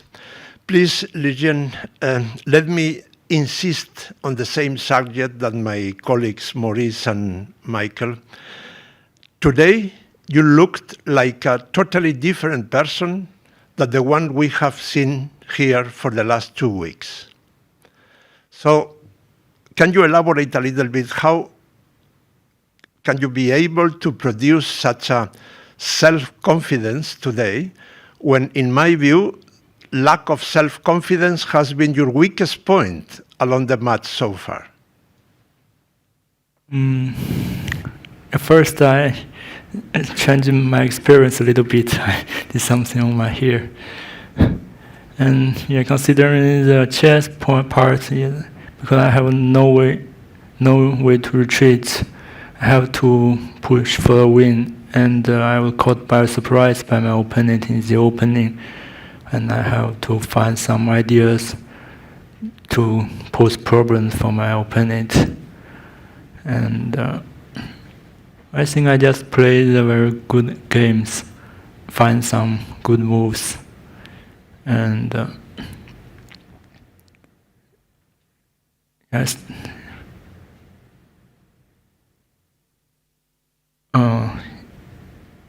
Yeah, I think there is no chance to spoil it after such a good position.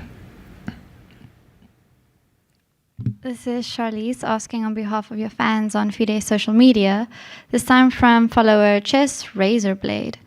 Given the loss yesterday, what words of encouragement did your mom and GM Report give to you? Rapport sent me a file with names streak back, and it happens. And yes, my mom gave me confidence. She said, "I did it last time. I can do it again."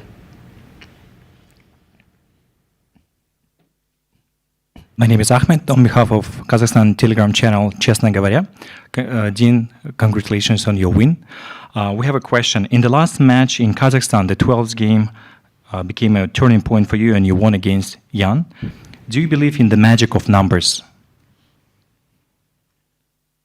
If there's a lucky number for me, I think it's 17, not 12. But there are no 17th game in the match. Thank you. Thank you. Hi, I'm Kyla, representing the local organizing committee. First of all, congratulations. I can only echo the praises that everyone has been singing of you.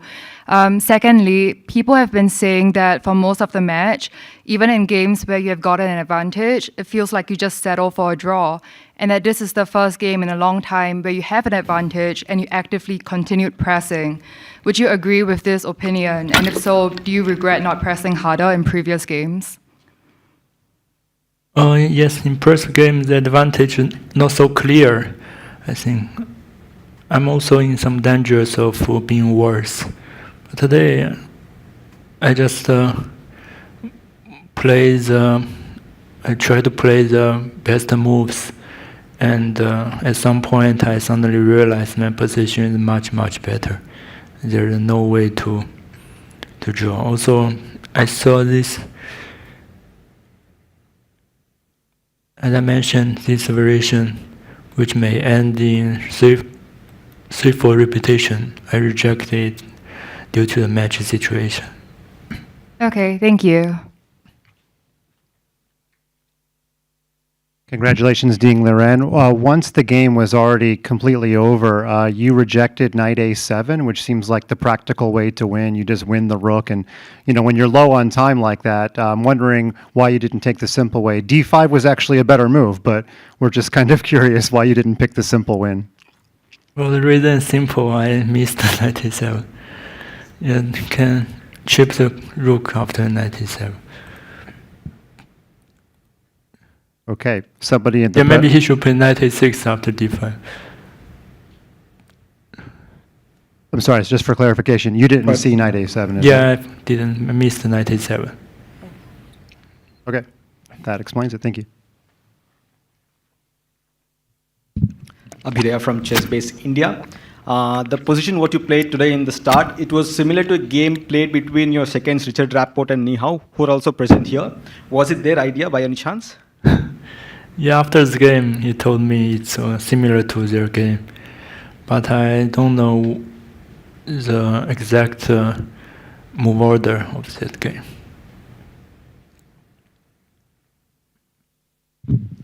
Ding, could you explain to us why is number 17 your lucky number? Oh, because I'm the 17th fortune. And I have a wish, could you show us the rest of the game from your perspective? After knight f4, yeah, here, I forgot what to do. Maybe here.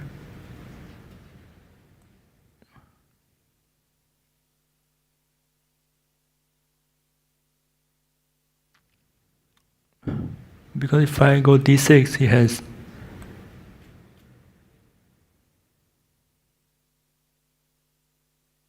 Yes, if I go d7, he has some counterplay with a very powerful knight on d3.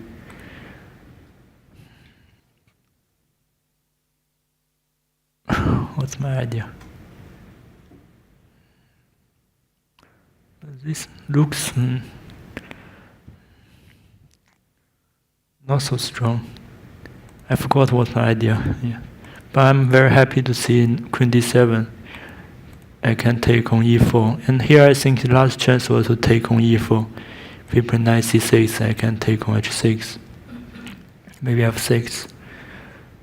And I'm calculating take and knight e6. It's crushing. f5, rook e7.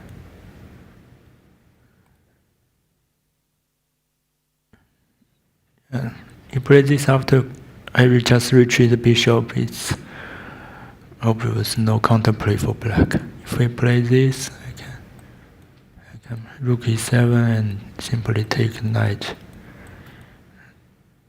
I'm dominate on the queen side. And here looks knight d4. I also take on c5. I have 2 pawns and compensations. The rest is easier. I found the bishop in d6, which is the last killer move with either rook e8. Upper rook. So the rest is easy. Maria for the chess. First of all, congratulations, Ding, on a wonderful game. Just to follow up on what was already said about the prep. So was this particular file prepared for this situation when you need to win the game?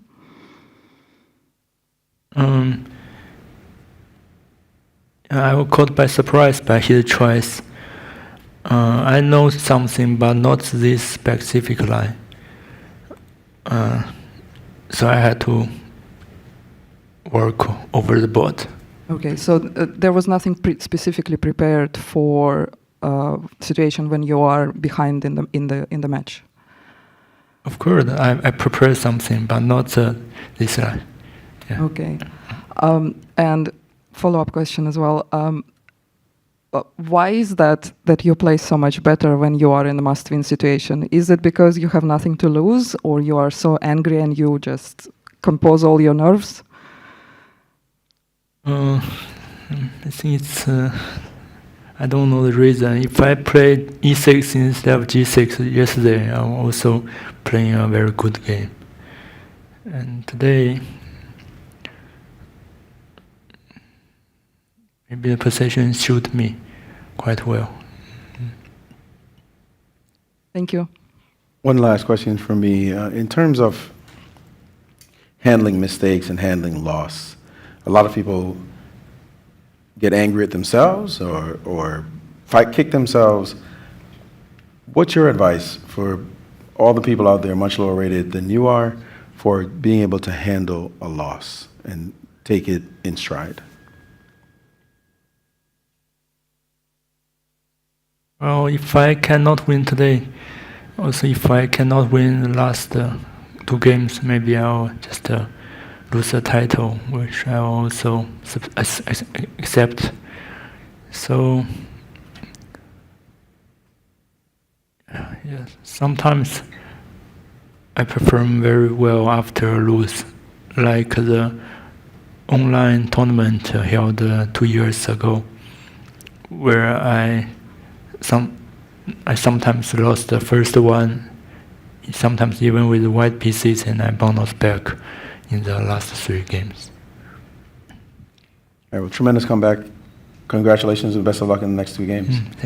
Thank you, everyone. We have a rest day tomorrow. There's a follow-up you want? Okay, sure. Hi, this is Rajesh from Trinity Mirror. Question for Ding. We have seen over the past few matches that you have found yourself in time trouble. But today, like, you handled the time much better. So was there a conscious effort from your team to focus and play faster in this particular game? And at one stage, the accuracy was shown as 99.1, which is brilliant. So congrats on that. And your thoughts on the next 2 matches and the strategy change in terms of opening preparation for you going forward for the last 2 games? I think it's a normal situation where I was long time in the first half of the game, then his time catch me after some pretty long thought by him. So it's just a normal. But today I spend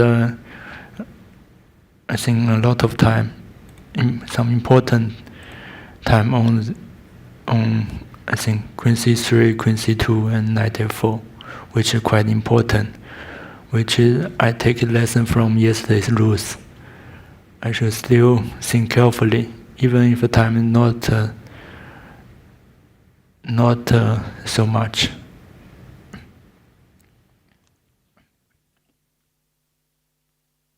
Would you allow another question? Thank you for indulging another question. So you mentioned that you had a cup of coffee earlier and that helped to give you more energy. So I have to know, how do you take a coffee? Oh, it's a small cup of espresso.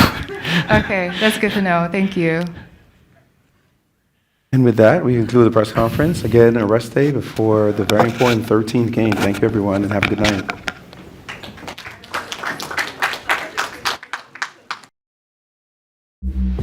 Thank you very much, Maurice, the players, and all of the reporters in the room. After game 12, the score is tied 6-6, but it is absolutely anybody's match at this point. Ding Liren digging deep and successfully winning with the white pieces on command in game number 12. Incredible stuff.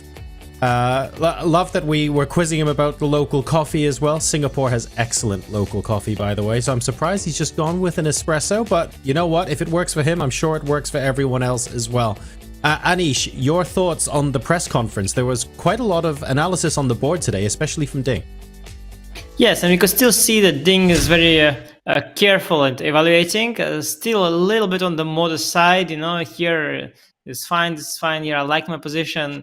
He was analyzing a lot the position which is already completely winning, which is also a sign of being very careful at evaluating, because sometimes you could just be like, yeah, now it's completely winning and everything was winning. But no, he was saying, okay, here this, here that. So a little similar, but the scales were, you know, fine-tuned to perfection. He played an incredible game, and well, looking forward to the rest of the match, though.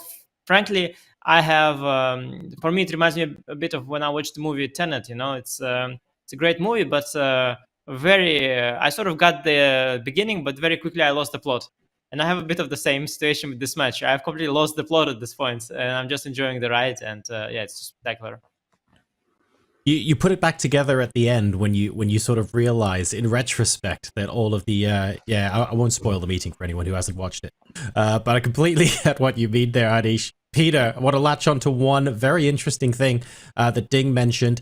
He didn't really have time trouble in the same way as he's had earlier in the match. He also said that he was caught out by his opponent's response to his opening preparation, and he did most of that work over the board. An interesting combination of things. Yes, it was very interesting also to see how Ding Liren showed his game. He has shown us his thought process, and it was quite impressive. Yeah, and I think he just outsmarted Gukesh in that middle game. It suited him perfectly. I think that this King's Indian background from his childhood helped him navigate this position very nicely. He really played like a supercomputer, maybe even stronger. I even have the feeling that he even played stronger than a supercomputer. And then suddenly he got this overwhelming advantage. Gukesh even didn't really understand how his position got so bad. Yeah, it was kind of scary. And then he went on to win in a very convincing fashion. I also have the feeling like now the match is tied after 12 games, but we are getting a completely new match. Yeah, the scores are tied. A mini match of best of two and the potential tiebreak like in the World Cups. So we have potential now. I feel like we can start to begin to think about tie breaks on the horizon. Still 2 classical games to go, but not tomorrow though. Tomorrow is a rest day. We're back the day after. Let's take a look at what time the match is going to be starting wherever you happen to be in the world. If you happen to be in North America, unfortunately, a little bit early or late, depending on how you want to see it. It's 1 a.m. on the West Coast and 4 a.m. on the East Coast. Most of Europe and South Africa will get us in the morning. And then, of course, it is 5 o'clock in the afternoon Singapore time where the match officially starts. So we're looking forward to having you guys join us then. Remember, it's no game tomorrow. We are back on Wednesday after the rest day. All right, folks. Peter, I'll go to you first for closing thoughts on how the match is poised so far and what we're likely to see in the final 2 games. 1 white game for each player, all to play for. I don't know to what extent we're going to see safe play. I think we might see even more fighting chess. What do you think? Exactly. That's the feeling I'm getting. The last 2 games were actually quite short in a sense that the moves were not that long, and it featured this decisiveness between move 10 and 15 kind of. Yeah, it's the twist and turns. In this regard, we also see that, we talk about opening preparation and that chess is extensively analyzed. And then we have this World Championship match where the players are surprising each other at the very early stages of the game, putting the pressure on their opponent. They are capable of finding brilliant moves. The nerves are clearly more and more involved. I'm expecting 2 very big fights, and somehow the playoff is miles away. I just can't even think right now about the rapid playoff, because I believe that we will still have plenty of action and a lot of possibilities for both players in the next 2 games. Thank you, Peter. And Anish, looking ahead to the final 2 games, your thoughts on the rest of this match. But I want to add a little small question into your answer, which is if Ding was surprised a little bit by Gukesh so early in the game and was calculating everything over the board, to what extent does that change either player's opening preparation for the rest of this match? Well, it's certainly good news for Ding that even though he's less prepared in terms of concrete variations, he can rely on incredible understanding. And as we had seen also from Gukesh comments, he didn't really realize where he went wrong, which is also something I mentioned, that I found it quite difficult to understand at which point he made critical mistake as well. So no, certainly a good sign for Ding. As for what we are about to see, I mean, as you told me with the movie that you can piece it all back together in the end, I'm going to do the same. I guess let's wait for the match to finish and then try to piece it all back together and see who are the good guys. You know, it's hard to say really. Could be anything. It could be that having had all this turmoil, they just want to. The opposite. Suddenly they just want to calm down and just reach the tiebreak, both of them. that could also be a scenario. But of course, the more obvious thing to go for is to expect Insanity to just continue. And we are absolutely here for it, folks. What an amazingly combative couple of games we have had. World champion Ding Liren successfully fights back in game number 12 to level the series once more. We are tied up 6-all going into the final 2 classical games of the FIDE World Championship. We will be back the day after tomorrow, as tomorrow is a rest day, so we look forward to welcoming you back on stream on Wednesday, the 11th of December, where game number 13, lucky for some, unlucky for others, will be played live from Singapore. Thank you so much for tuning in today, and thank you for all of your support for both players and everyone here at the Chess.com team, behind the camera and in the background as well. It's been a phenomenal match so far, and we're looking forward to the next day. Stay safe wherever you are in the world, and good night.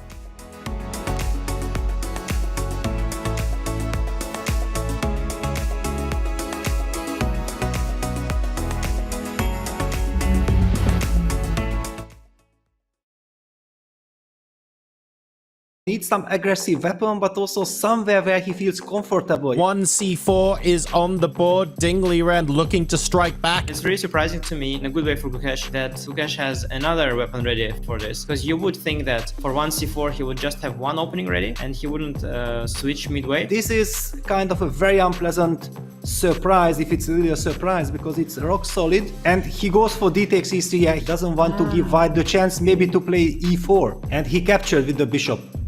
He just captured with the bishop, and we are having exactly the same position, so white is a tempo up, but we are assuming that Gukesh had really carefully analyzed this in depth. All of a sudden, king h2 played by Ding. I believe that black should be happy. He had to foresee this knight d4 line that we just analyzed with takes, knight b5, rook e5, rook h5, and he had to foresee it in advance.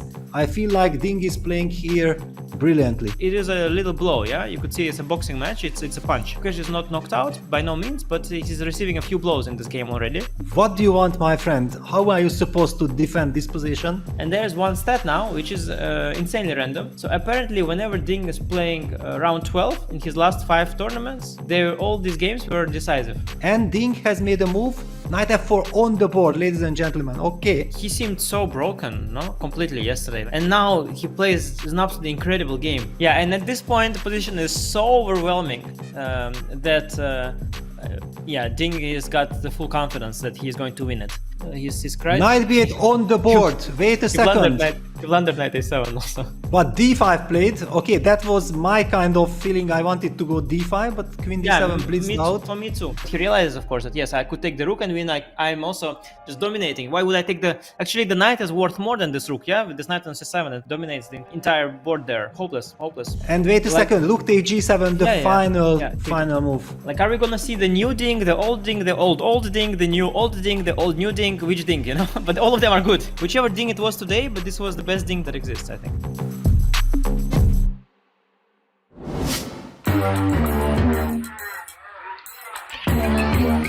Gemini, can you help me plan my 3-day vacation? Generate a photo of a muscly capybara. Explain the concept of supply and demand with OpenStax. Hi Gemini, quiz me on the rise of industrialization. Can you help me find an email? Yeah, I can help with that. This December, the world's top chess minds clash in the heart of New York City at the FIDE World Rapid and Blitz Championship. Witness world #1 Magnus Carlsen and other stars from across the globe. Rapid and Blitz, chess in its most thrilling form, unpredictable and unforgettable. Fast moves, tactics and blunders, and moments that will keep you on the edge of your seat. Witness the pinnacle of chess excitement. Get your tickets now at worldrapidandblitz.fide.com. This is the Google Pixel 9 with Gemini. And this is a look behind the scenes of a heated Fantasy League group chat, where Gemini's already made an image of a quarterback with noodle arms, a running back that's a snail, a Swiss cheese secondary, that's a new one, and now coming in hot, some wide receiver gloves made out of butter. Oh, let's see how they come back from that one. Still anybody's game, or anybody that has Gemini.